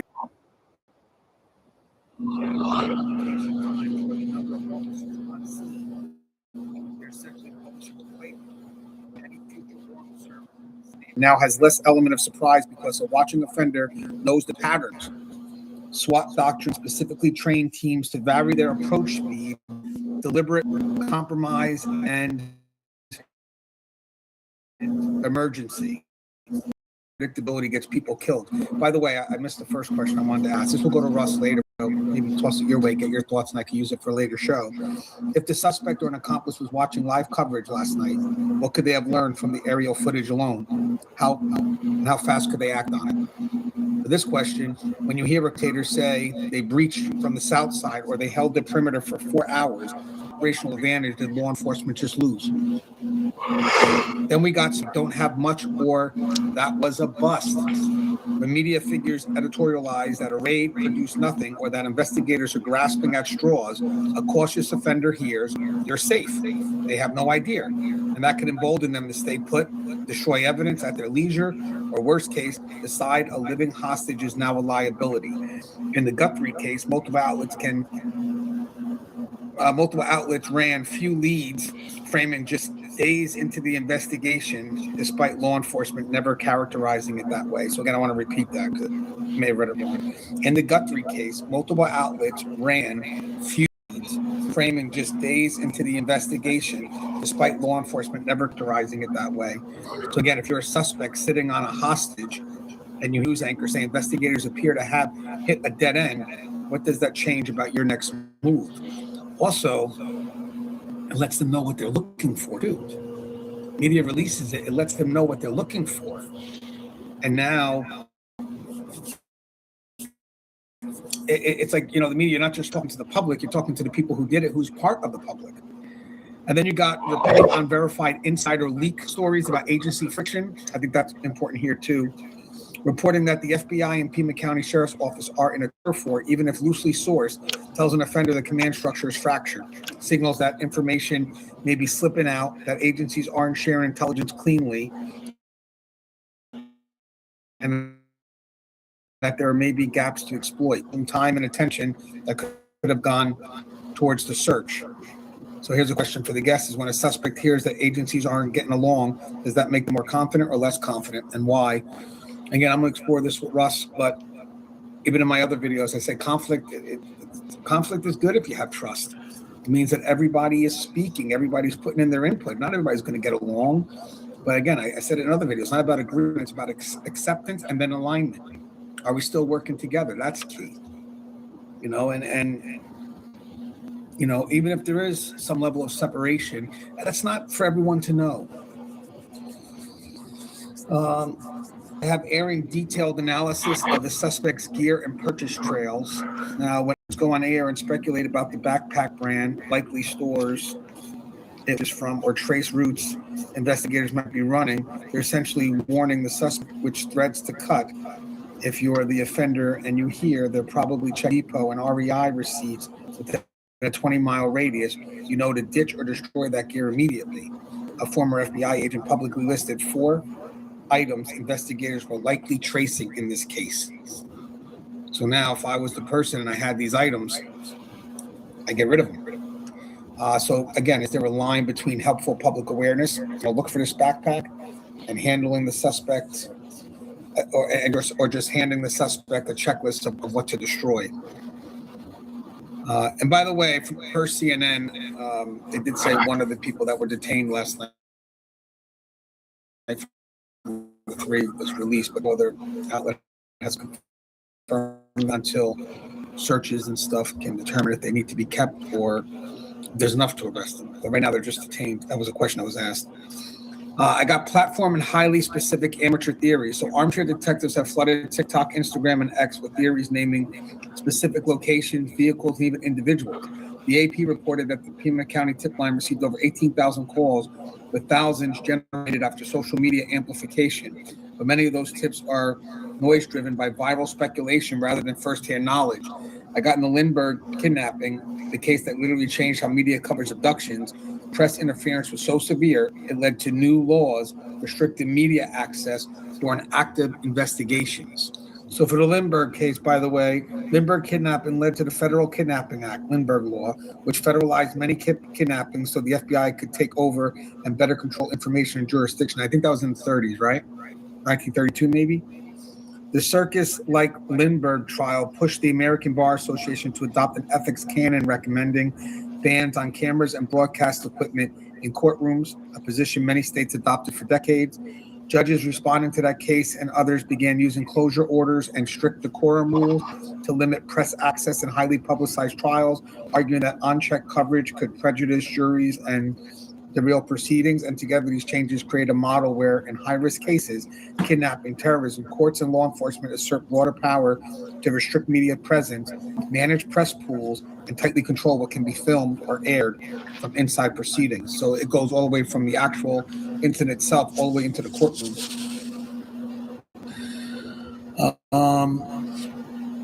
So again, how do investigators separate 18,000 tips driven by TikTok theories from the one call that actually matters and what gets buried in that flood?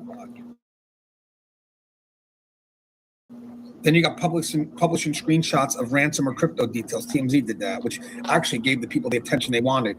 When outlets or social media users share timestamps, transactions, IDs, when outlets or social media users share timestamps, transaction IDs, wallet addresses, or platform handles from ransom communication, they expose the exact digital breadcrumbs investigators are quietly tracing. In the Guthrie case, there have been reports of activity in a Bitcoin account connected to the ransom, and the family themselves acknowledged that AI-generated deepfakes now complicate proof of life verification.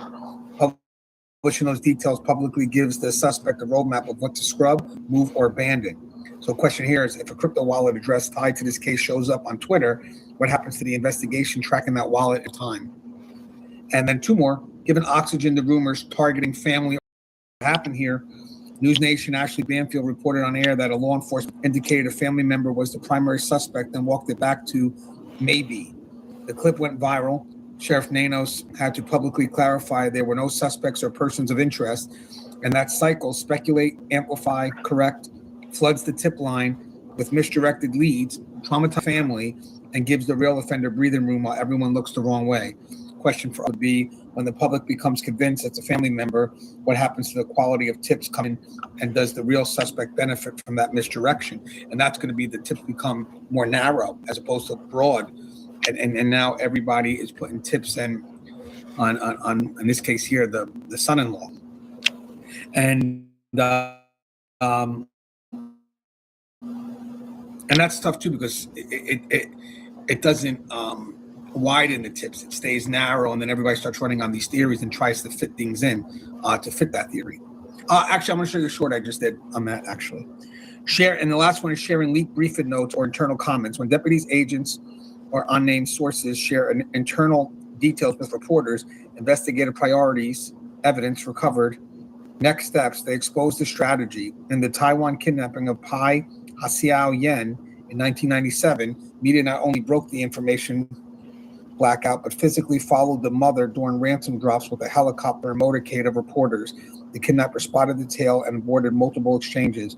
The girl was murdered shortly after the second failed drop, likely because the kidnappers panicked. The question for us would be, in our experience with internal case detail leak to the press mid-operation, how quickly does that change the suspect's behavior, hours or minutes? It's giving them information they don't need. It actually helps them more than it hurts them. Here's a short I just did that I think relates to what we just talked about here. And I just want to run it by. It's a couple minutes, 2 minutes, 3 minutes at the most. But I want to show you it real quick. It is this one. Sometimes my shorts don't get the views that they should. So if you ever go to my list, you should look at my shorts, because I do a lot of updates through my shorts and also through post.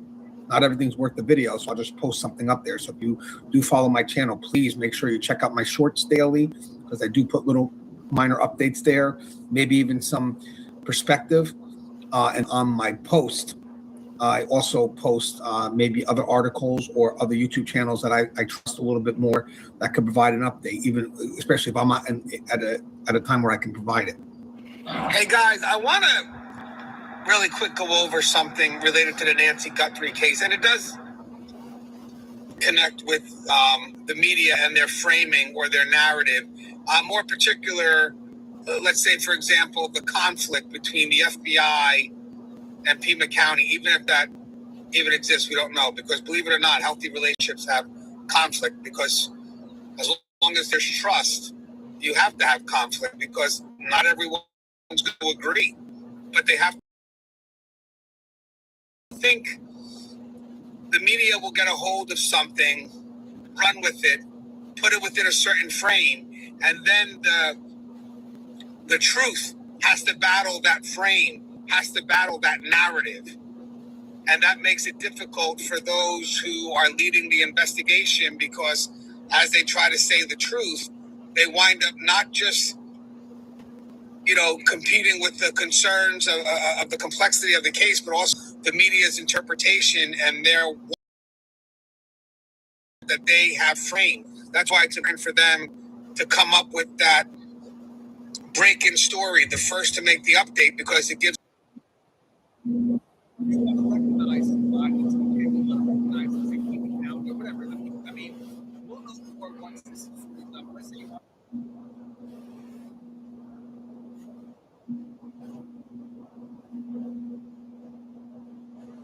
for going above and beyond with the DNA testing and whatever it is, and then you get the report of blood that was on the door. That was me. Or ask that question that turned the whole case around. At the end of the day, I think we all should be working together, and I think this is a lesson that we can take from this case. I think, sadly, I think we have to have some level of control with this freedom of press. I'm not saying violate it, but could it be weaponized? And how could that affect an active investigation? And I'm only saying that because if you go and look up whatever you could on social media related to this case, it is all over the place with speculation. And again, thank God I take everything, filter everything. I'm learning as we go. If I get burned, I go back and say, hey, I got to read this. That didn't make any sense. Even when they were mentioning the son-in-law, I quickly put something out. Where's that coming from?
So it's been crazy when it comes to reinvestigation and alleged kidnapping. What in the world is going on? We've heard confusing and conflicting conversations and conflicting information from the sheriff there in Pima County, Sheriff Nanos.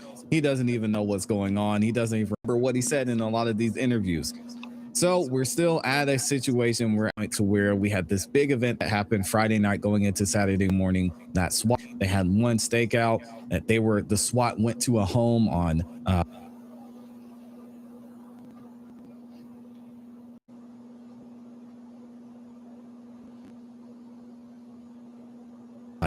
a home out there near Nancy Guthrie's house, and they detained people at that home. And then they found a vehicle at this Culver's restaurant, and they searched the vehicle. They put up a tarp. They were taking stuff out of the car. and they detained the gentleman there. There's more information on who that gentleman is. Not going to get into that too much until we verified some of that information. All that went down just for us to find out that not only was there not as much there as we thought, but Pima lead, and the lead pretty much led to nothing much when it comes to finding a suspect involved in this case. Now, we haven't gotten all the information from them. We know that the car was towed from the parking lot of the Culvers, and we know that when they went to the house, there wasn't anything found there that was tied to Nancy Guthrie. So we're finding out some more information surfacing from Nancy Guthrie's neighborhood, near and around her neighborhood, near around the neighborhood that Annie lives in with her husband. And then we're actually going to hear from a former Tucson police chief on what he thinks about this entire investigation and how it's been handled. Shout out to the Nerdy Addict for posting this over on 2/20, several days after Nancy disappeared at 1 a.m. A neighbor reported that an unknown individual walked past their home and returned a few minutes later carrying a large bag about 7 miles northwest of Nancy Guthrie's home. Her neighborhood, to me, that this was a burglary, because all the information we're hearing from the FBI and Pima County themselves is that nothing was taken from Nancy Guthrie.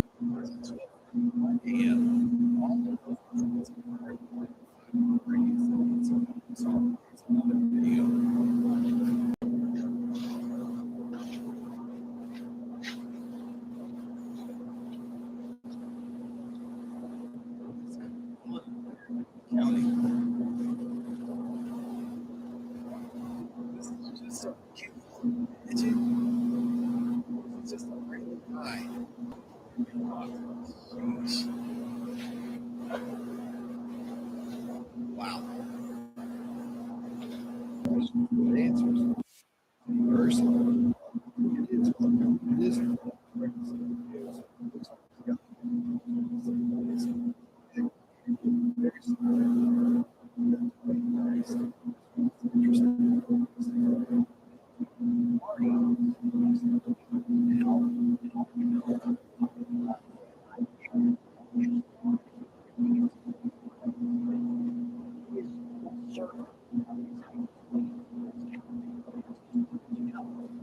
This second video, a second video that they're hoping leads to new information. So this one was taken just 5 miles away on the same night. Got a man wearing a backpack, arguably dressed in similar clothes. Problem is, NBC News has reported that man is now being cleared.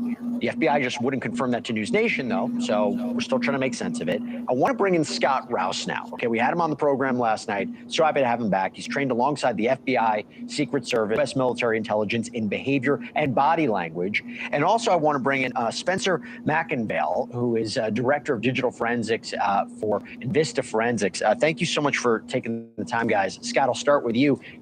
Again, we're trying to get confirmation whether this person was cleared. You saw the video last night.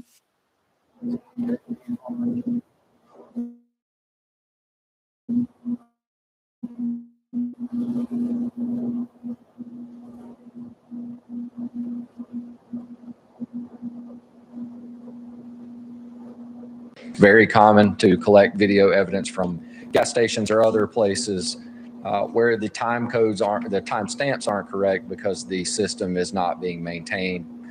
It's not apparent from the video exactly what sort of system is being used. So hard to say if these are accurate timestamps or not, but I would assume that an investigation, as part of that is being done to ensure proper time codes are on these videos. Spencer, let me follow up with this. Is there any kind of digital forensic technology that can be used to compare these two videos and see if it's the same person?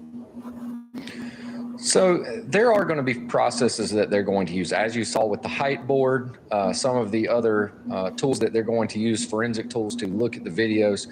Examiners are going to start comparing small items. They're going to be looking at these frame by frame to see if they can make matches between these videos. How tall is the person in this video versus that video? The details on some of these backpacks or the clothing, do they match? So they're going to be tells that they're looking for to try and match and determine, are these the same person? Could they be the same person? And then, like we said, with the times, trying to compare those to ensure that the timeline is correct as well.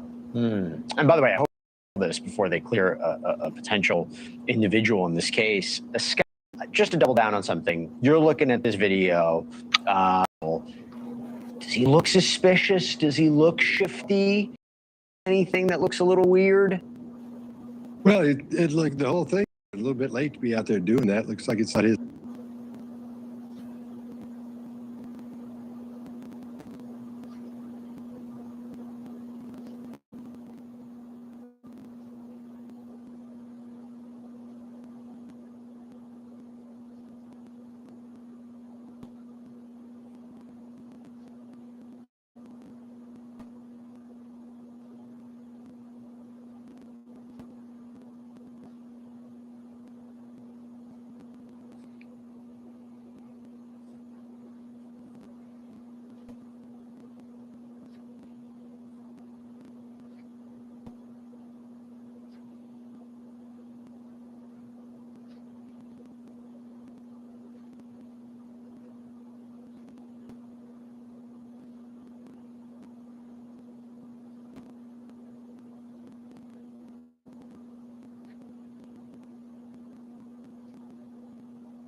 Great to be with you.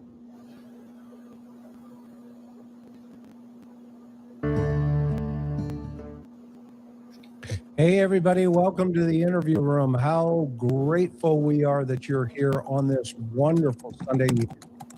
Man, oh man, have we assembled.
Thank you. Very honored. And of course, in the other opposite of me is Bob Gilliam. I've known Bob for 40 plus years. We used to work together many years ago. He's a former undersheriff.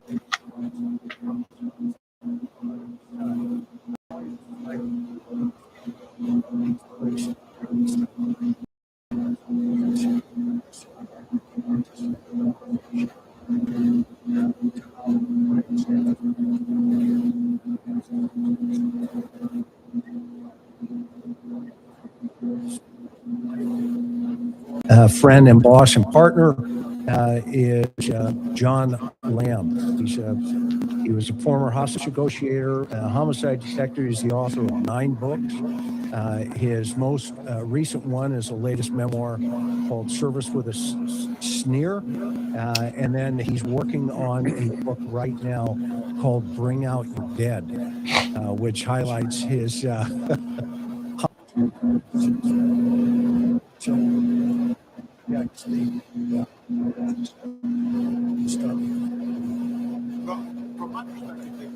Hoping that they would find Nancy Guthrie's DNA on the glove. got her DNA somewhere on the glove, and Court TV, we always have a glove laying out, by the way. We've always had one. But if her DNA was on the outside and then they found DNA from an unknown suspect or unknown male on the inside, to me, as a former prosecutor, great. You've now taken the person whose DNA is on the inside because Nancy's on the outside of here, and you've placed him at the scene of the crime. But I haven't heard anything about Nancy's DNA. I don't know if they would release that to the public if it was there. But they did get some unknown DNA that is being run through the system. I think they were checking, double checking, make sure they're doing all the protocols correctly.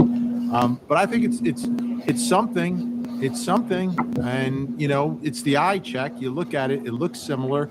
Obviously, they have the glove in their hand, so they have a much better opportunity to figure it out. But I'm very optimistic about this particular lead.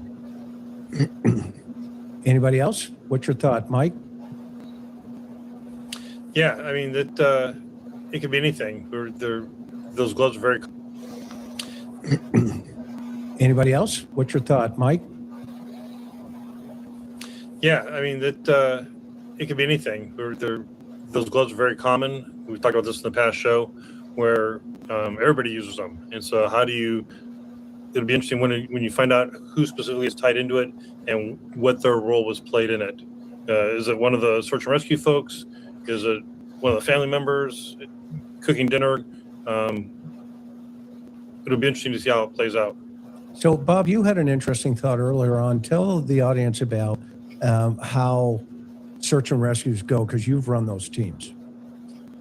Well, good evening, everyone. It's good to be back with you. The search and rescue team in Pima County is made up of both sworn deputies and civilian volunteers. And these aren't people that just show up to a search and rescue, the volunteers, that is. These are people that have been vetted by the sheriff's office in Pima County, from the sheriff's office.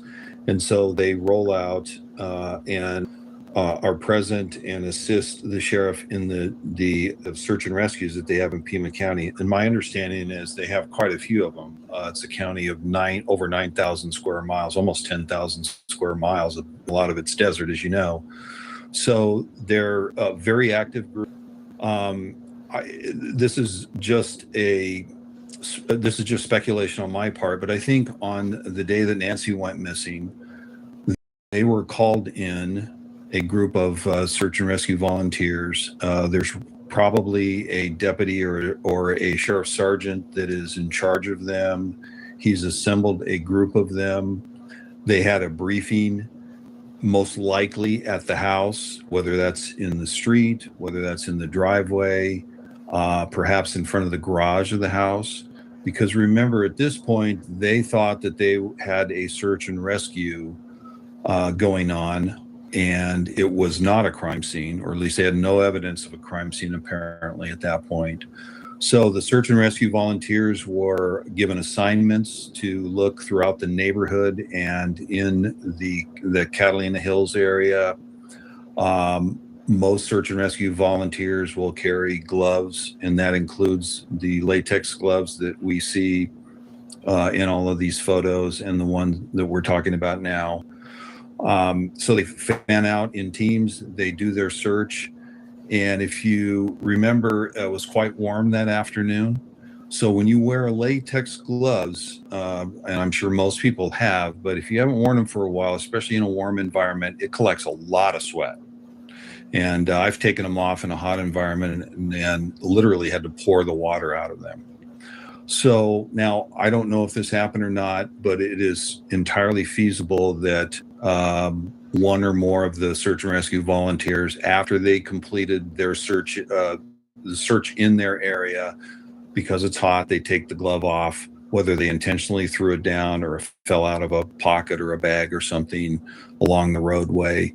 That is likely what happened in this case, in my opinion. So you have well-intentioned people that don't have either any or much training in how to conduct themselves around a crime scene because they're civilians and They just don't have that kind of training that are in a crime scene now. So that could account for the unknown DNA in the house and on the glove. That's just speculation again on my part, but I think that's a likely scenario. Yeah. Johnny, you got anything?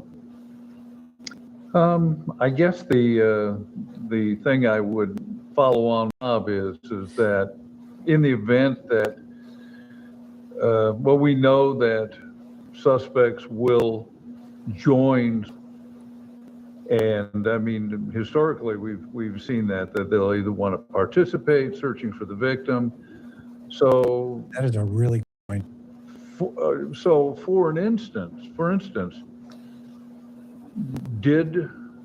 and this is pure speculation, but in the event the suspect was involved in the search, could the glove have been left simply as another red herring to establish, well, of course my DNA was there because, well, I was part of the search party looking for the poor woman. So that's what occurs to me. That is interesting. And kind of to elaborate on Bob's point. Yeah, to elaborate on Bob's point, if you're searching the house and you're done with, hey, search this room or these two rooms, you just take off the gloves and throw them in a trash can because it's not a crime scene at this point. And you, in a search and rescue mentality, they just think it's just a trash can. And then the next morning, okay, now it's switched from missing person to potential kidnap or homicide. That changes the game, but to the volunteer, they're not doing. They don't think those things through.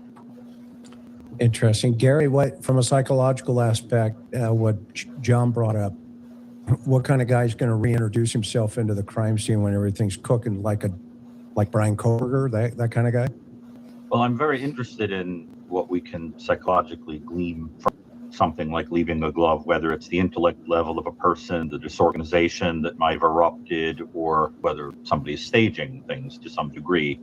Problem is right now we're sort of shooting in the dark. There would be different type would do each of those things. It is intriguing if this was left by the person who was on the video, because the person on the video has an almost cool psychopathic-like detachment under pressure, where he looks like he's about to take a stroll, a leisurely stroll, and doesn't seem said that it's suggestive that he's sort of an imbecile. But I think he's so cool-headed that he feels nothing. And the reason I'm starting to feel that way is because ultimately he got away with this. He did this in a way that's very difficult to detect. So he can't be there. He just seems to not have a lot of emotion. So then it raises the question, well, then why would you drop the glove? If that's your style, is the idea that something has erupted that was not planned and you had to get out of there quickly and there was some disorganization? Or is it something you plan to mislead people? But I think we have to start to consider the possibility of some degree of staging. For example, as we've said, technically speaking, we still need clear evidence that this poor woman was even abducted from that house. It's entirely possible that she never made it back, and somebody is trying to make us think that she was there and that this was an abduction. It's also possible it wasn't an abduction at all. It was a homicide. So the trouble with this is if we all think that whoever did this is an imbecile or working alone, it all functions as a kind of potential red herring, taking us away from it could be a much more sophisticated, slimy kind of person. So I think we have to keep both of these ideas in mind when we think about the psychology of this person. Yeah, I wanted to follow up, Chris. Yeah. With the glove, and again, none of this is being confirmed, right? We're getting reports from reports, etc. But if that glove was found where it's been reported, right, on it would be a car that's driving down Campbell towards Tucson, and it would be on the side of the road there. But here's the thing, back to when we discussed the tossing of the phone in the murder years ago. Yeah, right. And this suggests to me that someone else is driving the car. Yeah. Because to toss that glove out of the window, you got to be in the passenger seat. You're not tossing it from the driver's seat, or like we did in Murdoch, they were talking about the hook shot over the roof, like a cell phone. You could theoretically toss it that way or toss it out the window this way.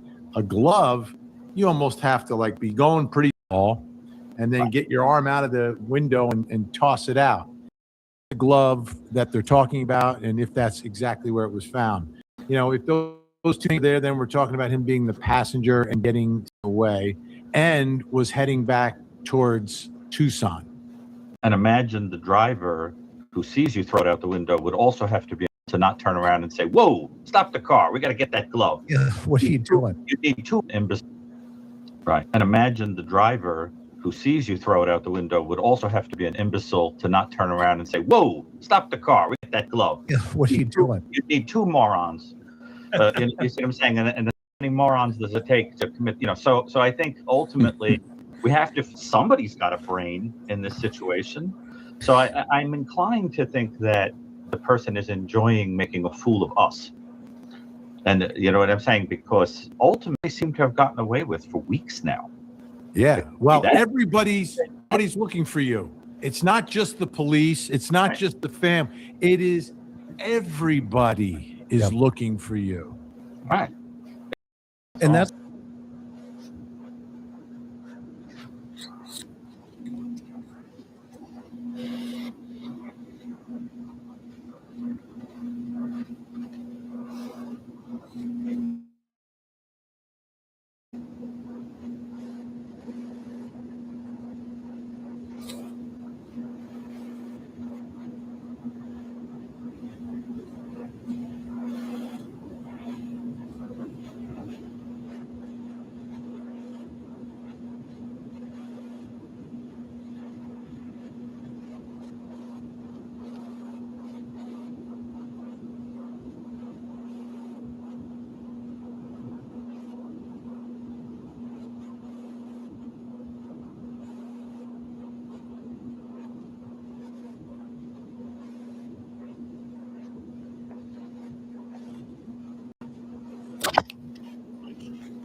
There's a connection. It's not arbitrary. It's very specific, I think. Anybody have a different opinion, or everybody on the same page? Mike, what are your thoughts? Yeah, I think it all ties back to the house. I mean, there's so many, and that's where, you know, it could be the Schuberson believing that he's invincible and doesn't need the FBI's assistance. That's eventually lead to his downfall, because the FBI has so many tools available to them. Many not known to the public. You know, many of them are classified, and but they have this list of things to use that are available to state and local officials and police for these types of cases. And so, if the sheriff doesn't invite the FBI in to help them, they don't have access to those tools. Yeah, Johnny, thoughts? They don't have access to one of the first nights we were on the air. Unless I knew more about what the conditions were in residence, we don't really know that she ever got into the house. We don't know that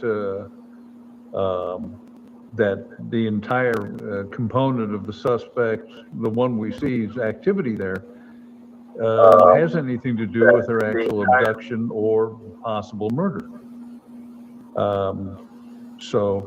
And as far as this being a random act, this isn't a random act. This woman was targeted by people within her immediate orbit. That doesn't necessarily mean family, but she wasn't targeted randomly. Yeah, I agree. I'm certain that this is not a random act. As I've said on this show before, I don't believe in coincidence, especially kind of a high-profile case. And it's someone that is familiar with Savannah and perhaps her mother, and may know them very well or may know them in passing, but there is some connection there, and so therefore I don't believe it's random. Jerry? Well,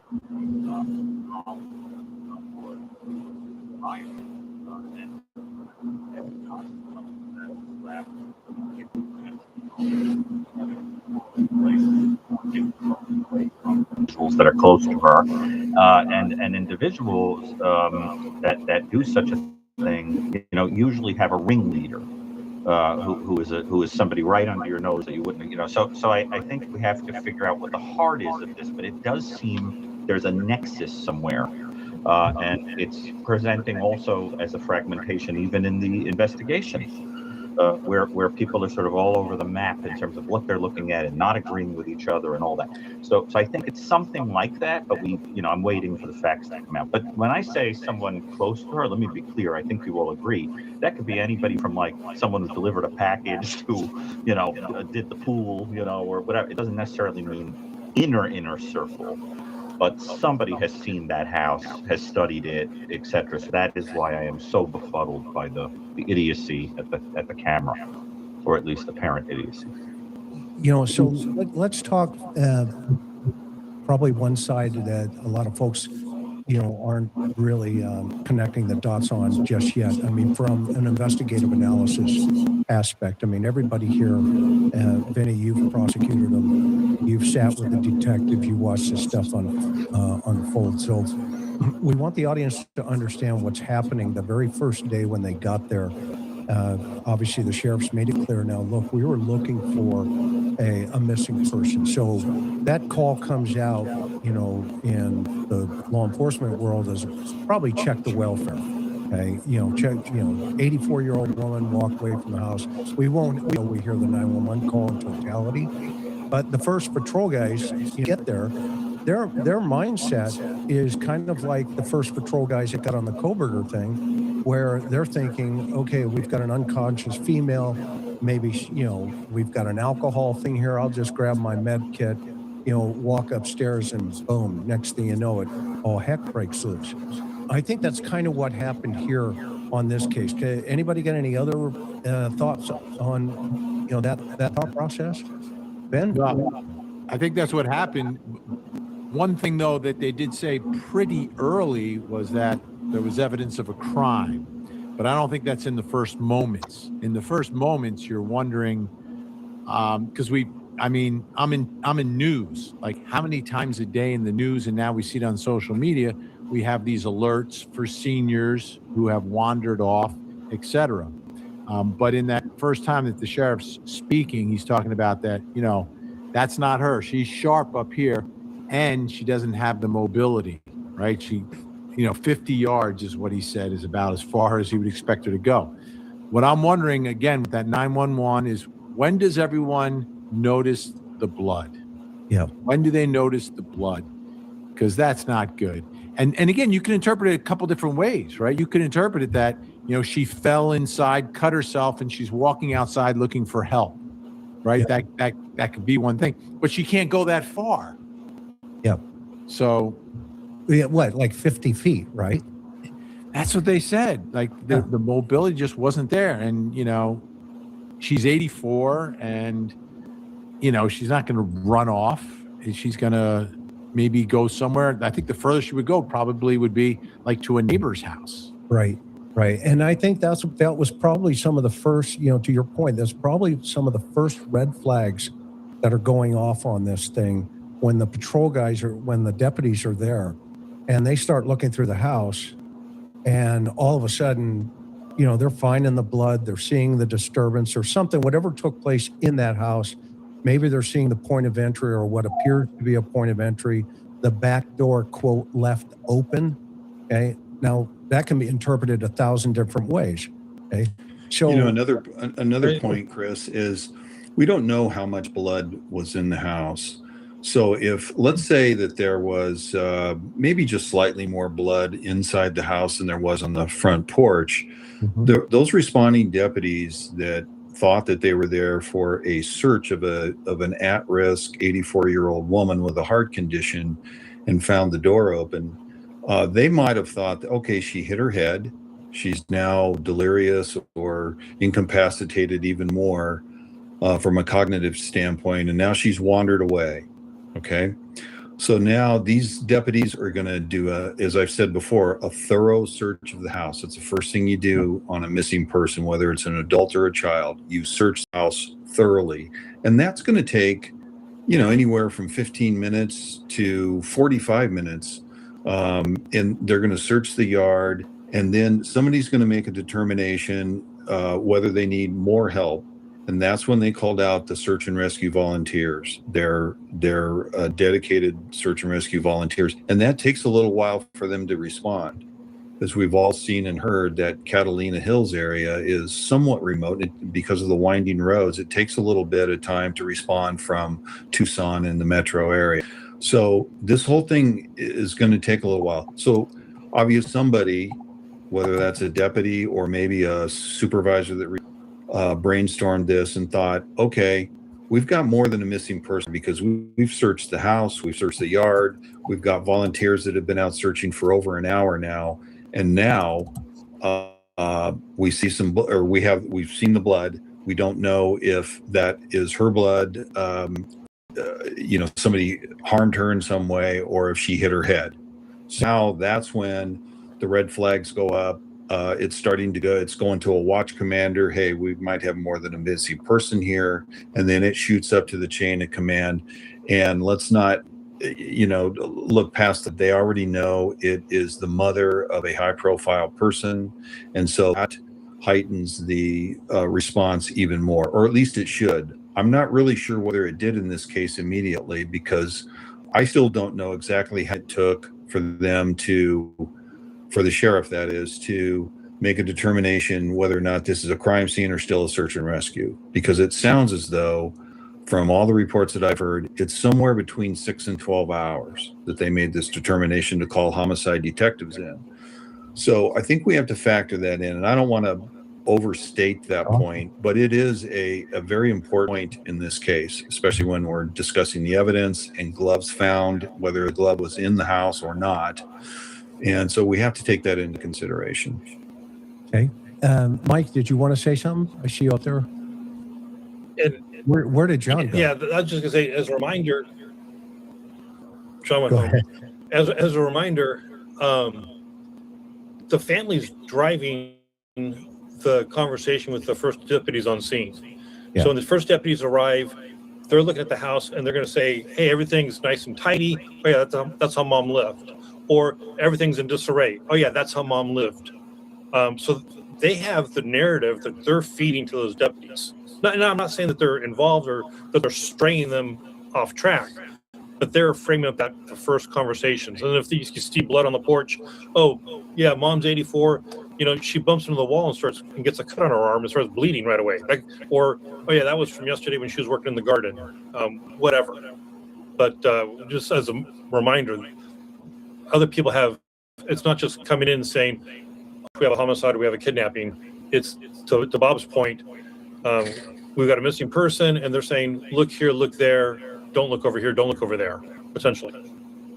And just one more real quick thing, Chris. Heard a report and it sounded credible, and I don't remember where I heard it. It was early last week, but it sounded one of the initial responding deputies found the blood on the front porch. So, they knew it was there early on in the radio call, the initial radio So is that a red flag? If you have the RP as the family and they're the first ones who've been checking that house looking for their 84 mother and they missed it. Here's I'm going to play devil's advocate just for a minute. Okay. I'm just going to throw a curveball to the group here. Okay. What's bothered me from this thing, just taking it back to the beginning, right? The simplicity of we have a timeline. We have the timeline. We know for a fact that either the app that you guys pointed out, right, the Q app, and everybody asked me about this, on your show, is this idea of, okay, we have a timestamp.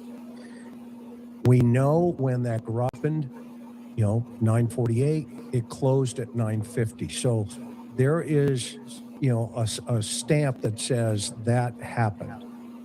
We don't have any of that in the morning when they get there. we have nothing on the timeline that says, yeah, they drove from the house to find mom after they get the phone call from, you know, a friend at church, which by the way is also a 2-hour difference because they're on the East Coast and she's on Central Time. So that's 2 hours. So if their church starts at 9:30, that's 7:30 for mom. Okay. And so from if 7:30 in the morning, if in fact that's the correct time, crunch here, when do they get over there? I mean, the sheriff came out, like I said the other night, at 11 o'clock. You know, he kind of estimated 11, et cetera. And as Vinny pointed out, he's kind of tightened that time frame up until, 7 minutes of when, I think it was 9:56 or something like that in the morning. Let me look at my notes to make sure. I'll correct that here in a minute. But Chris, can I just ask yeah, you go ahead, Gary, jump in. One thing that's bothering me about the timeline is I want to know when the camera goes off because she's not on it. I want to know why we don't see her leaving and coming home. So when does the camera get dismantled? Well, that's a great question, and this is why it's also confusing in the timeline, because here 9:48, right? She's dropped off 9:50. The garage door closed. However, at 1:47, the Nest camera disconnects. So we know before that we see this guy with the gloves and the bushes and everything covering that camera. So that has to be before 1:47 a.m. But she could have gone through the garage and somehow not been glimpsed or even exited through the garage. In other words, is it possible she's just not in the view? But technically speaking, I mean, you think you'd see something. I mean, the car driving past the door, something to indicate that there's a coming or a going of this person glimpsed on this camera. The other thing that's bothering me a great deal is if a living person is brought out of the home and is walking to a car, because we know there had to be a vehicle in play if she was, there's no question. And that's also supported by the idea of somebody potentially throwing at least in theory. Then I have to say, imagine to it, there's no way she would not have been screaming. When the door opened, she would have been screaming into the night for somebody to come to her help. Now, so how far away are our neighbors that nobody would hear somebody screaming on the top of their lungs? Because I don't know anybody, unless she was drugged or bludgeoned or something, that would be screaming. Okay, before we go to that point, that's a great point because it is real at that time. It's illogical. Okay, right. But so let's stay on the time frame here. Right. The timeline. 2:12, a person is seen on camera. However, it was reported it was downloaded into a sheriff or into a server, so they weren't able to specifically say who, what, when, where, or why with that situation. But there is a person. The sheriff describes what's seen on the camera as a person. Okay. Now here's where the curveball comes from me and you guys, and then I'm going to just let you guys run. At her pacemaker disconnects. 11:56 a.m. The family checks on Nancy. If we take 56 a.m., that's their time. Church, hypothetically, is 9:36. If she's connected to that, watching, back on the East Coast, they're watching a service from the East Coast, okay? Because there's a 2-hour time frame difference. So that leaves a gap in time. The second situation here is 12:03. The call comes into 911. So here's the big question for me, and you guys help. Not go through the front door? Do they not go through the garage? And then do they go around the house? They, as Mike pointed out the other night, they look through the garage door, and then they go through the open door in their 84-year-old mother's house. And now the 911's called, but they search for a little while. Okay, that's it. Thoughts? Well, so for the garage door camera, the garage door timestamps, where are we getting that from? Because, my son can be up in LA and open his garage for me to go inside and get something and close it remotely. So he's 50 miles away. So we don't know where that timestamp's coming from. And if it's Annie showing the deputies, here's my phone, here's when we open and close the garage to let. Okay, that's one thing. Or if it's because forensically, what they did with Nancy's phone, if they used her phone, because again, taking Uber to Annie's house, she most likely went out through the garage and closed the garage behind her. And at night, that's most likely the way she went in, because the garage is illuminated and gets you into your house. And who's running the Uber app? 84-year-old mom? Or did they order She's them? sharp as a tack. My mom does. Got it. Yeah, she's sharp, and she still drives because she still has a car. So she's driving most likely during daytime hours on routes she's comfortable with. But when it comes to nighttime driving, she's Ubering it over to family's house and getting a ride back. Okay. And how's she getting in and out of the house? She using the clicker or she using the app on her phone? I'm going to say app on the phone because it's always with her. Okay. Yeah, she's technology savvy, and at least it sounds like it. So yeah, I would agree with that. But here's another thing, and I don't know if this is a major pointer, but even if you use a key, if you have a MyQ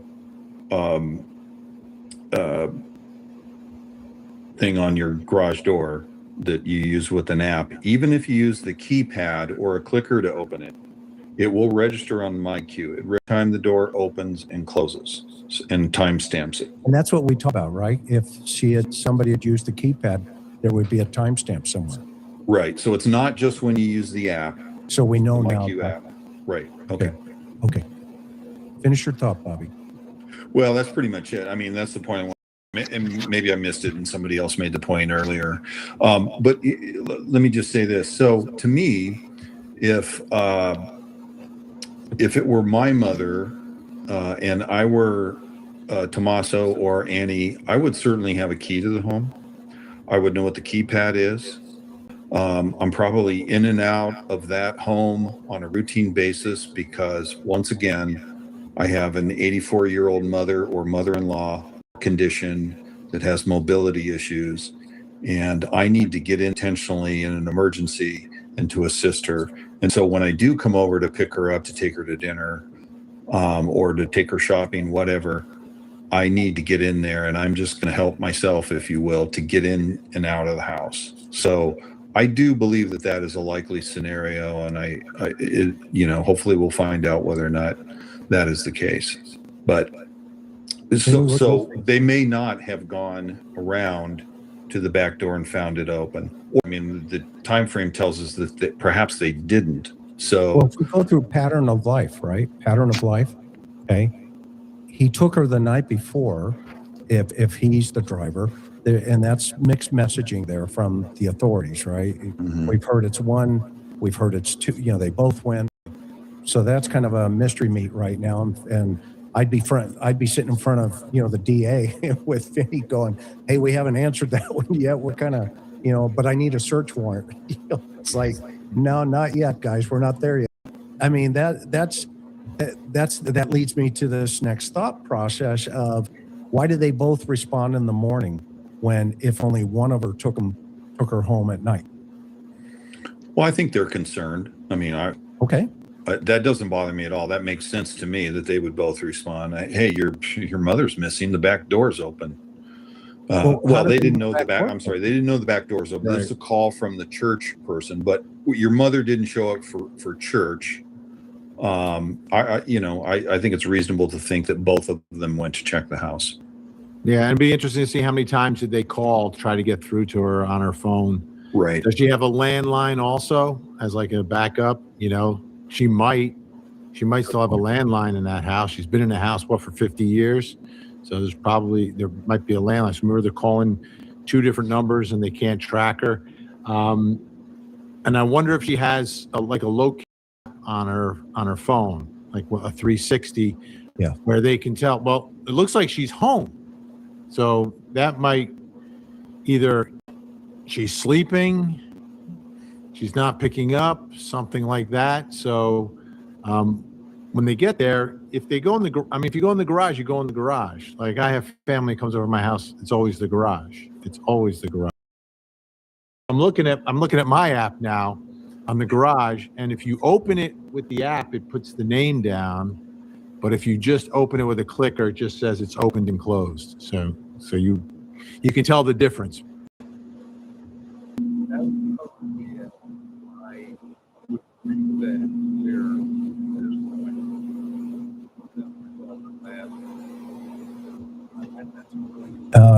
Gary, so here's a thought for you. From a behavioral aspect, we look at this individual, right, who's tampering with the Nest doorbell on camera. Okay. What do you think his level of mindset in planning? And does this action somehow show impulsive behavior or someone who's deliberately trying to reduce their risk of being identified?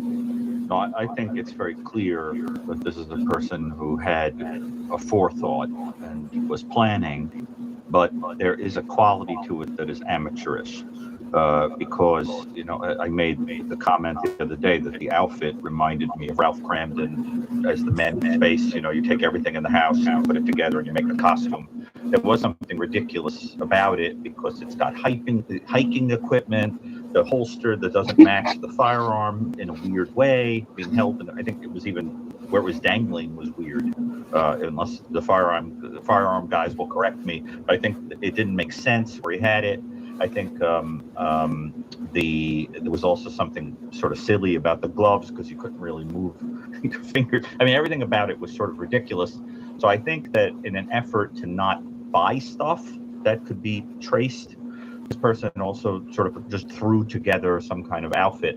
So what I think is you have a mixture of this kind of cool-headed quality that you see in people who are a little sort of psychopathic, where under pressure you just aren't very upset, you could care less, that kind of thing. Most of us would at least have our show signs of anxiety in a situation like that. That can also come from years of doing it and losing your nerve, and I don't mean losing it like you get nervous. I mean losing it as if you stop getting nervous, and also combined with a kind of a chutzpah, that comes with people that think that they're more intelligent than they are. So I don't think it's impulsive, but my guess is that because this person probably lacks some kind of imagination about how human beings act, and is kind of unempathic. We saw this with Koberger, I think. You don't anticipate what's really going to happen when you get in there. You might lose a little bit of control and then make some stupid kind of boneheaded mistakes. But this to me has the look of what we see in people that are a little kind of antisocial and who are sort of relying on things that other people have done. They've either Googled it or learned from other offenders or whatever, and they're just sort of imitating it. One of the things that I think we're seeing a lot of recently is people who are paying attention to true crime and know, for example, that Koberger, as a good example, or let's say the Brown shooter, turn their phones off. And so a lot of offenders are learning to do that. Well, this thing is going to ping all over the place, so let me shut it. So in other words, they learn from each other. Rex Heuermann, if he's guilty, did a lot of studying of other offenders and learning tricks about how to do DNA and so on. But I think the other thing I would say about this person is that there's an amateurish quality, but I think they studied how to evade getting in trouble. So that I think that definitely I think there's planning and a cool-headedness and a callousness. That's the other thing I think we could figure out about this person, because think about the kind of human being you'd have to be in the cool light of reason to assault an 84-year-old woman on a walking device. Just think about how you'd have to be able to shut off your emotion. You'd either have to be totally reptilian, lizard of a human being, or you would, with a practical motive, where you would just look at the person and think, you're in the way of money, lady, and you've got to go. Or you'd have to be somebody who hates their guts.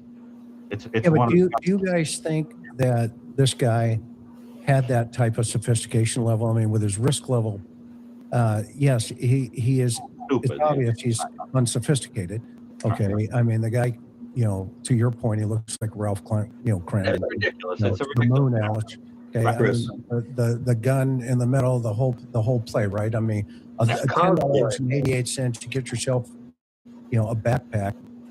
But I mean, that kind of, it sounded, that piece of the puzzle sounds like, oh yeah, this is, whatever, a tweaker, and he's decided to, break into some houses around the neighborhood, et cetera. But when you take the totality of the circumstances now, and you say, well, what about all this? By the way, I need, Bitcoin in an installment plan. You don't give it to me by, Monday. My number's gone up to 6 million. I'll start with 4, and then you get the secondary guy, playing behind the scenes of, well, I'll tell you what, if obviously that guy didn't respond through the negotiations aspect, proof of life, et cetera. So I'll give him to you, and I'll tell you exactly who he is. Here's the number here that you can pay me. Okay, 1 Bitcoin, $60,000 or whatever. And then you got this guy in LA that the feds are dealing with who says, hey, I'll raise you. Okay, I'll go ahead and just send a text message to the brother-in-law and the sister, who aren't even the point of contact in terms of, conversation. And what are his text messages? Did you get the Bitcoin? We're waiting on our end for the transaction. Well, who's worried? You got a mouse in your pocket? Is there more than one? Okay. And then that you get that 9-second phone call into a family member, and the feds have been very careful tucking that away. Everybody agree with that piece of the puzzle? Never identified them. I do. Yeah. Right. I mean, the affidavit says a 9-second phone call was made into a family member. Well, who? Was it just the brother-in-law? Was it the sister? Was it Savannah? Was it her brother? I mean, because we can take Savannah and her brother completely off the table. Everybody agree with that? Vermont and New York. And you're not taking your mom out that night. Period. There's no way in the world they're involved in this in any way, shape, or form. And I'm not saying the other sister is, but she does get a Bitcoin text message that is questioning whether or not there's a transaction taking place. And I think now then, when you start looking at the other pieces of this puzzle here, what's the latest and greatest? The latest and greatest is, well, the guy went in there and it's a burglary gone wrong. Anybody think this is a burglary gone wrong? No. With 200 years of experience here? Not at all. Nothing was Not taken. at all. Okay. So we're back to, some of the simplistic things, and everybody here knows how these things always end up. You end up with this all of a sudden out of the blue because there's been a digital footprint that shows certain things happening in certain places. All of a sudden you see this massive, situation where, these guys are teeing up and they're going out with these boxes and these types of vehicles. And Mike, Bob, John, Ask Marauder on the front porch. Absolutely. Hey, what are your thoughts? We've had a lot of discussion about his demeanor. Virtually everyone has talked about his demeanor, and most people would agree that he was calm, cool, and collected. First of all, I don't think he was sophisticated enough really to do this on his own, number one. Number two, if he fancies himself as some kind of a sophisticated criminal that's going to do an abduction and defraud somebody out of 6 million, he's failing utterly. The whole gun thing is crazy. I think he had a couple of or had 2 pairs of clothes on when he was on the porch. But I want to bring up something that I heard yesterday from retired FBI agent Maureen O'Connor, was on another show, and she posited that this guy was likely high on something, and she speculated marijuana or oxy. Now that kind of sparked something in my head. How many times have we investigated crimes where found out later, oh yeah, I was high when I was doing that. And I think mostly about robberies, but I've also interviewed a murder suspect or two. And John, you have, Chris, I know you have, I think all of us in law enforcement have, that investigated those kind of crimes. So that makes sense to me. And that would account for his cool, calm, nonchalant attitude, apparent attitude and demeanor on the front porch. So what does that matter right now? It probably doesn't matter a whole lot, but just by way of explanation, because we've talked about this a lot, the audience, your audience has really had a lot of conversation about this in the chat and so forth. So I just wanted to get that out before we moved on to the next. Yeah, Bob, topic. he may have self-medicated. Yes, maybe absolutely. Maybe he is a player in this. He's a Confederate in this operation, and he's unsophisticated. And the time comes for him to move into an arena he's never done before, and he decides that he needs to calm himself down, and maybe he smokes himself a bunch of weed, or you say does some oxy. I don't see any evidence of meth there. And we certainly meth would make him, as we know, would make him more excitable. And I'm not suggesting that this guy was fallen down stoned or anything like that. If he was high, he took just enough to take the edge off and to calm his nerves and to make him unexcitable. So I thought that was a great point that Marie made, and I hadn't thought of that previously, but it was a great point, and I wanted to give her some credit for that because it certainly resonated with me. Yeah, absolutely, and that would put him into that would lean him more towards the unsophisticated burglar concept. Exactly. He's chasing the needle or something like that, right? You know, exactly. Well, if I make a quick comment. Yeah. So it's an interesting point, particularly because some of his movements are sort of weird and dopey and all that. But I think it's important that we also consider the possibility that some of the coolness that we're seeing simply comes from being a sociopath.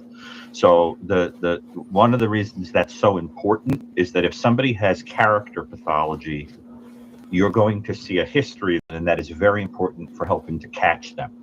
Yeah. Because if you have a local person who would do something like this, chances are they've had run-ins previously with the law, and chances are that the person is a little bit of a hothead, because this is a cruel person. This person is the type of person who people would remember kind of a hot-headed jerk. This is not some guy that's going to be the guy, doing the basket in church. You know what I'm saying? This is not a nice dude. So what I think is that they should be going around the area saying, anybody have anybody that you're aware of, who's might have been a sort of nasty to you, judge against you, or whatever. Because if this guy lives locally, you're going to remember that person. And we have an idea of his body size and film footage of him and all of that. They should also be looking at people who've gotten in trouble for petty crime, sometimes, let's say, 5 to 10 years, that reside in the area, because this kind of tends to get in trouble for stupid things, shoplifting, driving, wildly, whatever, because there's something wrong with their frontal thing. They make stupid mistakes. Their judgment is messed up.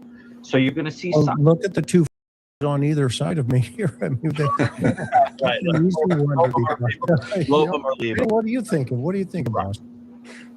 What do you think? This makes sense. That's the type of person, if someone else is involved, that you're going to enlist to do this. Right. And who would agree to do it, right? It's not just like, if you're going to ask someone, you're going to ask someone that you're pretty sure is going to agree to do it, right? So you're comfortable with them. So that's going to be someone like Gary described. That's the type of approach. And we've seen this at Court TV. There's a case involving a guy named Henry Tenen down in Florida, who was hired as a hitman to take out, there was a custody battle going on for like 7 years. So the ex-wife and her new husband enlisted this guy, who was a bit of a two-bit kind of criminal, to do the hit. And he did it, right? So they knew, all right, I approach him, he'll do it. It's like Mikey. Let's ask Mikey. He'll try not this Mikey, but any Mikey. He'll try anything. And I think that fits. And that, to me, that's consistent with what I'm seeing on the. Right. Yeah. Interesting. And so that leads us into the vehicle. If there had to be a vehicle involved, because you're going to have to move this 84-year-old woman, and we get into the sophistication level again of, who's the getaway driver, right? Or is that the kingpin here? Or are there other people in the peripheral edge? And maybe that's where the Bitcoin stuff comes in. And I think the feds, and Mike, I'm interested in your answer on this one. And then John, chime in behind him, because you ran task force. And I think when the sheriff said the feds are the best at doing what they do, and they're the best in the world with all the toys and doing all the things they can do about ransom notes, Bitcoin, and all that stuff. They flushed the guy out in LA pretty quickly. But I think this Range Rover is more connected to the Bitcoin than it is in totality, potentially, to Nancy's abduction. Thoughts? And I hope I'm wrong. Well, we saw the deputies and the agents holding up a tarp around the back when they went to open it. Yeah. Go ahead, Chris. You're going to say something. No, I think they're doing swabs, and they're running ALS through the back. Alternate life for our audience. Her body's not back there, because they would have towed it right to the ME's office, and they would have processed it behind the scenes. I agree. That was the point I was going to make. I just wanted to explain it just a little bit for the audience, but awesome. No, it's a great point. So thank you, Mike. What are your thoughts on what I was thinking? Yeah, even that you show the two agents that are with their jackets and T-shirts on. One of them had was it violent crime task force or gang task force? Yeah. We don't. People will often jump to conclusions with whatever shirt's being displayed, and that could just be a clean shirt from the closet that says police on it, FBI, that he just grabbed that and went out and was processing the scene, or he could be assigned to that team. We don't know. So those are the conclusions we got to be careful not to jump on. If there's not regular communication from either the FBI or the sheriffs, then the media is going to fill in with the blanks. We talked the other day about the NTSB, and everything they say is nothing but facts. And that's what I like to do on your show, is just make sure that what we're stating is factual to what we know. And what that Land Rover connects to, it's going to be interesting to see how it plays out. I mean, we've got where they bought it from potentially, because the license plate, all sorts of leads come from that one vehicle. Yeah, and remember the sheriff made a comment about we couldn't see the plate because it was covered. And now we get this vehicle from this MG Motors. And I've heard two different things, but I know this for a fact. What I'm going to say here is, in that geographic region, in where she lives, because we used to live what they call up the mountain. I was about 3 hours away from that area, and when in that whole region they have the flock camera system, FLOCK. Okay? I know that for a fact, because trust me. Okay, and so they had some type of license plate, LPR data, and I think that's how they got onto this. Okay, I believe that at somewhere we're going to see, some type of information that would be solid probable cause to throw into an affidavit and say, go before, a prosecutor and go before a judge, get a telephonic, in the middle of the night, whatever it was necessary, and hit this vehicle. What I found was interesting, to Bob's point a moment ago, is when it was a feds who grabbed it, and it was a feds who put the evidence tape on the back hatch when they sealed it. You'll see when everybody sees it. He's got a Sharpie in his hand, and Johnny, keep me honest here. And he's putting date and time on that piece of tape. They seal it up, and after earlier filming it, and it looked like they were pulling something out of it that they didn't want anybody to see. My first thought was, it's a jammer up here. I thought, do these guys have a digital jammer? Because there's a trend right now going around the country for some of these organized up all the Wi-Fi systems in the homes. Okay, so I wonder if they want us to see that, because I know it's not a body working homicide for 13 years. They're not hauling that body out and covering it up. Am I right, Johnny? Right? No, there's no body, but the idea of the jamming device. Yeah. So and so I'm wondering, okay, is that what's going on that side of the coin? Which takes us back to the sniffer. Okay. When everybody's saying, yeah, they're out just sniffing around for the pacemaker, well, they could be out sniffing around for the jammer. That's the other thing. Okay. So, and Mike, you guys, that was your lane. I mean, you know, and I'm not going to say too much more, but that's a possibility, right or wrong? Absolutely. Okay. Absolutely. So, John, go ahead. Well, the question is now, the vehicle, if we've determined that it was the vehicle purchased from MG Motors, and if we have an idea of when it was purchased, what was the mileage at time of purchase? What was the mileage when it was impounded by the FBI? That gives you a radius of where that vehicle's been. And it may not be as useful if they purchased the vehicle a while ago, but if it's got relatively low mileage on it, that you can at least draw a circle and say this is as far as they could have gone.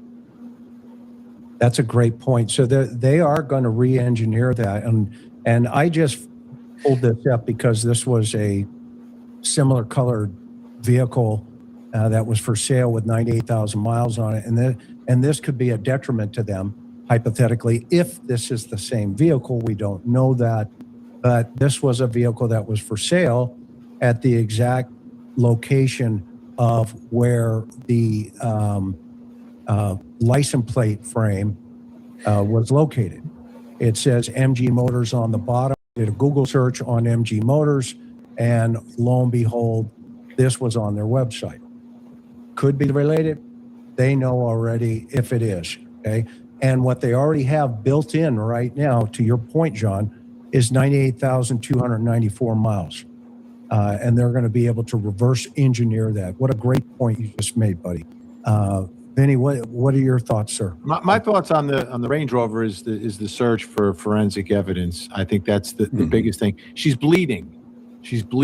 So, what you know, I don't want to go through like a how to do it, you know, necessarily. But if you're planning an abduction, are you going to do like you see in all the movies and sort of line the back of the vehicle? Like, is she conscious? Is she not conscious? Does she have zip ties hands on her legs? Like, how are you transporting her? To me is significant. And you've got more than one person involved, but drew them to this vehicle. They had something that drew them to this vehicle. So I think that's another great lead. And the vehicle's connected to a house, and they did both. But it seems like the next day they were out of there. So I don't know, what, if anything, they were able to get from there. There's so many little pieces there, and I think what we're looking for, and I get back to, we want it on the glove. I just want some trace of Nancy somewhere other than her home to something that is connected to a person. I think that is the real breakthrough, or could be the breakthrough here. But how did they prepare? What was in the backpack? Was there like a tarp in the backpack? Like, what was in there? The thing was jam packed. Yeah, what was in there? I don't think we know. Gary, what are your thoughts? Well, Vinny, if you've ever hunted, you know how useful a tarp, for example, could be for lifting a carcass. So that I envisioned, because it, as Bob has pointed out, it was very sort of bloated looking, as if there was some cloth, right, Bob? Remember you were making that point. Yes. That the bag was spread. He's got two bags, I think. So my thought was that part of the preparation was some sort of bag or cloth that might have been used to lift her, living or not living. I still want everybody's thoughts about why there might not have been screaming, because it's very strange to me there wouldn't be unless she was gagged or something. The other thing is, Chris, if you show the vehicle for just a second, if you needed a vehicle to get a person around in, might even be supine or whatever, don't you think that would be a good vehicle to use? I mean, so, we know, for example, from interviews of offenders that are moving around people that they want to bring somewhere to assault, that they have killed, that the vehicles they pick are extremely important. It's all done with a great deal of intentionality. So, does anybody know? Does that have like a thing in the back that sort of lays? When you see the Range Rover, though, it doesn't match the suspect's personality. I mean, this guy's going to Walmart and buying $10.88, for a bat. I don't think it's his Range Rover. I agree. I totally agree with you. Yeah, and I don't see that guy with those gloves being able to cash out his Bitcoin either with those gloves. So, so then there has to be a secondary. And maybe it's a pass off and the Range Rover comes into play. Right, but just to understand, is there a place in the back that sort of lays flat if you had to slide a person laying down into it? Because I can't help but think that vehicle was chosen partly for that reason. Also, does it have windows that are tinted that you can't through? I think it's all tinted. Yeah. No? Okay, so because I really think that vehicle was selected because it was optimal for transporting a living or deceased person. You know what I mean? You didn't use a sedan, for a reason. You didn't use a sedan for a reason. And less suspicious than the white van, right? The white. Anytime you see a white van, it's suspicious. Unless white panel van. Yeah, every Kirk uses a white panel van. Yeah. Right. But do you guys? Chris, I have to roll right now, but I wanted it was great being on here tonight.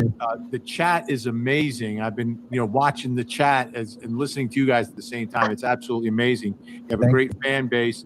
Michael, Dr. Gary, Bob, and John, great to hang out with you guys as well. So it was an honor really having you appreciate here, it, Chris. man. Thank you. You're gonna be at Crime Con? Are you going to Crime Con? I believe so. I'm thinking about going. I would not swear to it in court. I would not swear to it in court. All right. Thanks, man. Appreciate you coming on. Guys, and good night, everybody watching at home. Good night. Great to see you all. Good night. Isn't he great, Vinny? Incredible. We love him. Okay, let's jump into the video of Savannah. She just put a video up. We have, whoops. And by the way, thank you everybody who's here right now tonight. We've got 22,000 watching us. So I want to get into this video with Savannah. Let me get this. And Gary, I want you to look at every human being. Tell me what you're seeing. It's never too late.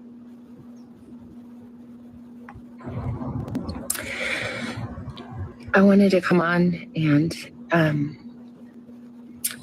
it's been 2 weeks since our mom was taken, and I just wanted to come on and say that we still have hope and we still believe. And I wanted to say to whoever has her or knows where she is that it's never too late. And you're not lost or alone. And it is never too late to do the right thing. And we are here. We believe. And we believe in the essential goodness of every human being. And it's never too late.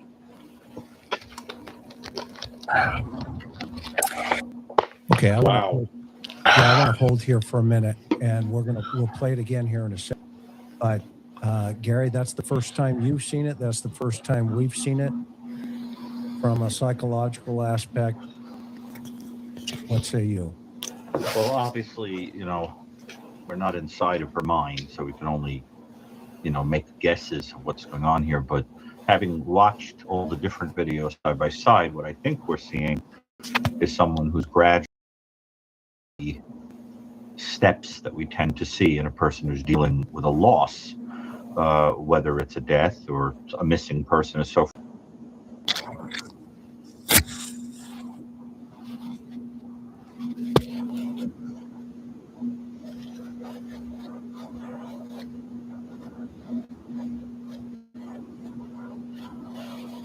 Seems to be making a kind of an assumption about the underlying morality and philosophy of the person who did this, that this person, is a human being with goodness inside of them, when in fact it could be somebody who has absolutely no compunction whatsoever. But it is a beautiful thing to maintain hope like that. I really admire that. But I think that it looked brainious. It didn't sound like something like the BAU would have say this, to somebody. At least I wouldn't have advised somebody necessarily to say those particular things. It gives a lot of, let's say this, because I think it's important to not give a lot of power to the person. So you have to be very careful in your wording. To not, where the idea is to say, the power is in your hands, you can make the choice here, you could whatever. But I think there's something about the wording that sort of presupposes this might be somebody who could possibly care about her. And I don't really know that this person does. I also wonder, and I might be projecting this into this, but I sort of wonder, listening to that, is that there's someone in the back of her mind that she sort of thinks might have something to do with this, and she's sort of saying to them, talking to them, there's goodness in you, we know that you're not an evil human being, but there's because I'm sort of wondering, like, at this point, is she looking around the room and kind of going, maybe it is someone who's crossed paths with mom, maybe there is some. The other thing is, I saw something on, it's bothering me that I can't remember where it was, but somebody said that, I don't know if it was speculation or fact, that she might not be returning to her show, the Today Show, and it was something like, because they think that she thinks that her fame might have had something to do with what happened to her mother. And now, I don't know if that's true, if that was rank speculation or whatever, but I think that's interesting because it starts to give us a sense of what she thinks might have gone on here and the type of person that might have done it. And I think we have to sort of think about that, about like, what do the people in the circle think happened here?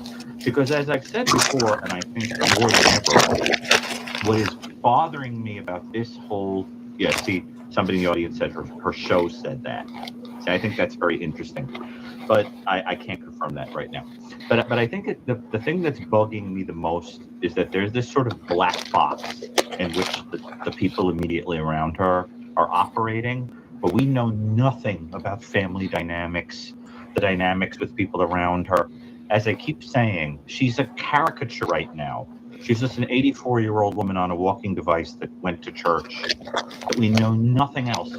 And without knowing that, we can't begin to infer who people in the circle think might have had something to do with it. And as I'm emphasizing, I really think whoever did this, or at least was involved in some ancillary way, has something wrong with their personality and their judgment.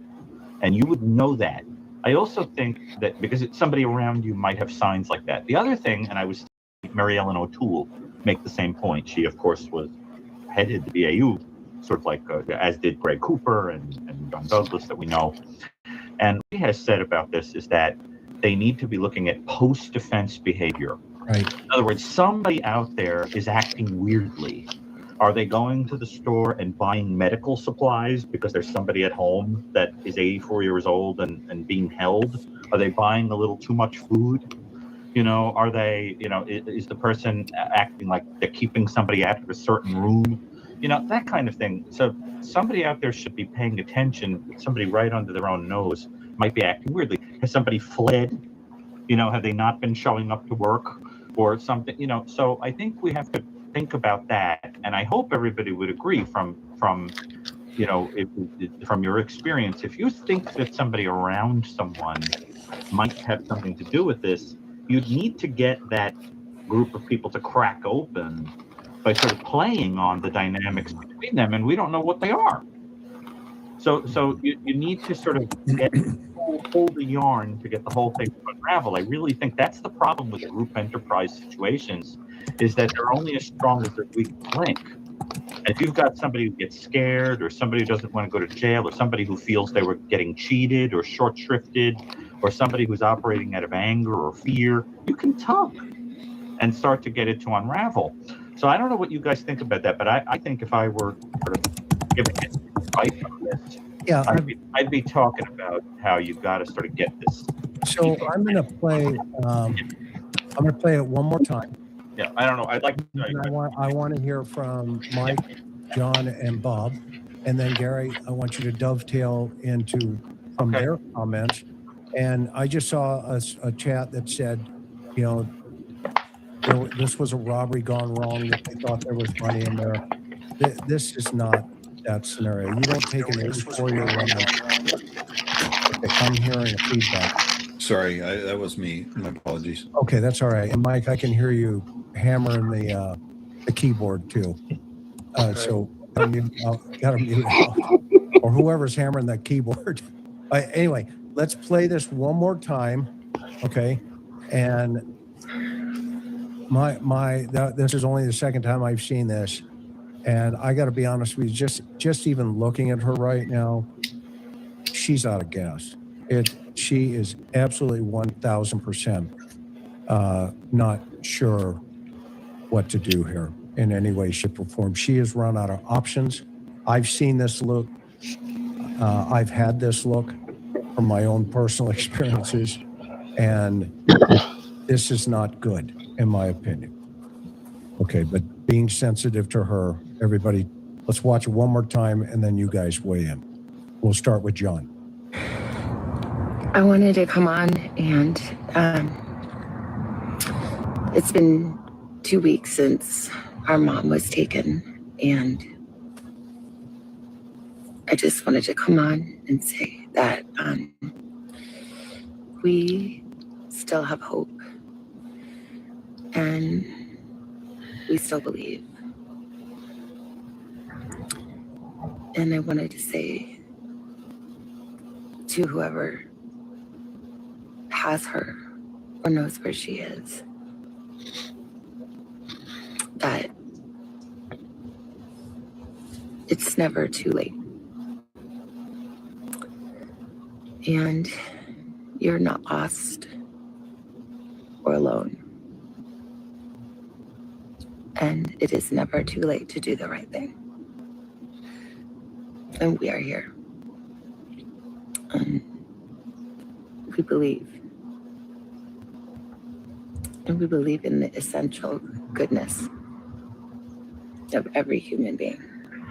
And it's never too late.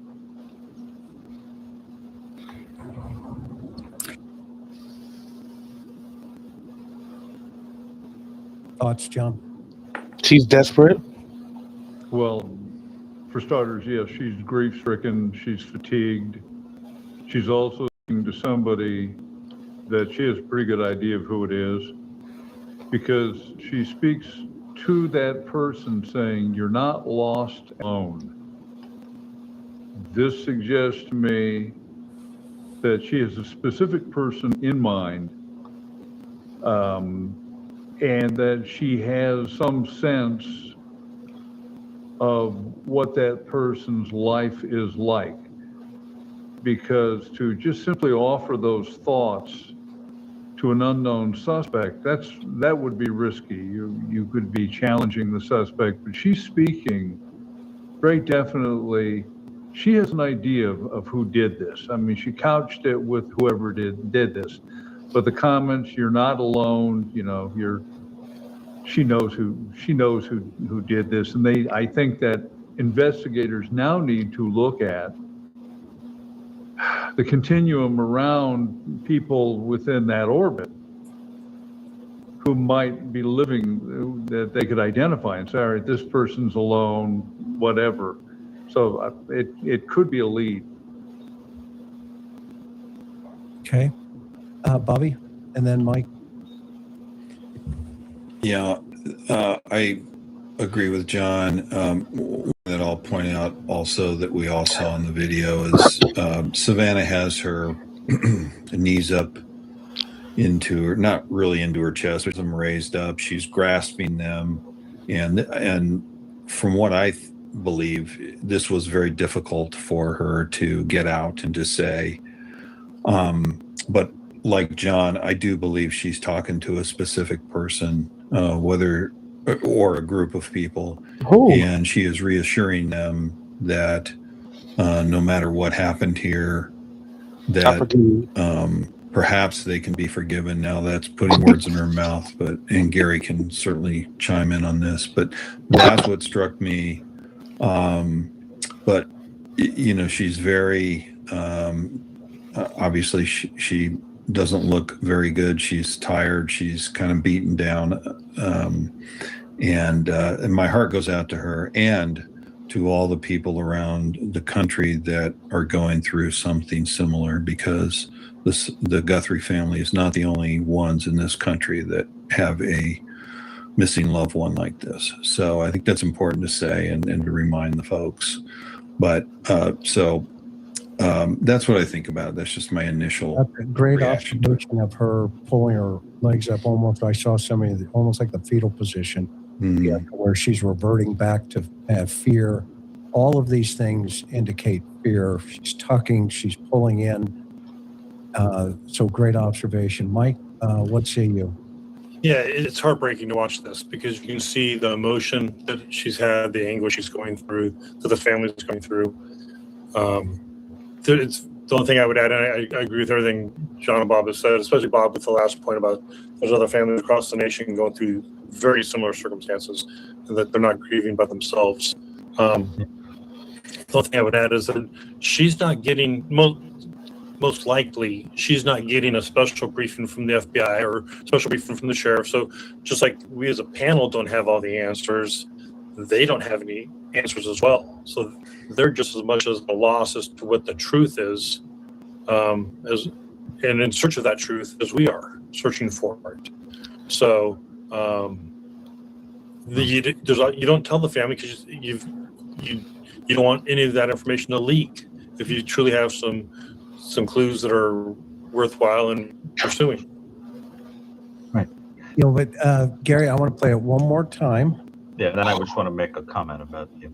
No, okay. Now, do you want to make the comment now, or do you want to watch? Very quick. What I'll say is that that point that I read, that she may feel that her money, her fame, had something to do with this, is very interesting, if true.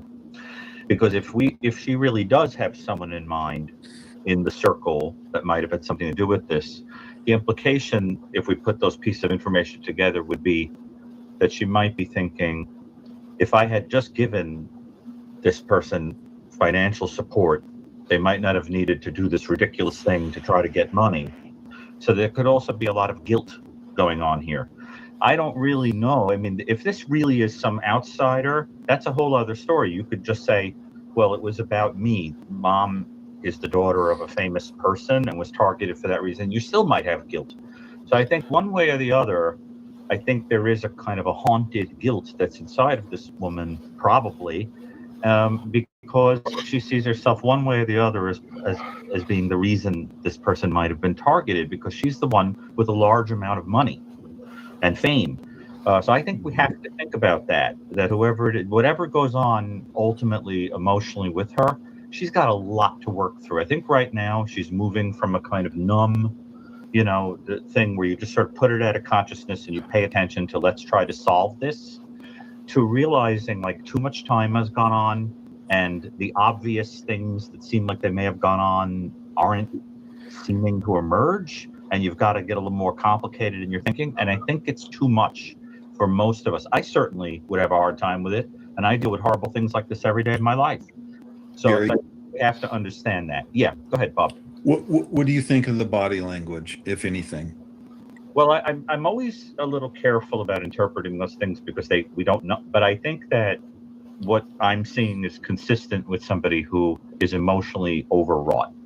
The reality is that no normal person who clearly adored their mother could go through this without shrinking gradually as every day goes on. It would be the normal emotional reaction, right?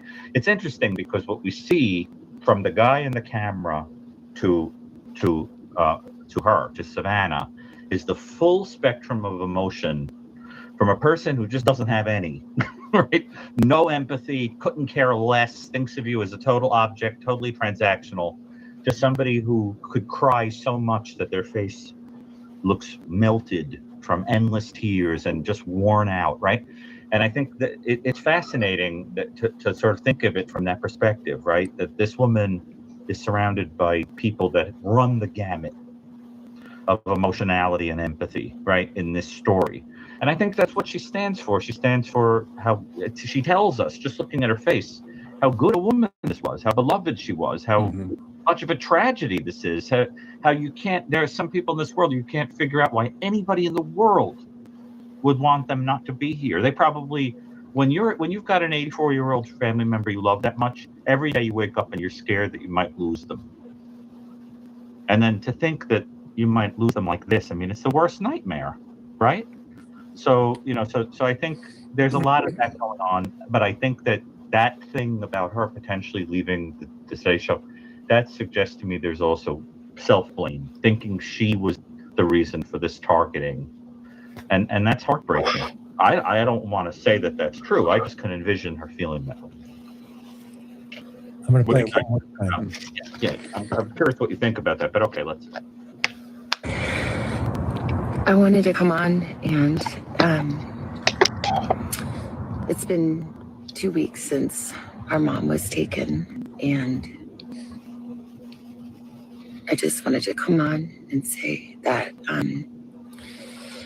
we still have hope and we still believe.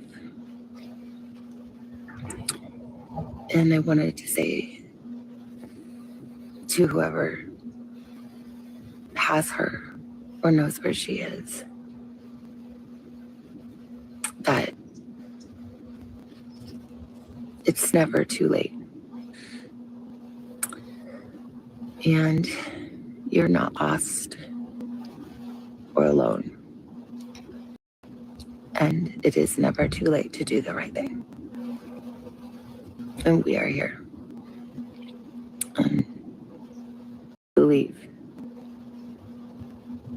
And we believe in the essential goodness of every human being. And it's never too late. You know what? Well, I'll wait for Gary to weigh in. Tell me, one of the things, in cases involving high-profile family members, right? One of the things that, we've learned, offenders sometimes display what's called narcissistic or media-seeking motives. Right, Gary? How seriously should the investigators, you think, take this as a possibility in relationship to a motive? I mean, let's say, I agree with you. When you watch this again, and we've just watched it 3 times now, it's almost like she's just talking to somebody directly. Feels that way. Yeah. And says, we're here because that was not crafted by the BAU. I don't think so. I can't prove that, but I don't think so. No, she's sitting out there with her camera or a phone or something. She's doing this on her own. And then she is laying it out there saying, look, there's hope for you, that was my takeaway. Am I off base, Gary?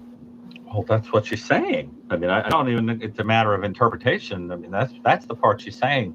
We just don't know if she has someone in her mind that she's speaking to, or at least the type of person that she's speaking to. But it's completely heartbreaking. I mean, you just get the sense of somebody that's just grasping at this point for absolutely anything. But she's terrified that she's never going to see this person again that she loves. And I mean, I hope she does. But every day that goes on, it's harder. it's much harder to believe that. So, but I think it's just a testament to how much she loves this woman. I mean, that's what I feel when I look at it, and I agree. It feels like speaking to at least someone or some group of people in your mind that you think may have had something to do with this. It's very specific. It seems focused in that way. Yes, but and everyone shares that sense, right? All of us. I did. Yeah. Yeah. Yep. Okay, so which takes us back to the victim risk continuum. Right. And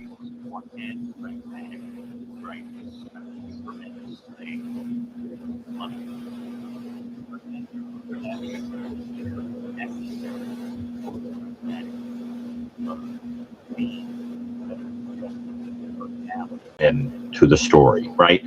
So that what it looks like is that the elements of personality, they imply cruelty, a kind of unnecessary cruelty, like whoever, for example, is sending those notes to the family. There's a kind of cruelty to that, whoever that is, right? And then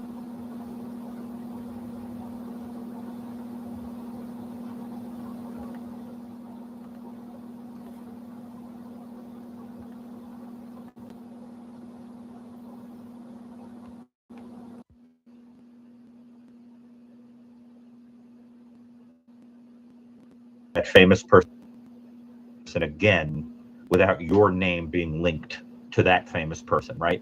I mean, Mark David Chapman forever be associated with John Lennon. You cannot look up John Lennon no matter what he did and not see the name of this person who decided to take him out of the world, right? So that is part of the motivation for some people too. I think that this whole idea of Savannah having to do with it, why it has to imply that it's either that someone knew about her money,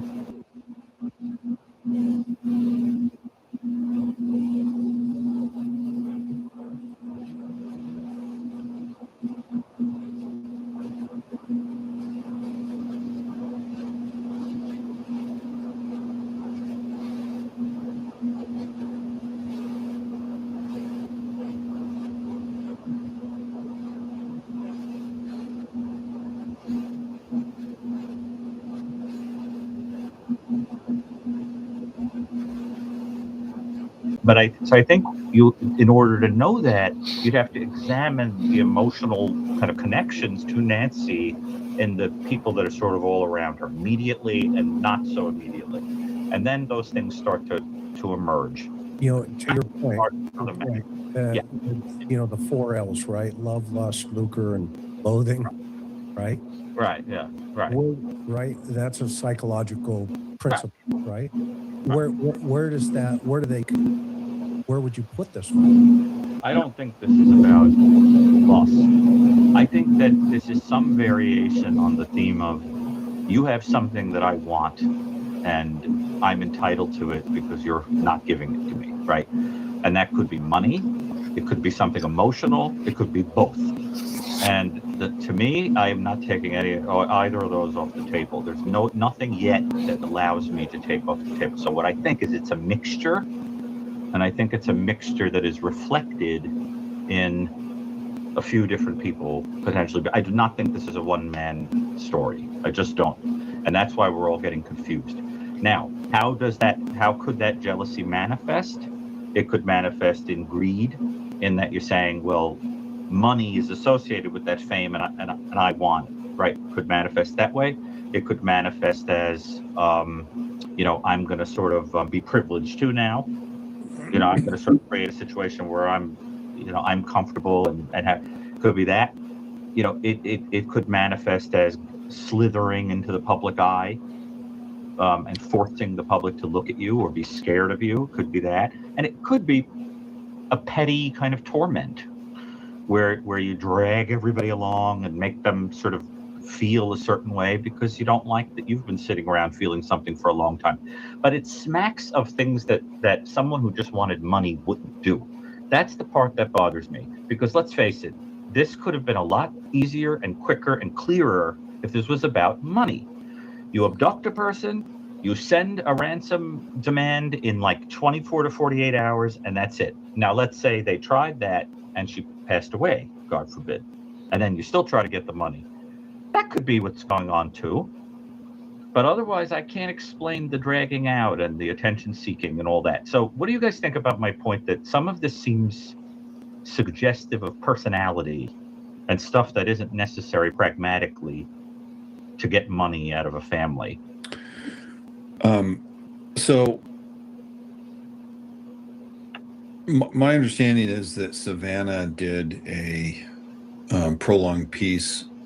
I think it was back in November, where she actually traveled to Tucson, and she did what I'll call a puff piece. And I know that Nancy was featured in that. So could Savannah be guilty about that and think that this played any role in this situation? And I'm curious, and I have not seen the piece, but I'm curious as to whether any friends or family or any other persons in their lives immediately were featured in this piece. Because my impression is that it is just Savannah and Nancy. Now, there could have been others in there, and I don't know. Again, I haven't seen it, but I would be curious, and maybe I'm sure there's somebody in the chat that will point this out that has seen it. I don't watch the Today Show, so I'm really not sure exactly what they did, but my impression is it was a prolonged piece, like Savannah's in Tucson for 3 days or a week or whatever. I didn't see it. It would be extremely interesting.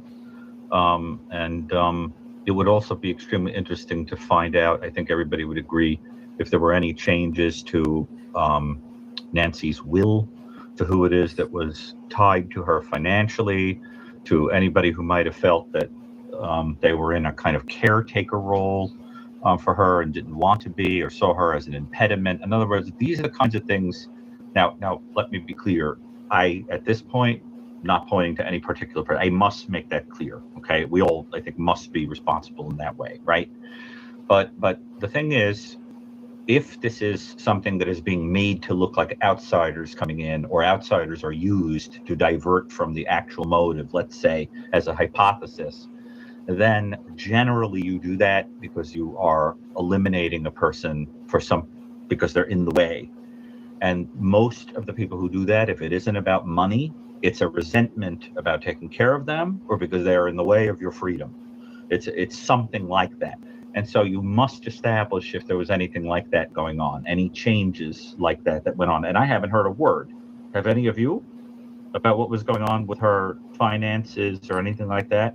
Changes to will, anything? Well, yeah, I mean, she refinanced her house 3 times. The mom. When?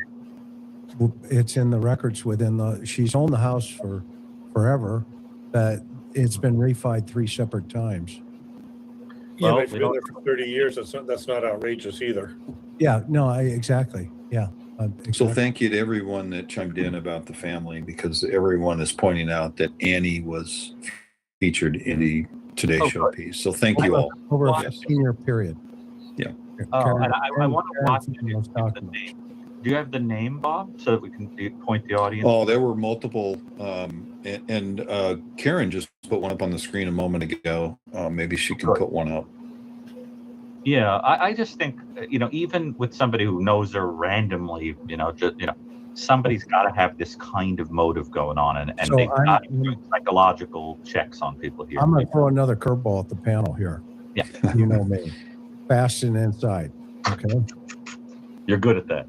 Put a number 4 down. Or hey. It's a number 1, and it's chin music. Okay, 2 days ago, the sheriff was interviewed exclusively by Brianna Whitney from Arizona, the local affiliate. She's the local gal. Okay, we all know how that rolls. Okay, watch this.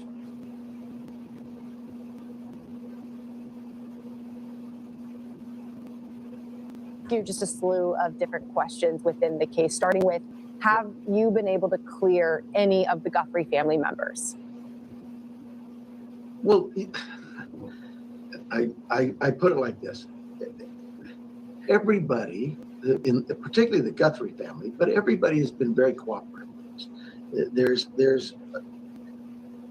We've done a number of interviews and investigations and taken DNA swabs from a number of different people. They've all cooperated with us.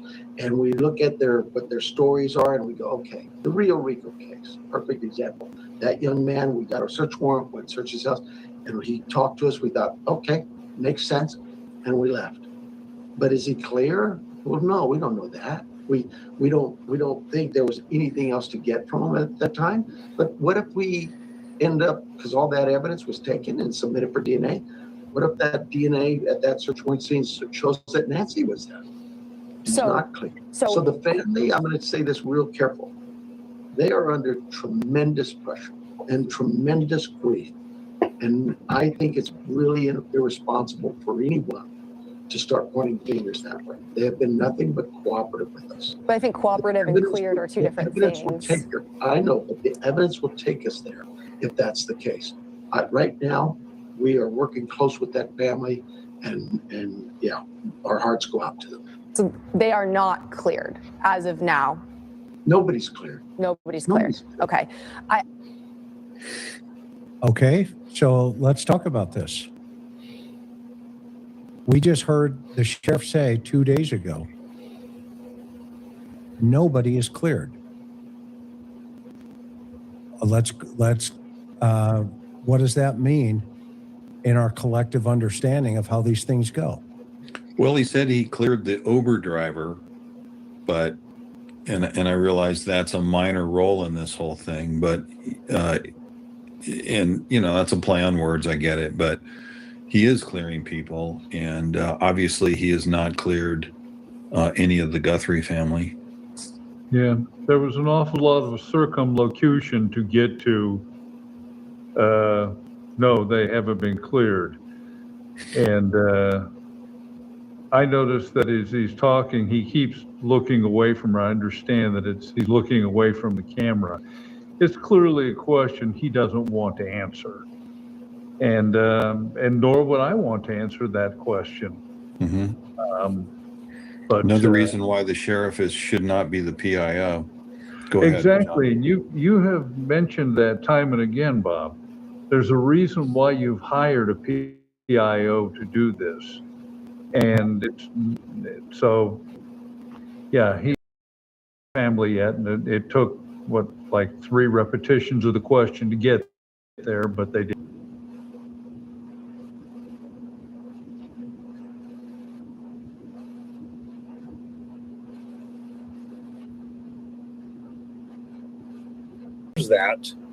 That's attacking to them, and you don't want to do that. You don't.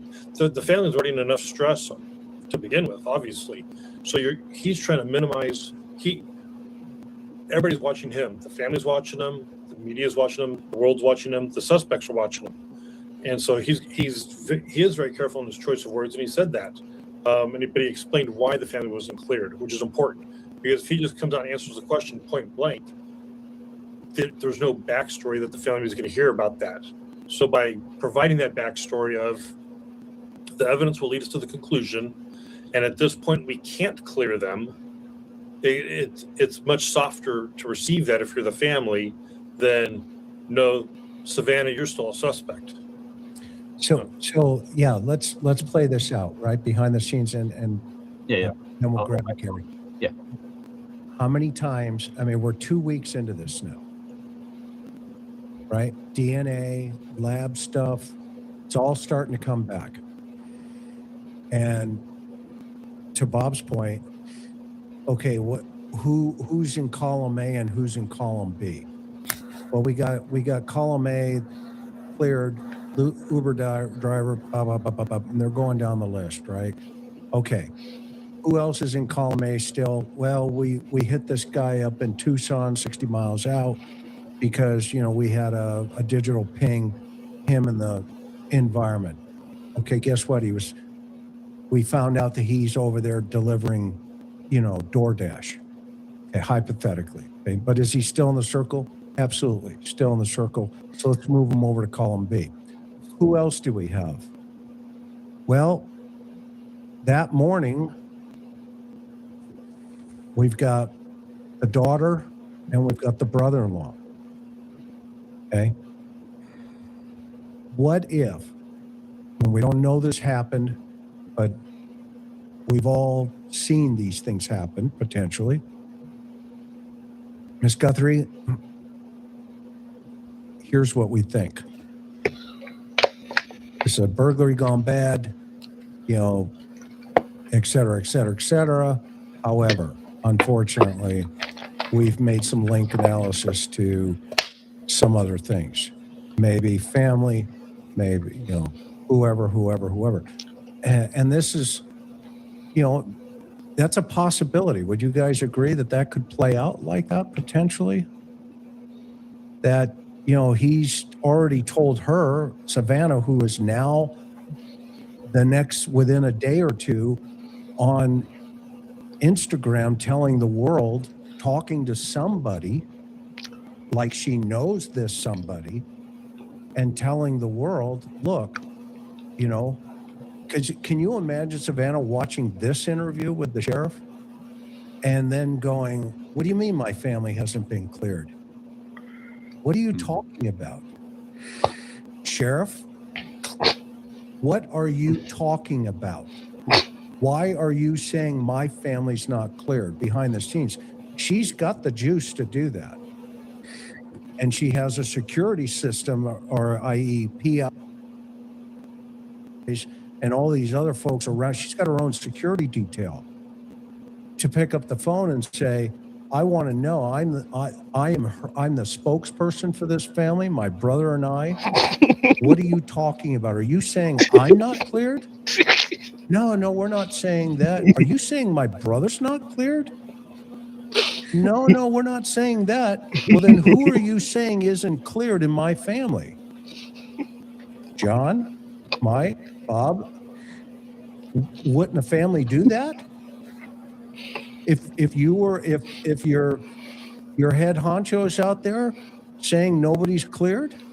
Well, the presumption is that there is behind the scenes communication occurring. And so you've nailed it, Chris. We don't know how much has been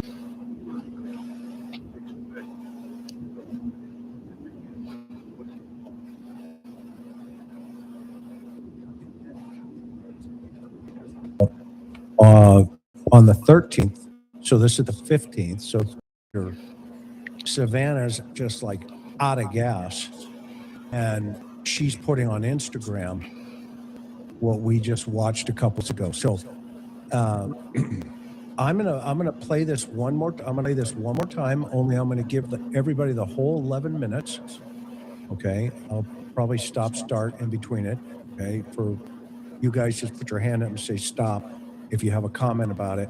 But now I'm going to play the entire 11 minutes to this journalist. This Brianna is a really good journalist because she didn't let him off the hook. She kept going in there and because he says, well, the family's being cooperative. And she qualifies that right away. Well, cooperation is not clearing. And he goes, well, yeah, you're right. And we all know that was the right answer. And to Bob's point, he should have never been in front of the camera because this is what does happen and it becomes a problem. So let's hear the entire interview and also the chat. You guys tell us what you think. And thank you all for being here. There's 26,000 people here right now. If you can hit the thumbs up, we would really appreciate that. Helps the algorithm. And then if you can hit Mike's website down or his YouTube channel down there at the same time and go buy Gary and John's books at some point. Thank you for being here. But let's listen to this in its totality here. And this doesn't mean anything. I just stopped it here. So just because he has his eyes closed, let's not read into that. Okay, here we go. I'm going to ask you just a slew of different questions within the case, starting with, have you been able to clear any of the Guthrie family members? Okay, I will point out one thing because we've all interviewed suspects before. Notice he scratched his face and he covered his mouth almost right away. In our training, that's signs of deception, right from the get. Blocking of the mouth. Yeah, nothing to see here. Okay, I mean he was immediately face scratch, covered his mouth right from the get go. So he is now. This is a true picture. He's a deer caught in the headlights because he doesn't know what's coming. Well, I put it like this: everybody, particularly the Guthrie family, but everybody has been very cooperative. We've done a number of INTAR, and we go, okay, the Rio Rico case, perfect example. That young man, we got our search warrant, talked to us, we thought, okay, makes sense, and we left. But is he clear? Well, no, we don't know that. We don't think there was anything else to get from him at that time. But what if we end up, because all that evidence was taken and submitted for DNA, what if that DNA at that search warrant scene shows that Nancy was there? It's not clear. So the family, I'm going to say this real careful. They are under tremendous pressure and tremendous grief. And I think it's really irresponsible to start pointing fingers that way. Very interesting choice of words. The family is under tremendous pressure, tremendous grief. Is he talking to somebody in the family, building the pressure up? He's trying to make the reporter feel guilty for asking the question. Yeah, great point. Yeah, great point as well, Bob. Yeah. They have been nothing but cooperative with us. But I think cooperative and cleared are two different things. I know, but the evidence will take us there if that's the case. Right now, we are working close with that family, and yeah, our hearts go out to them. So they are not cleared as of now. Nobody's cleared. Nobody's cleared. Okay. So, Chris, the comment I was going to make a little while ago was this. Part of the problem is that if I understood what the sheriff is saying correctly, he was basically saying, like, what happens if, it turns out that DNA points to somebody, that's why we can't clear anybody, whatever. Now, the reason that bothered me is because of a point that Bob actually made behind the scenes when we were talking, is that technically speaking, everybody in that family, their DNA should be all over that house, should be all over everything. So then that you would be concerned that you would clear somebody and DNA would suddenly in the crime scene. I mean, shouldn't it be all over the crime? So it seems like an illogicality to make that statement, right? There's a separate place where you think some operations went on, and that somebody's DNA might turn up there. Like, you see what I'm saying? Like on a body or some other place. But that bothered me because, I mean, maybe I'm wrong, but like. No, you're right. I agree with you. And you know that glove that they found is only going to be relevant if Nancy's DNA is on it and the suspects. To Vinny's point earlier. Yeah. From the prosecutor angle, he said that would have been really helpful. That's going to be the only relevance to that throwaway glove, because you can't put a case together if it's just somebody else's DNA on that glove, because you got to connect it now to the house somehow. Okay. And if you don't have that DNA in the house, okay, it still doesn't mean that individual took her out. And if it's, somebody else's, yeah, you've got you that's another link to the block or to the puzzle or another puzzle piece. But listen to his verbiage here real carefully.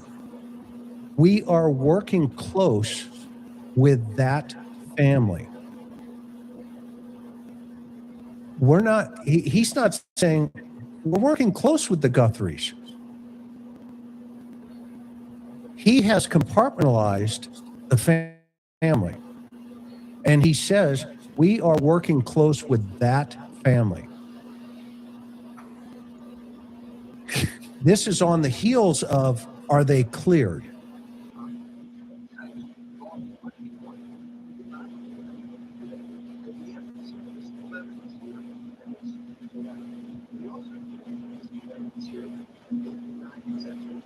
analyzing that, and we gave it to them. How do we know that? Because we've worked with the FBI for decades. I have department members assigned to that office and have for years. That relationship is critical, not just to the FBI or the Pima County Sheriff's Department, but to this community. But why not secure the scene now? I mean, as you guys continue on, why not secure it better? We had a guy. With this three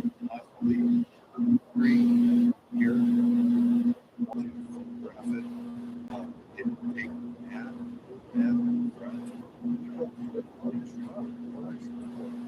so, but my main point is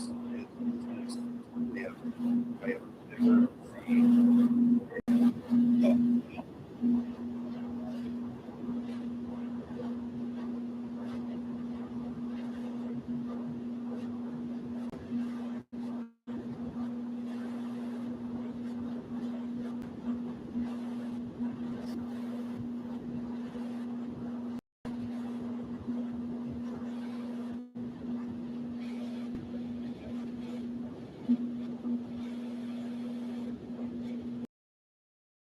Never once did we have to. Now, part of that might have been attributable to the fact that we worked so many homicides that we had almost a mental muscle memory. We knew what we needed, and we were also aware that along with, let's borrow a military term, known unknowns, which means things that we would be looking for that are unknown, but then there were also unknown unknowns. We have the murder scene from a point of view of there was no limitation, and we created no preconceived boxes. So we did the scenes and we never had to go back to them. I find it astonishing they had to. I don't want to sit in judgment. I just simply saying my experience is we never had to go back. So, but I think to answer Gary's question better, so regardless if the crime scene was held for one day or a whole month, when the tape comes down, there's no resources available, or I'm sorry, the sheriff has to weigh what resources are available to keep people away from the house now. Because once the tape comes down, let's say they keep the house for a month, and then they take the tape down, well, then reporters can still go to the front door. They can still walk onto the property. They potentially would be trespassing, but you'd have to have a victim, all those things, right? So once the tape comes down, there's nobody there to keep people off the front door. So to your point, Gary, it may have been rushed and premature, but there's no obligation from the sheriff's office. Once they release the crime scene, it's released. They did have a private security company there guarding the location, is my understanding. I don't think they're there still, but they were there for some time, and I heard about that, and then one of the reporters showed it on camera.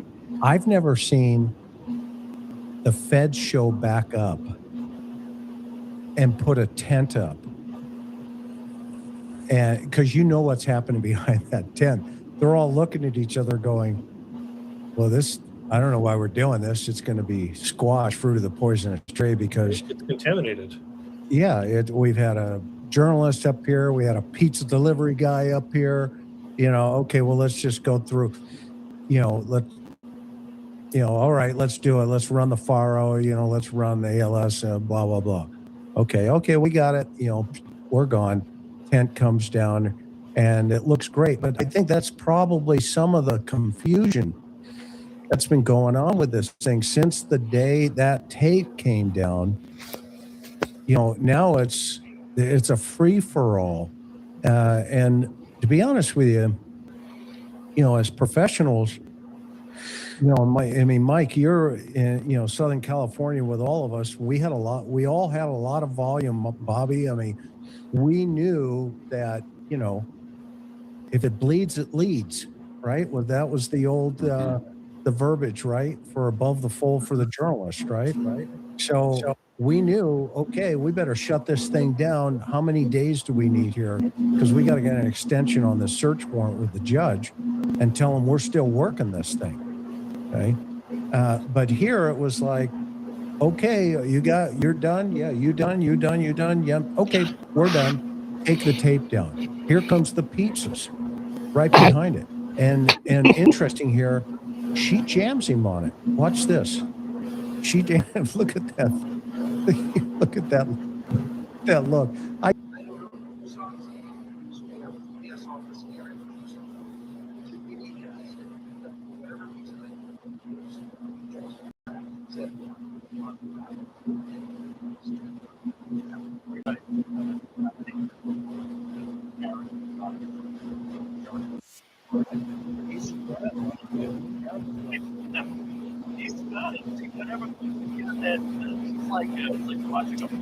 And that's why, yeah, Karen was dangerous. And this is the reason why.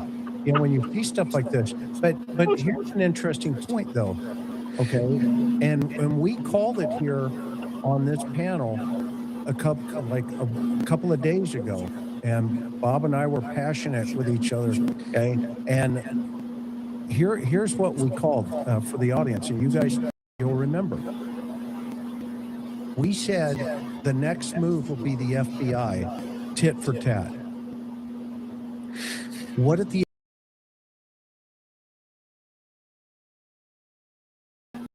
They sent a tweet out about the DNA and the glove. The sheriff's department didn't do that. He just said in this interview, they had the glove. The FBI handed them the glove, and he's like, well, why would we send it out to anybody for a lab we've been using 40 years ago? So that when that DNA came back, whatever it's going to be and whoever it belongs to, the sheriff didn't tell her, hey, we got a DNA hit on this. No, who did it? The feds. The feds told the world, hey, we've got DNA on the blood, or excuse me, on the glove. Okay. And this is some of the dynamics that we were trying to help the audience understand. Right now, it's who can get to the podium fast enough on this thing. But the problem is, behind the scenes, that sheriff, unfortunately, is still in charge of this investigation. His team, if they find Miss Guthrie, and let's pray she's alive, but if she's not alive, it's not going to the FBI. It's going to the Pima County Courthouse. And all of those search warrants for those judges who are signing off, that's what's happening. Chris, let me just jump in real quick. So one thing I was going to bring up maybe a little later, but it's pertinent now. So the last couple of days, the sheriff has been on a rehabilitation tour in the media. And he knows he's taken some hits, so he's trying to sit for more interviews and make more statements. One of the things, though, he has said in at least one of the interviews, and maybe it was a tweet or something else as well, but he is, and the media is calling the collaboration between the agents and the detectives at a, quote, task force. And so I think, to me, that sounds as though they're trying to bridge the gap and they're trying to alleviate this turf war, or whatever you want to call it. And so, and that's been probably in the last 48 hours.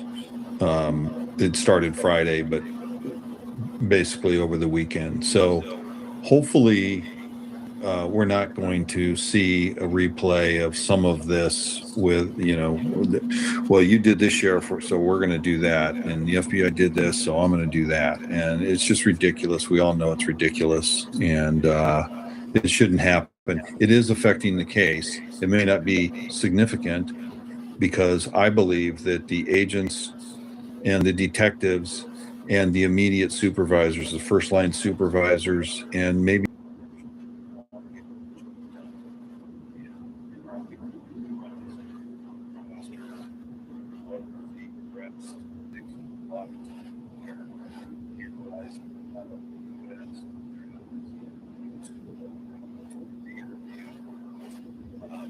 they are vetting the tips that they're getting, and I can only imagine the number of tips that they're getting.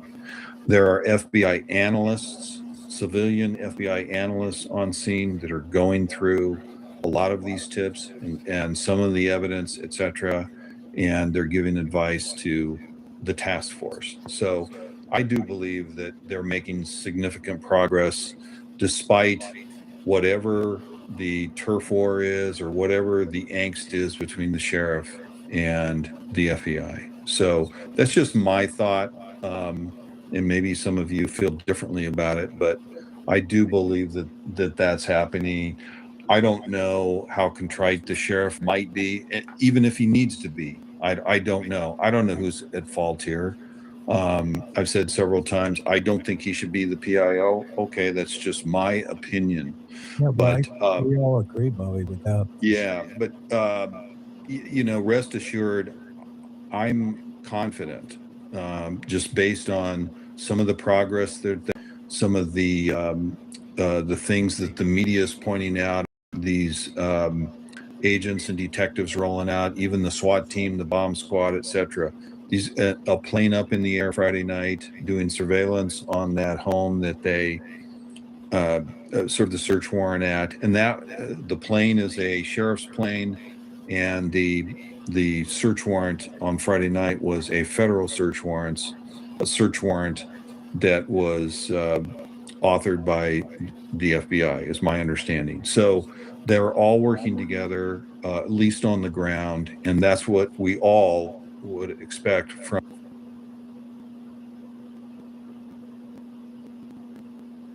the line agents, detectives, first line supervisors, etc. So if anyone is questioning that's a great if they're point. not making progress, I believe that they are making significant progress, and for the reason I just outlined. That is a super great point. But here's the problem in crossover with what you just said. The search warrants the FBI is getting are in the federal courts.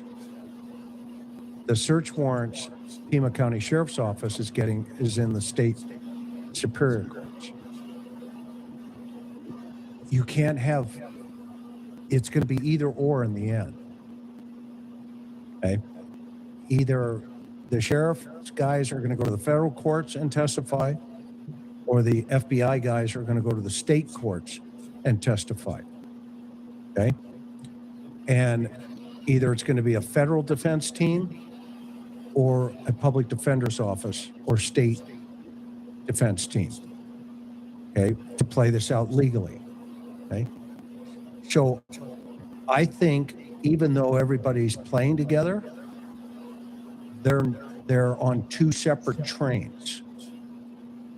And that's why I think the feds are chasing the Bitcoin, the ransom, I think behind the scenes, the sheriff has said, that's all your stuff. Go get it. We're over here looking for Miss Guthrie with a sniffer because of, maybe they believe that she's not alive right now. And yes, it is all coordinated and everybody's getting back together. Okay. But what's going to end up happening is somebody's going to make a decision that says, let's hook some people up. And I think for me and John, keep me in the straight and narrow, and Bob and Mike, everybody keep me in the straight and narrow here, but I think I'm going to be right. I hate to say it. That's when the real fight's going to begin. Well, I do believe, Chris, just in response to what you're saying, and I agree with much of what you're saying, but I think in the end, after arrests are made, when this thing is into the hands of prosecutors, that the U.S. Attorney's Office for the District of Arizona is going to get together with the Pima County Prosecuting Attorney's Office. In other words, the state prosecutor. They're one and the same in this situation. And they're going to hash out who's going to take lead in prosecuting this case. But all of the evidence taken, the sheriff's office and the FBI are all going to meld together in terms of the prosecution. So I don't believe that it matters whether or not there's a federal search warrant and we prosecute this in state court or vice versa. I don't think that that's going to matter. I see it all the time in federal court here in Boise, and I've worked in the federal building here in Boise for 10 years. So I think that's going to ultimately happen. Totally agree. But we just saw it in the Koberger case where the feds pulled out. They left. Okay? Because Idaho State Police said, no, this is our game. This is our court. And they took the ball and their bats and they all left. I don't want to see that happen in this thing. And this is a new dynamic in our profession. And I think we have to be honest to the world about this stuff. It's more, there's so many egos, instantaneously coming through the door that were why we got in this profession in the beginning. And it's turning more into, how many tweets, how many 15-second spots can we get? And more than anybody, and we all know here, once you give the FBI information, and I've said this a million times because I've worked hundreds of murders, it hits the black hole, man. It can. Yeah, I totally agree with that. It doesn't come back to you. So investigators get to a place where they go, well, I don't want them involved. And anybody disagree with me? It's okay. I mean, am I wrong? You've run the terrorism task force. Yeah, no, you're spot on. Everything you said is accurate. And the public doesn't know this. Right. Right? They're seeing, well, that's why we're talking about it, right? To just keep your audience up. But really, for the first time, because information is so dynamic so quickly today in the world that it just comes out like this. Every 10 seconds, you get a new tweet. Okay. Well, now Karen made an interesting observation. She said, you realize the story has shifted to the arguments going on between the sheriff and the FBI. Okay. And this reporter is a perfect example to point it out. So what's going on with you guys? And the sheriff is, we get together and we're all playing on the same team. Meanwhile, within 2 hours, the FBI sends a tweet out saying, oh, we got the glove and here's the DNA, i.e., look what we've done. Okay, we got you on this one. And I think that the public doesn't understand why that happens, and that's the confusion that takes place today in the dynamics of what we have going in social media and et cetera. We have to do a better job at this, I think, in the arena. Go ahead, Bobby. Let me just jump in and kind of to your point. And I'm not capitulating to you, just so you understand. But I love you. Yeah. I'm kind of kidding with you a little bit. But so the U.S. Attorney's Office, they don't prosecute, and I realize this is not a murder yet, but this very likely could turn into a murder. They don't normally prosecute murders unless there's a homicide that occurs in a national park or some other federal reservation or a Native American reservation, etc. FBI, even though they investigate homicides in those venues that I just mentioned, they don't investigate a lot of homicides. And we pointed this out the other night. Yeah.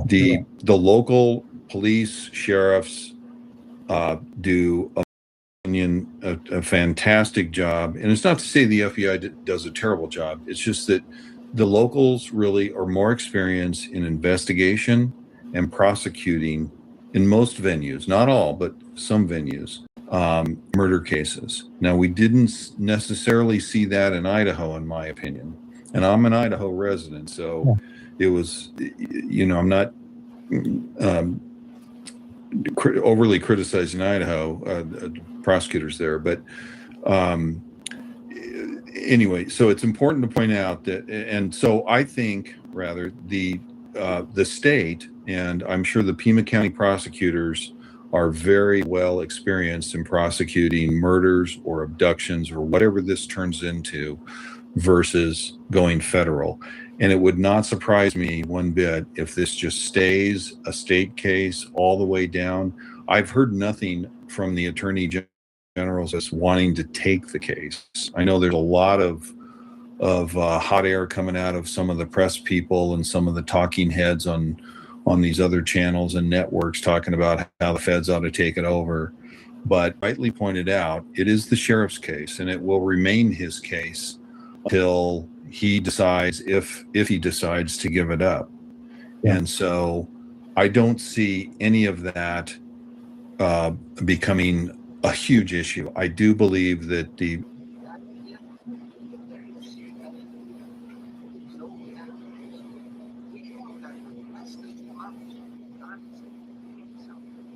get it. You have some work to do to put it together because it's pretty fresh. So we sent it out because we know that's.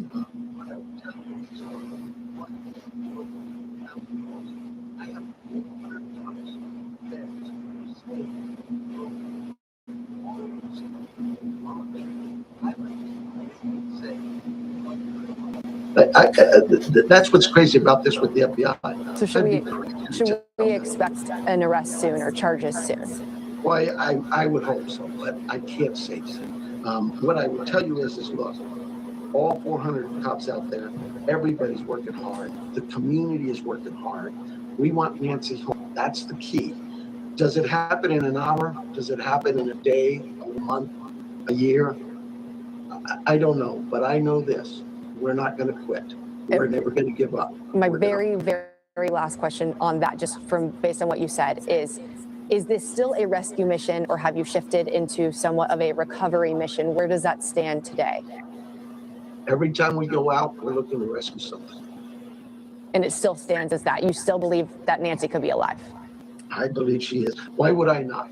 The family believes it. I believe it. There's nothing to indicate she's not. So I'm not going to go there. Thank you so much. I appreciate your time. Thank you to your department for doing this.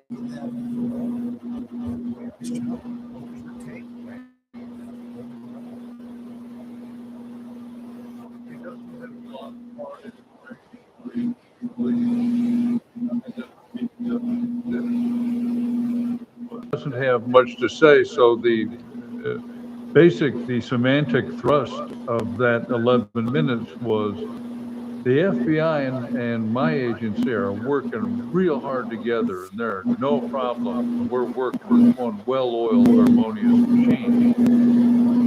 There was nothing really in the way of hard effort, but on the other hand, I really wouldn't expect it if they have case.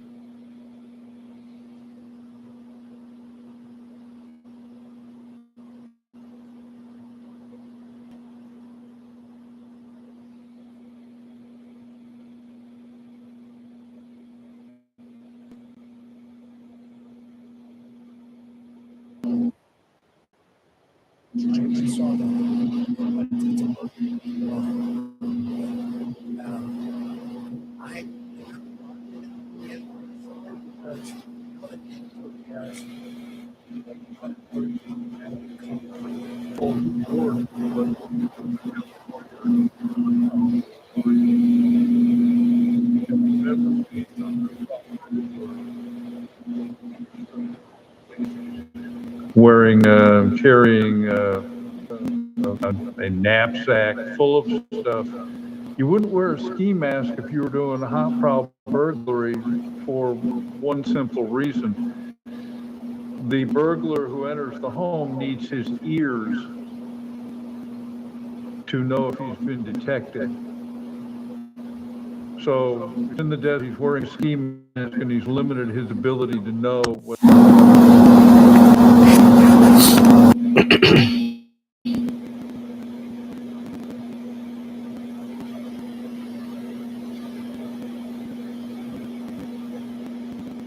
He's awakened the residents of the home. Never seen a proud burglar do that. And if he's there to burglarize the house, why does he have a knapsack full of stuff? It would occur to me he might want an empty knapsack to carry stuff away.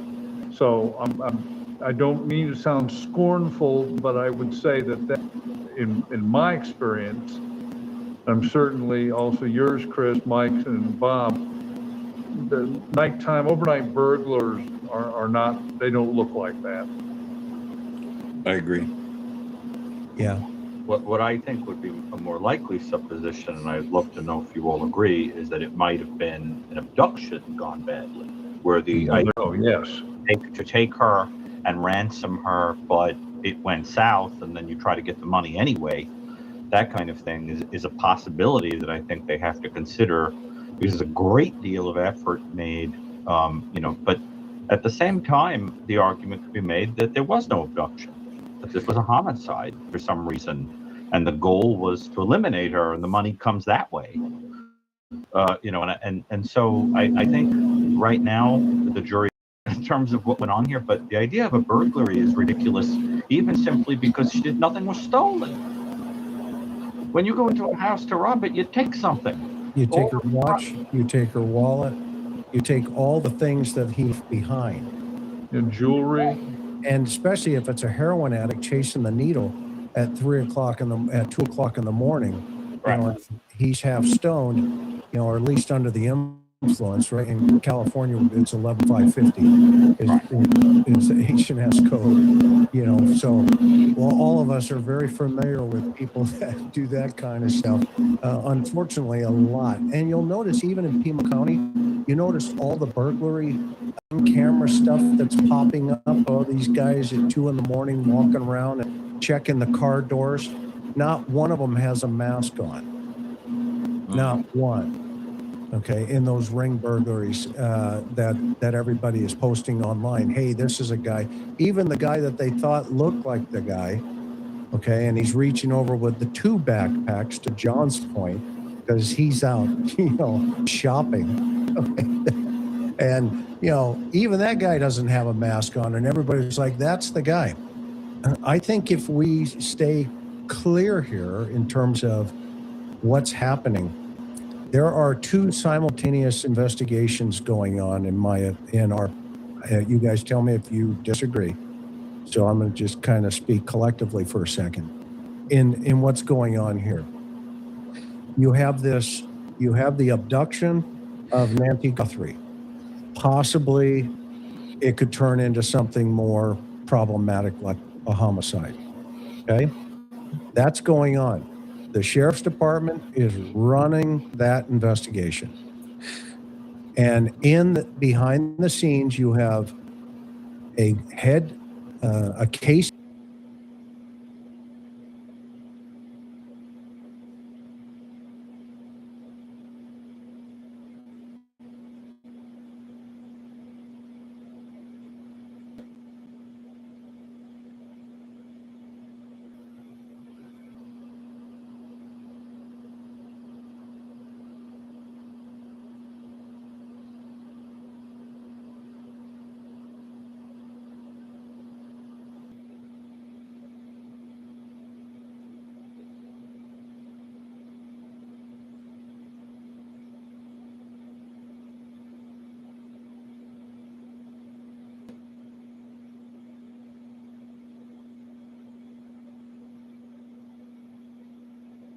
Was down. So we sent it to Phoenix.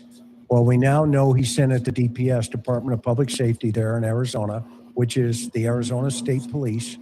Okay, just like Idaho State Police, that's the equivalent. Okay, ISP versus DSP. Okay, Department of Public or DPS, Department of Public Safety. So they have a lab right there in Phoenix. Okay, they have one in Flagstaff. They have one in Phoenix. Okay. So this one went to Phoenix because it's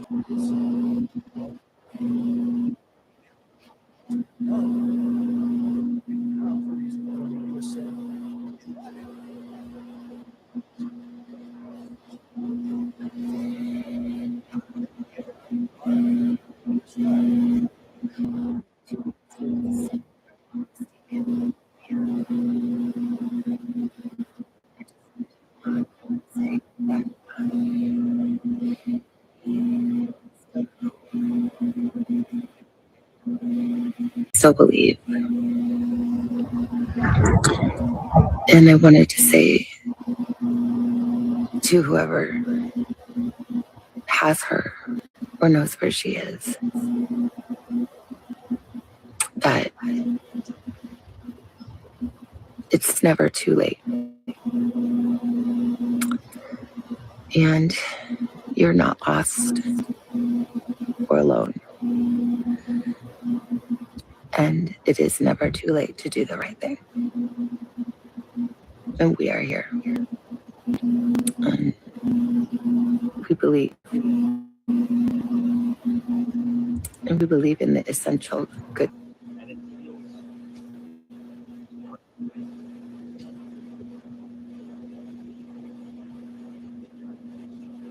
I don't know what you guys think about that, but I mean, I've dealt with a lot of psychopathic people, and they learn to mimic caring very much about you. But I avoid the kumbaya kind of stuff. I'm not saying that's what went on here, but some people feel that way, that everyone's got a little lovey-dovey in them. I'm sorry, but some people don't. It breaks my heart to say it. But what do you guys think? I mean, you've encountered psychopaths, right? I've got to say, when I first came on the job, I would have accepted her idea that everybody has goodness in them.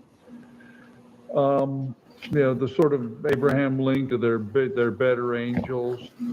Right. There is a whole segment of the human race that has no better angels, and I'm sorry if that sounds cynical. I'm sorry if it sounds disdainful toward my fellow creatures, but I've been to too many death scenes. I've seen too many horrible crimes committed by people who actually thoroughly enjoyed what they were doing. They enjoyed hurting people. They enjoyed manipulating them, controlling them. And I mean, wouldn't it be nice to think that that was the case? But I'm sorry, I'm not one of them that believes that. So let's. Chris, do you agree with that point? That I mean, even though we might take a spiritualist approach, a psychological approach. Listen, I've a lot of people that have done terrible things, that they've made mistakes, but there is a fragment of the population that is so given over to a kind of psychopathic detachment from empathy and compassion and humanity, that the idea of appealing to their better angels feels pitiful. I'm curious if you agree with that. Well, yeah. I mean, but at the same time, you can't put a watermelon through a keyhole. What do you mean? I'm trying to understand the metaphor. The camel through the eye of a needle. Well, we're all complicated, right? That's why you do what you do. Right. Okay? And that's why, I mean, the four guys around you, right, are, we've stood over those situations, and then I'm going to wrap it up here in terms of put up some of the questions. We've been in scenarios in the world where, you have to figure out, why did the lion, destroy this carcass? And then we have to not only figure out who the lion is, we have to go talk to that lion. Right.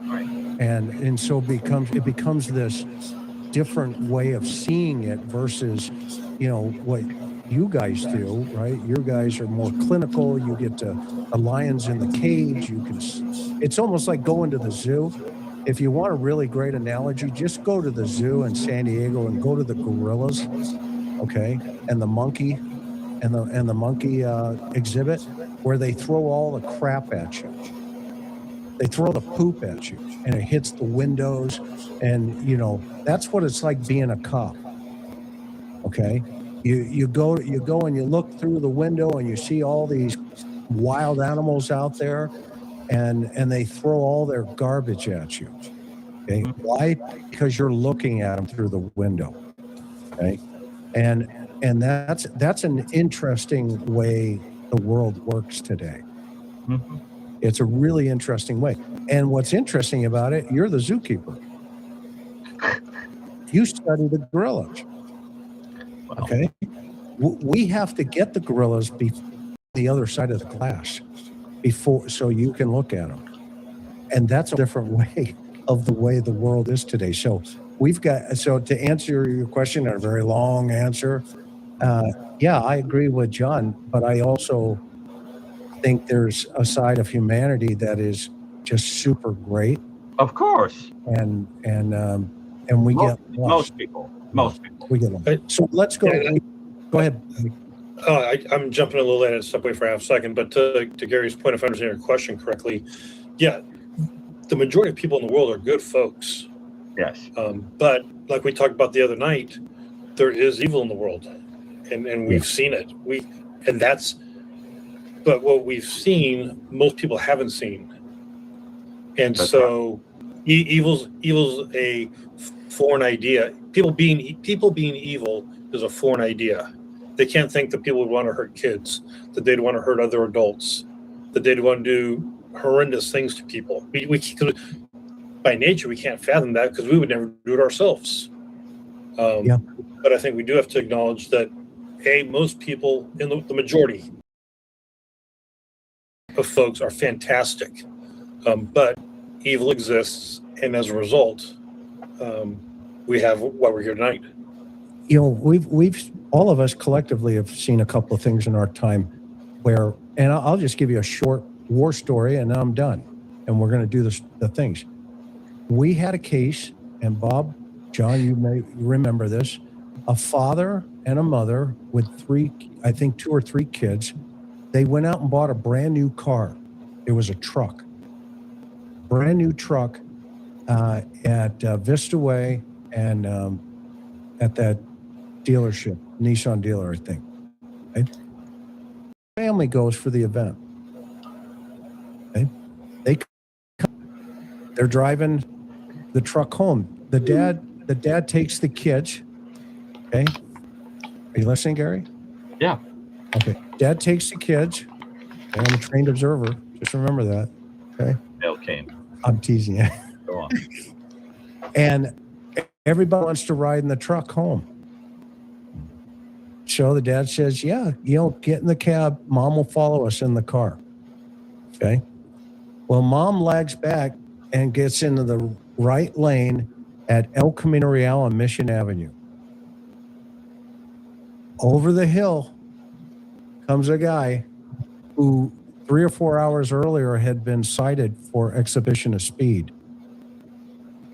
and nails the truck at the bottom of the hill. The entire family disintegrated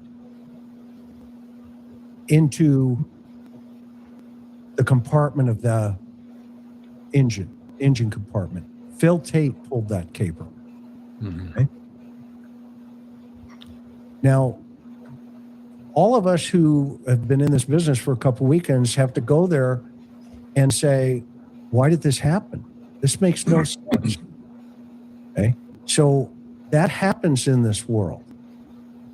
And unfortunately, it's happening right now as we sit here talking about Savannah and her family. And that's why I guess we're so passionate sometimes about, look, we need to back up sometimes as a profession. And quite frankly, the world needs to back off of the guys and gals in this profession, because we're headed towards a collision course sometimes in our society. And the only people who suffer is you start seeing these victims, as these things start going down, and they look like this after 2 weeks. This makes no sense to her. It makes no sense that maybe things are happening behind the scenes And, she's like, this just needs to stop. Okay. So we got 67 questions. We need to get in, and we've been here 3 hours. And I put in, we want to make sure we're out of here, quickly. So I was going to make a quick point, but I'll hold. yeah, while you're doing it, Karen, put the, if you wouldn't mind, if you can start putting questions up. Well, all I was going to say is that anybody who's read my writing knows that I'm very interested in crimes that are sort of new, that new evil, right? Things that couldn't happen because the technology didn't exist or the society was not, twisted enough to do it. And I think that the other thing we have to bear in mind is that if you do a Google search, you'll see that there does seem to be a new type of crime, right? Which is kidnapping for crypto. And I think that happens in Mexico. It's been happening 3 or 4 or 5 years. For some years, exactly, but only a few. In other words, it's part of this era of new evil. It's a new way of doing things. Right, and I think that we have to consider the possibility that this was a real attempt at kidnapping for crypto that I've only got on record less than 10, including an arrest in Arizona days ago with a couple of kids that tried it. But you would agree that guy on the porch can't even figure out how to cover a camera? Yeah, this is the dope. But I'm saying that Karen, question for the panel. If the FBI footage of NG returning home in 9/4, would they have released it to prove she was home or informed us? Can I jump back, Chris? Yeah, quick answer. Go, Mike. Yeah, that's one of the things that we fall into is that we're owed explanations or we're owed evidence, and the sheriff doesn't owe us anything. So to share that piece of information, our conversation, I don't know if he owes it to us. Great answer. Thank you. Hi, grim idea. She panics can carry 40-minute time to dismember and good grief. Gloves, full, bags, grip on way. Man, oh man. Smart bed will tell us everything. Okay. No matter how much bleach they would need to clean it up, there isn't enough, and they would know if something like that occurred. Would anybody's cell phone via Bluetooth, thank you, Tusitech, to Nancy's pacemaker like a search? You'd have to be within 50, 20, 30 feet of it. And by the way, everybody, thank you for all of your kindness and generosity here. Is it possible the abductor could be someone in the medical profession who is aware of medical issues, someone versus in caring for her while in their custody, somebody who knows she lives alone? Any thoughts? Possible. It's possible, but my question would be why? They would have to be connected with, there would have to be a larger operation behind it, but it's possible. Yep. Why would someone in the medical profession want for money? Yeah. Well, and why would they want to do a patient? So. Yeah. Kentucky. I think this guy cased a house a few nights before. PIC would know, backpack, no gun, was dark out the night with gun, was full moon, background was light, also purpose, cyst left side of nose, next to eye. Great observation, thank you. What about the card that was left on the front door? Is that the APS card, the Adult Protective Service card, or was that the electric company, Arizona Public Services? Savannah recently had major vocal surgery. Perhaps it caught the attention of someone from her hospital, patient staff plotting. Yeah, but plot to steal her mom? And where was the surgery conducted? And what kind of medical staff is doing this stuff? Get out of that hospital quick, because there's a conspiracy comment. Wouldn't her watch give data the idea of happening? She's probably going to be cooperative, not question. Mm-hmm. Could she had walked her? Probably not. She was probably sound asleep at one. And how do you know when whoever brought her home went home? I do. She can have a code for garage pad. Dog discussions. Love your puppy. We don't know. I've asked the same question. And if the son-in-law went to Italy, speculating, And we've heard that a couple of times, right, guys? That he's not even in the country. We don't know that for sure. Is anybody? Seems to have identified him in a large home in the immediate area. I know where he is. Why still go if his mother-in-law is still missing? Great question. A nice Marie. Savannah couldn't go. Mother went missing. So why is son-in-law so badly? No heart because she's missing. Yeah, if he's in Italy, that's definitely a huge red flag. Thank you for pointing that out. Possible theories on what happened? Well, go back and look at the last 4 shows. Yeah, great point, though. Thank you for being here, Casey Quesadilla. I love it. Violet Desert Sky, new idea. Who would want to stop Savannah from covering the Olympics? Hired needy robe, buy stuff at Walmart, case the joint, turns Angie over. Morning show TMZ, definitely part of Inner Circle. Thank you. Complicated. That's an awful lot of parts there. And here's the thing about a conspiracy. The more people involved, somebody's going to talk. Yep. When was Annie called? Church stream started at 9. We addressed that as well, Holly. That was a great question, and we have the same question. Is it possible to use Wi-Fi tracking in a home to determine who was the house during those hours? I'm sure she would be distinctive from the suspect. The FBI has the tech, I'm sure. Yes, they've already pinged her phone, and they already knew if it's moved. Dr. Gary, do you agree that this crime will come down to 1, escalation of effort bias, or 2, Dunning-Kruger effect? Get out. I'm not ready to answer that yet. I think we don't have enough data. Question, but let's see. I'm not ready to answer it. Thank you. Reflectors on backpack delivery drivers. Reflectors on the back, Walmart, $10.99. Any expressed interest in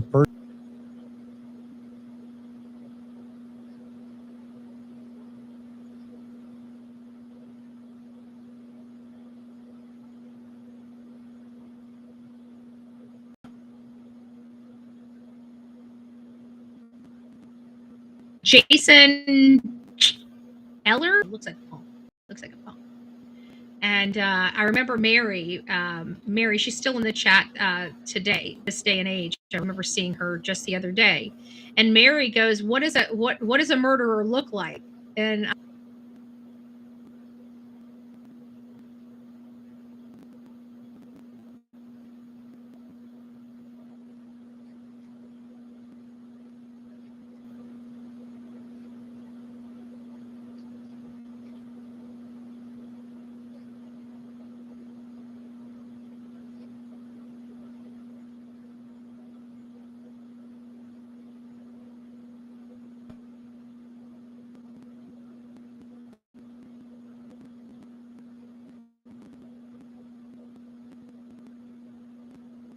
Arizona cops believe Nancy was taken against her will after she was allegedly snatched from her bed on the morning of February 1st. A new theory raised eyebrows with Chris Nanos, a Pima County sheriff, leading the search, quickly stating it didn't come from law enforcement. It didn't come from us. No idea, even though that's one of many possibilities. We would never speculate such a thing. We will let the evidence take us. So, and a law enforcement source appeared to dismiss the suggestion. This is not the working theory inside the unit, they told Fox News. Nighttime residential burglaries are so ridiculously rare, crazy rare.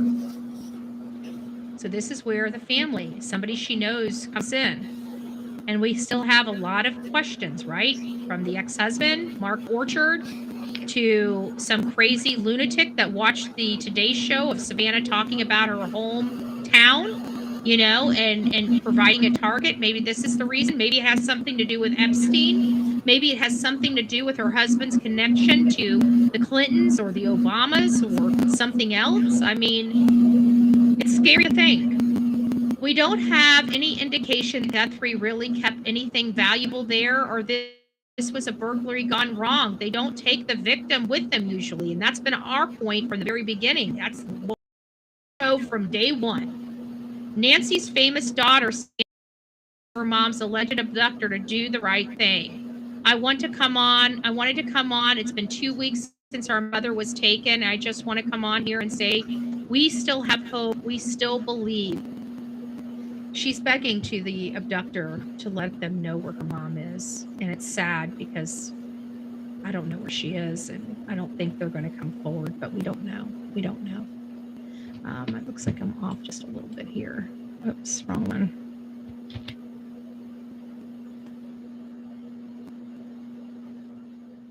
So the man in the chilling black and white video had a gun holster in his pants and was wearing black gloves. It has since emerged that the man was wearing black sold exclusively at Walmart. It sounds like just about everything this man had on him was sold at Walmart. Nanos revealed cops had spent several days combing through surveillance videos from Walmart stores in the area. It's not known if the suspect bought the backpack in the store or online.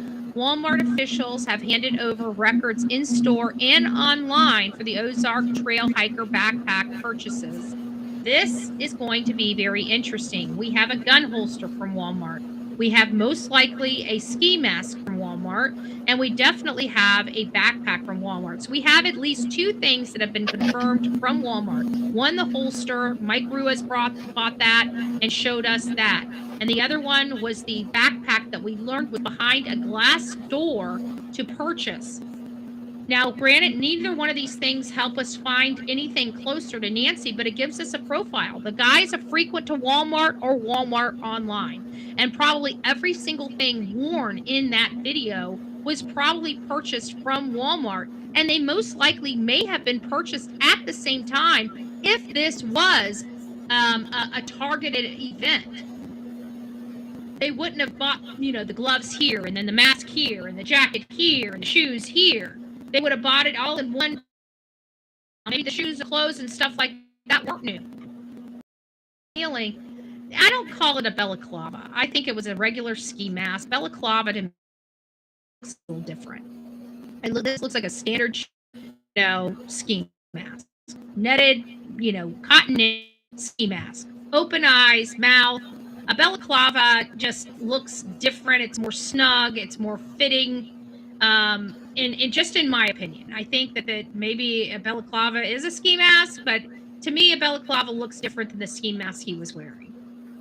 For me, so I believe that was their Pure Blood. Which Walmart though? I think there's several Walmarts within 5 miles. I don't know. Everything's speculative at this point. I don't know. Every time I try to think that it's just a burglary gone bad, every time I think it's a family did something, there's things that just doesn't fit. Every theory that I put here has a big fat freaking hole in it that I can't fill up with common sense. And so problem, because I don't know.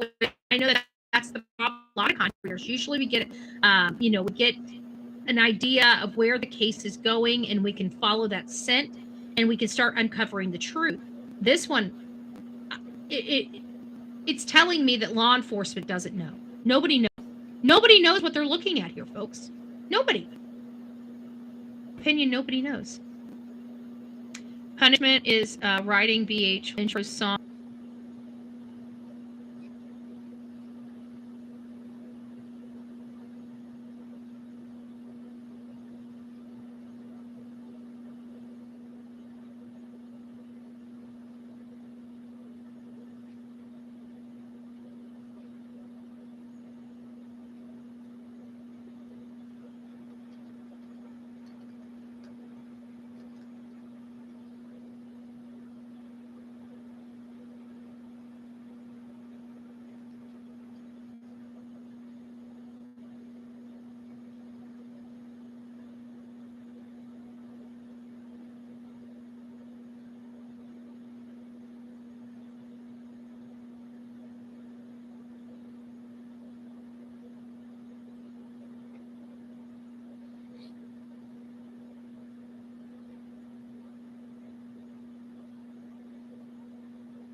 It's just like heaven to me. Telephone and a cup of tea. They're out on the street again. Well, nothing is free but then another number to know. I keep a list and I watch it grow. Fast free delivery is bringing me all I need. If you feel it, I'll stand alone. It's cold outside, let's just stay home. Still, I will take away. We can relax and play. If you need some wine or a smoke, so then I'm pouring it through. No need to run around. They come from all over town. It's where you want to be. Let's take a trip and you'll come to see. Open your heart again.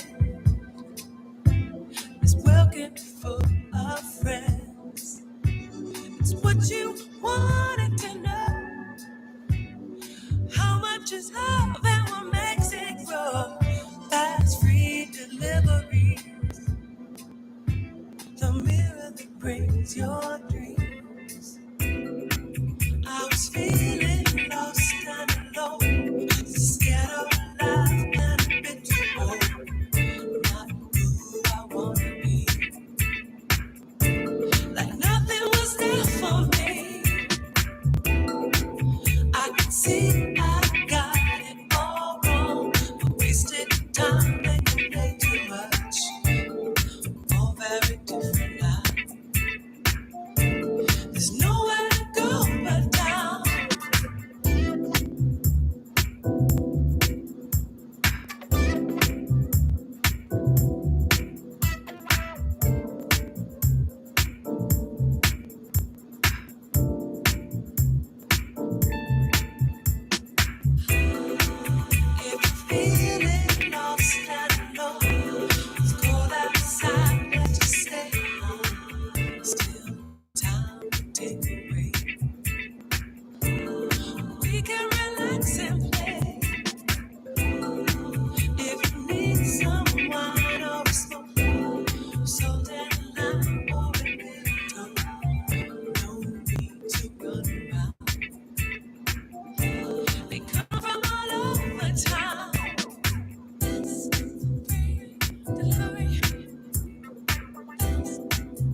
surprise in your eyes, no matter what I say.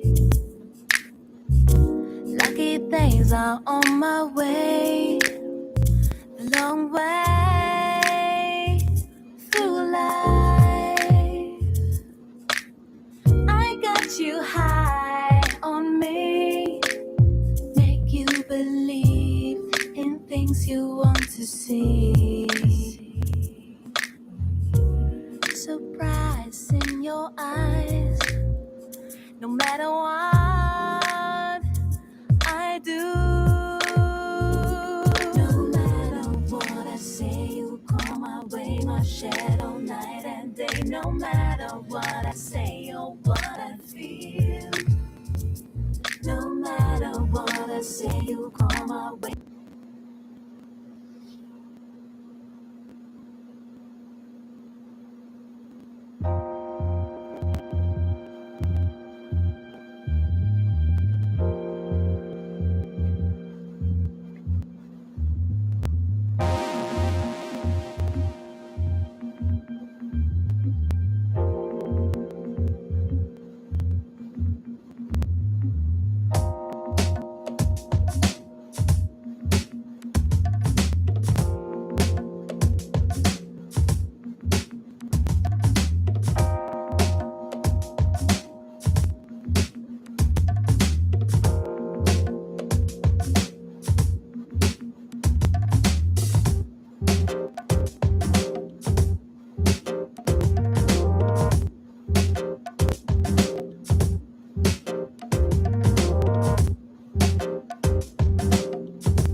There is nothing I wouldn't do for your love,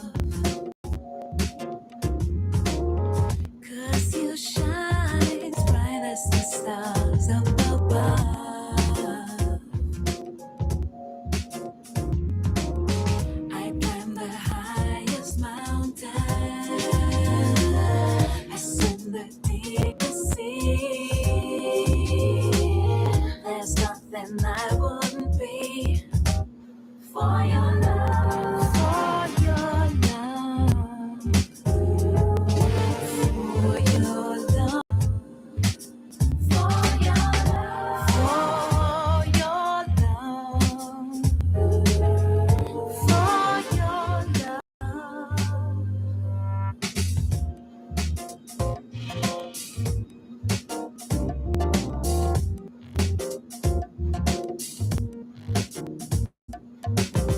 There is nothing I wouldn't do for your touch. Never dreamed man could please me so much.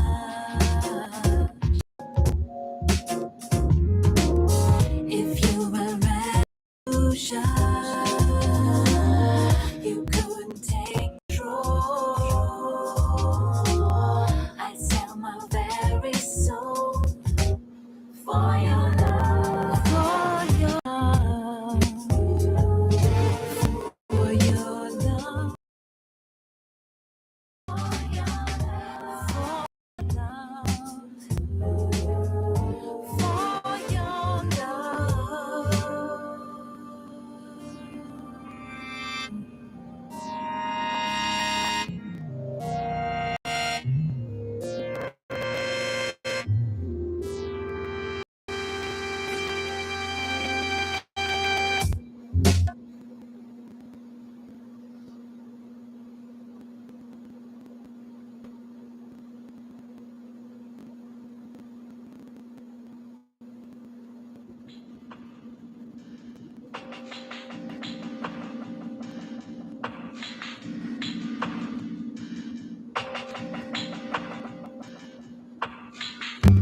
I am on my morning star, guiding me all through the day. I am waiting on my mom, guiding me all through the day.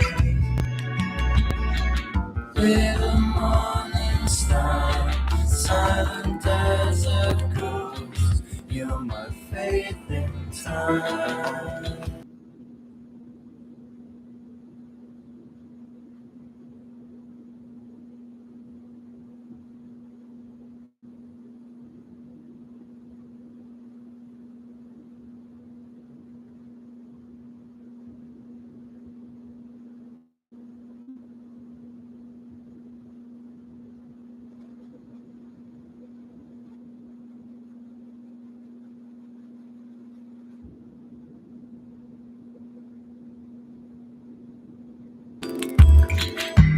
Guide me all through the day.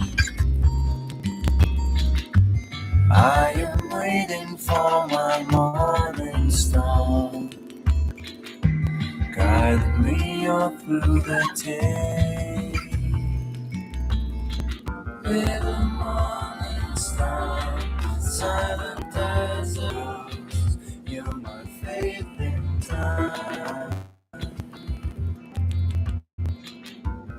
Even if you drown inside a sky of black, I need you. I will see you back.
I'm here for you.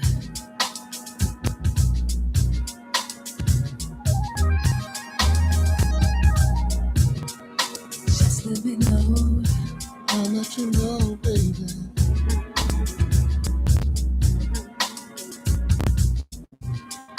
I'm here for you. Let you know, baby.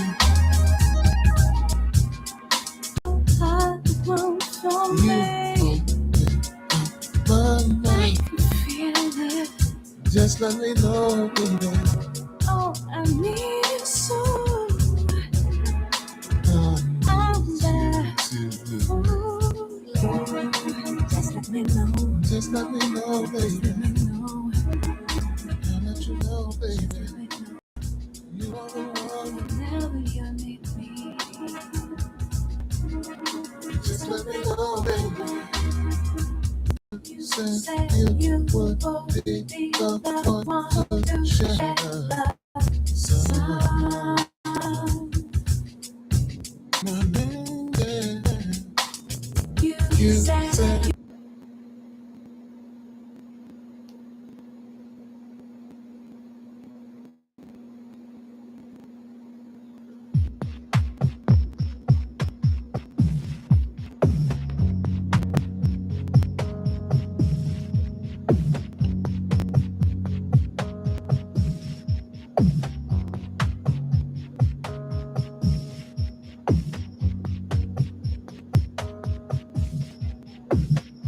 What is my life for when you're not here to hold my hands to protect me, to stroke my cheeks like a mother does? What is the moon for when we are sleeping? I watch his face and night turns into day. Oh, please. Won't you come and take me away?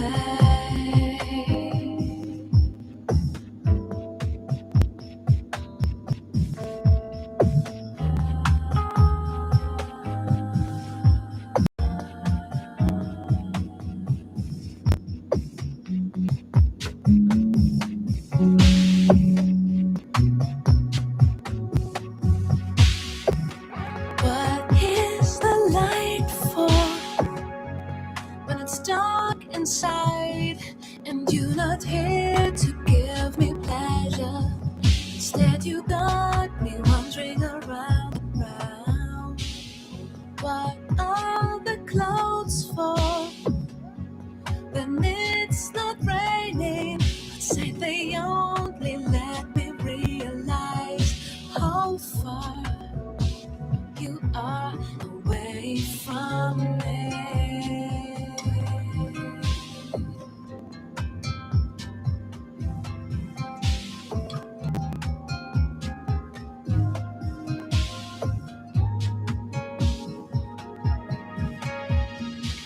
Your eyes make me come down, them at my heart's broken pieces. Let me feel again what it means to lean on love. Life can be so easy, just come into mine. So why you hesitate, why you let me wait? Life could be so easy now.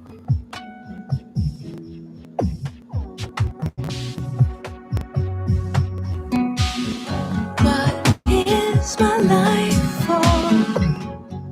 When you're not here, I watch your face and that turns into blood.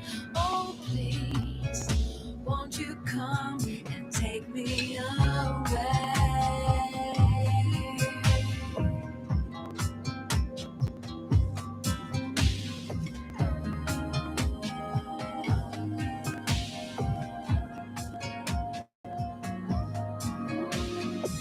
Your eyes make me come down, them and my heart's broken pieces.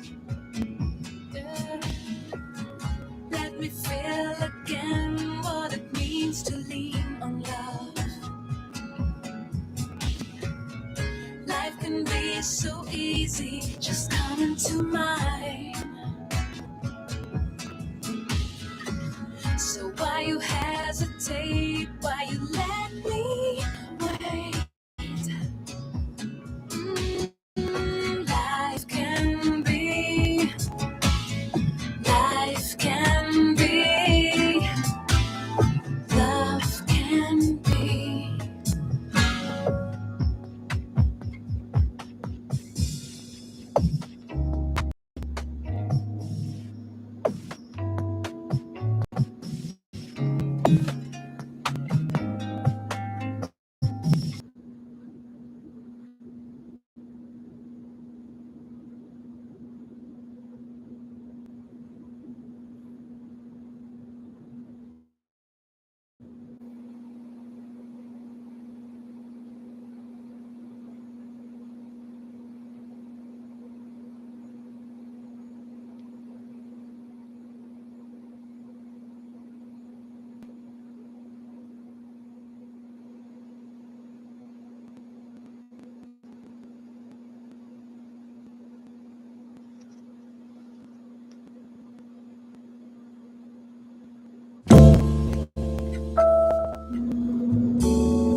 Don't you see?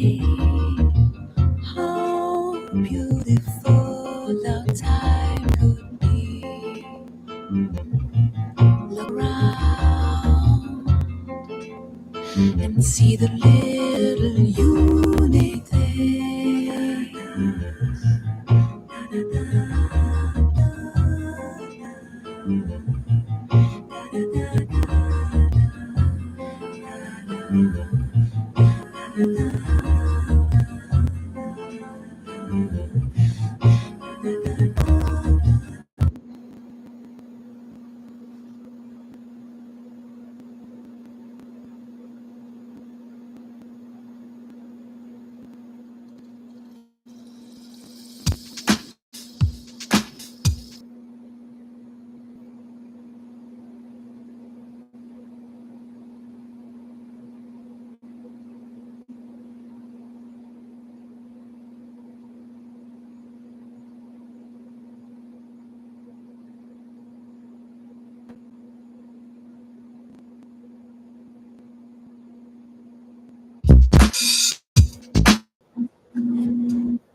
And no thinking, thinking over things and the meaning.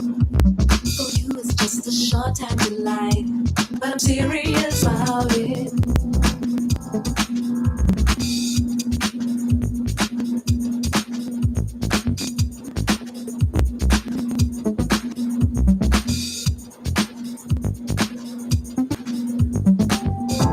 Somebody says you got it, but I'm not satisfied, 'cause I want to get back much higher, but I felt as void as this time before.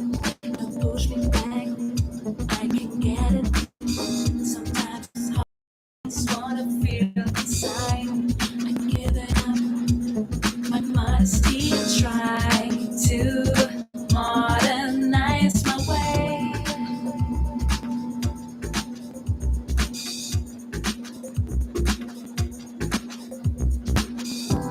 I do everything to be proud, to be wanted, and to be cool. But still I'm a fool that can be hurt, 'cause it's hard to say what I really want to say. I do everything to be loved, and to be wanted, and to be cool. But still I'm a fool that can be hurt, 'cause it's hard to write what I really mean.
Run, run, run. Run, run, run. Run, run, run. I'm running to you. Run, run, run. Yeah. Run, run, run. Towards the sun, sun, sun. I'm running to you.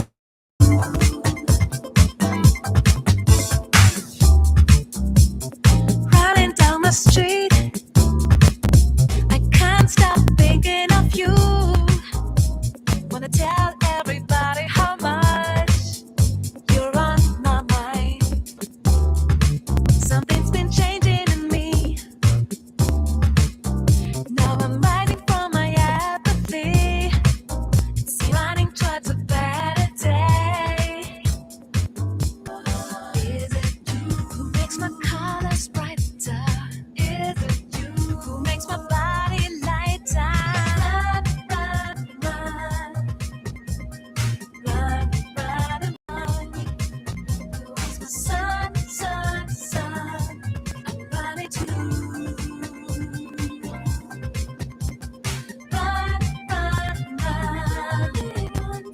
Run, run, run. Towards the sun, sun, sun. I'm running to you.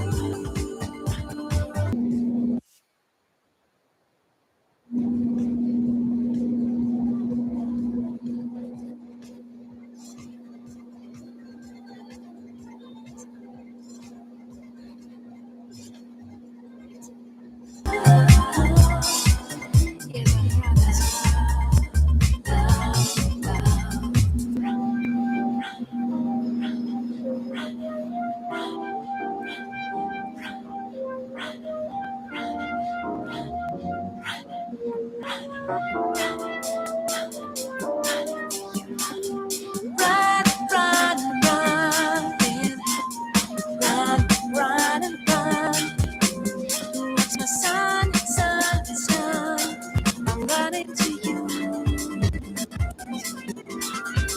Run, run, run. I'm running to you. Run, run, and run. Yes, I'm running to you. Sun, sun, sun. I'm running to you. Running, running to you. Run, run, run.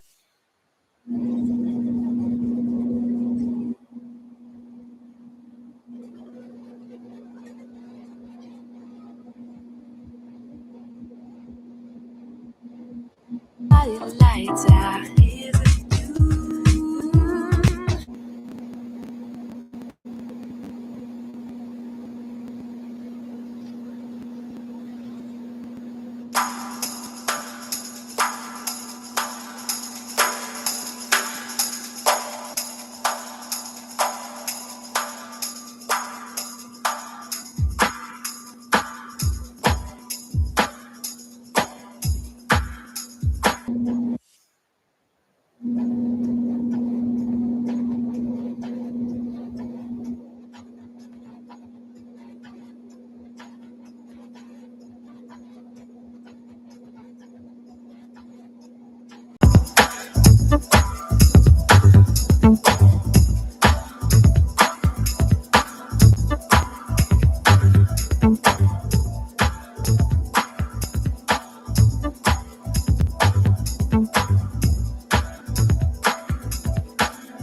Did it wrong.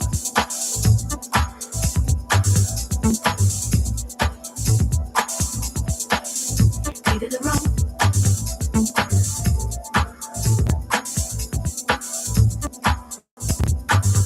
Did it wrong. Did it wrong. That you are gone.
Tomorrow, today, tomorrow, today, together, today, together, tomorrow, together, today, today, together, tomorrow, together, together, tomorrow, maybe tomorrow, today, tomorrow, today, maybe together, today, together, maybe tomorrow, today, maybe today, yeah, maybe tomorrow, maybe now.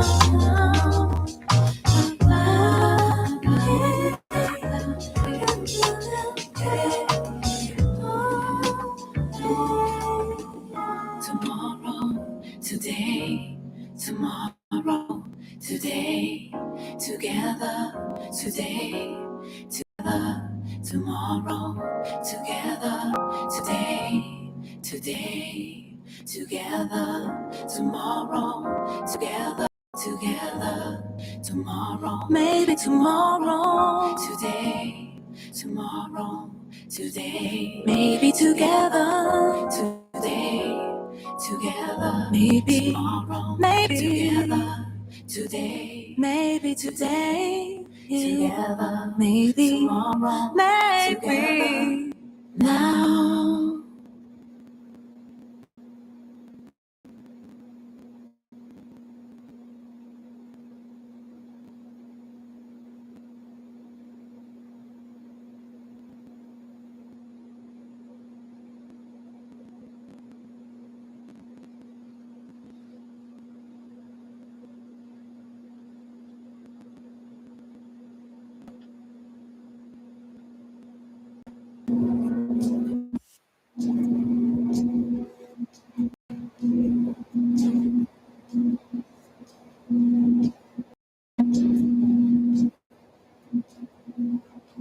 Move it and let it go. The air we breathe smells like love. Your melody makes me sing a sweeter song. Your energy is heaven, and I just can't believe that you've been sent to me from above. You're my angel love, and I can't.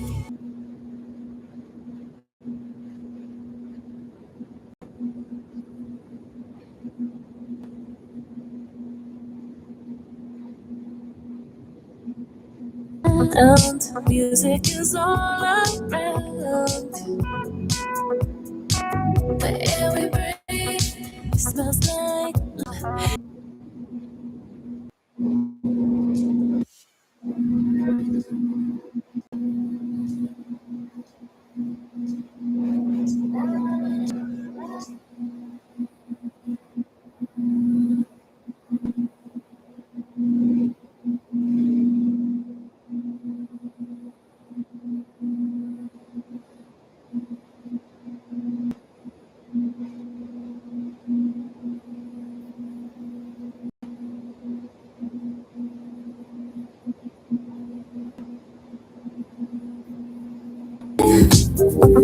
I've waited for you all of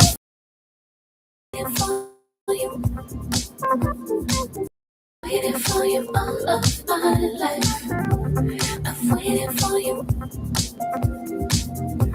I've waited for you all of my life. I just can't believe that you've been sent to me from above. I've waited for you, angel. I've waited all of my life. It's so sweet. Feel your sunshine down on me from above. I've waited for your life, angel. Sunshine. I just can't believe that you've been sent to you're my angel. I can't wait to feel your sunshine now. So angel love.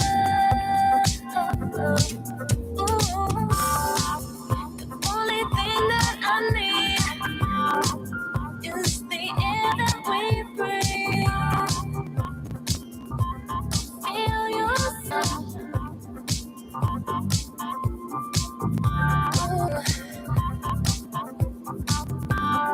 Melody sings a sweet song. You're my angel love.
You could do a lot of things.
Even if you to me, I don't know if I can make it. I know that you move the fire and find a way. Even Even when when the sun fades fades and and clouds clouds stay stay, with you, I I know I'll know we'll find a find a way. way.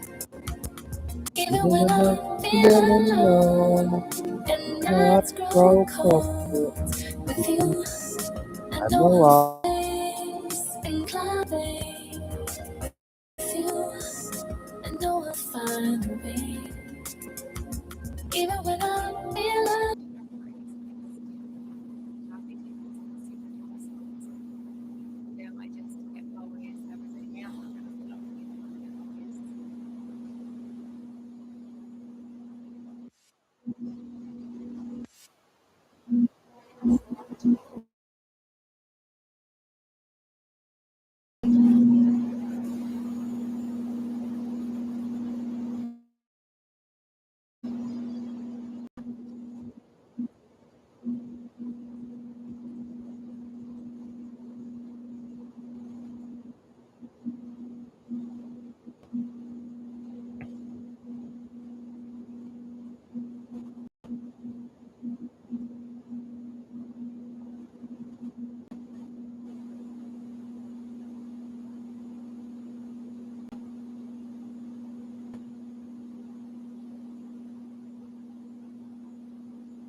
My name is Samantha James. I am a singer-songwriter based out of Los Angeles, California, and I'm currently living in Topanga. I think I knew that I was good at music when I was really young. You know, I'd perform for my parents when they were together at their dinner parties, and I'd stand on coffee tables and sing Madonna songs. And I was a ham when I was little, and I always sang. Well, when I met Samantha, one of the qualities, several qualities that really kind of surprised me and made me really want to work with her was that she was very bold in what she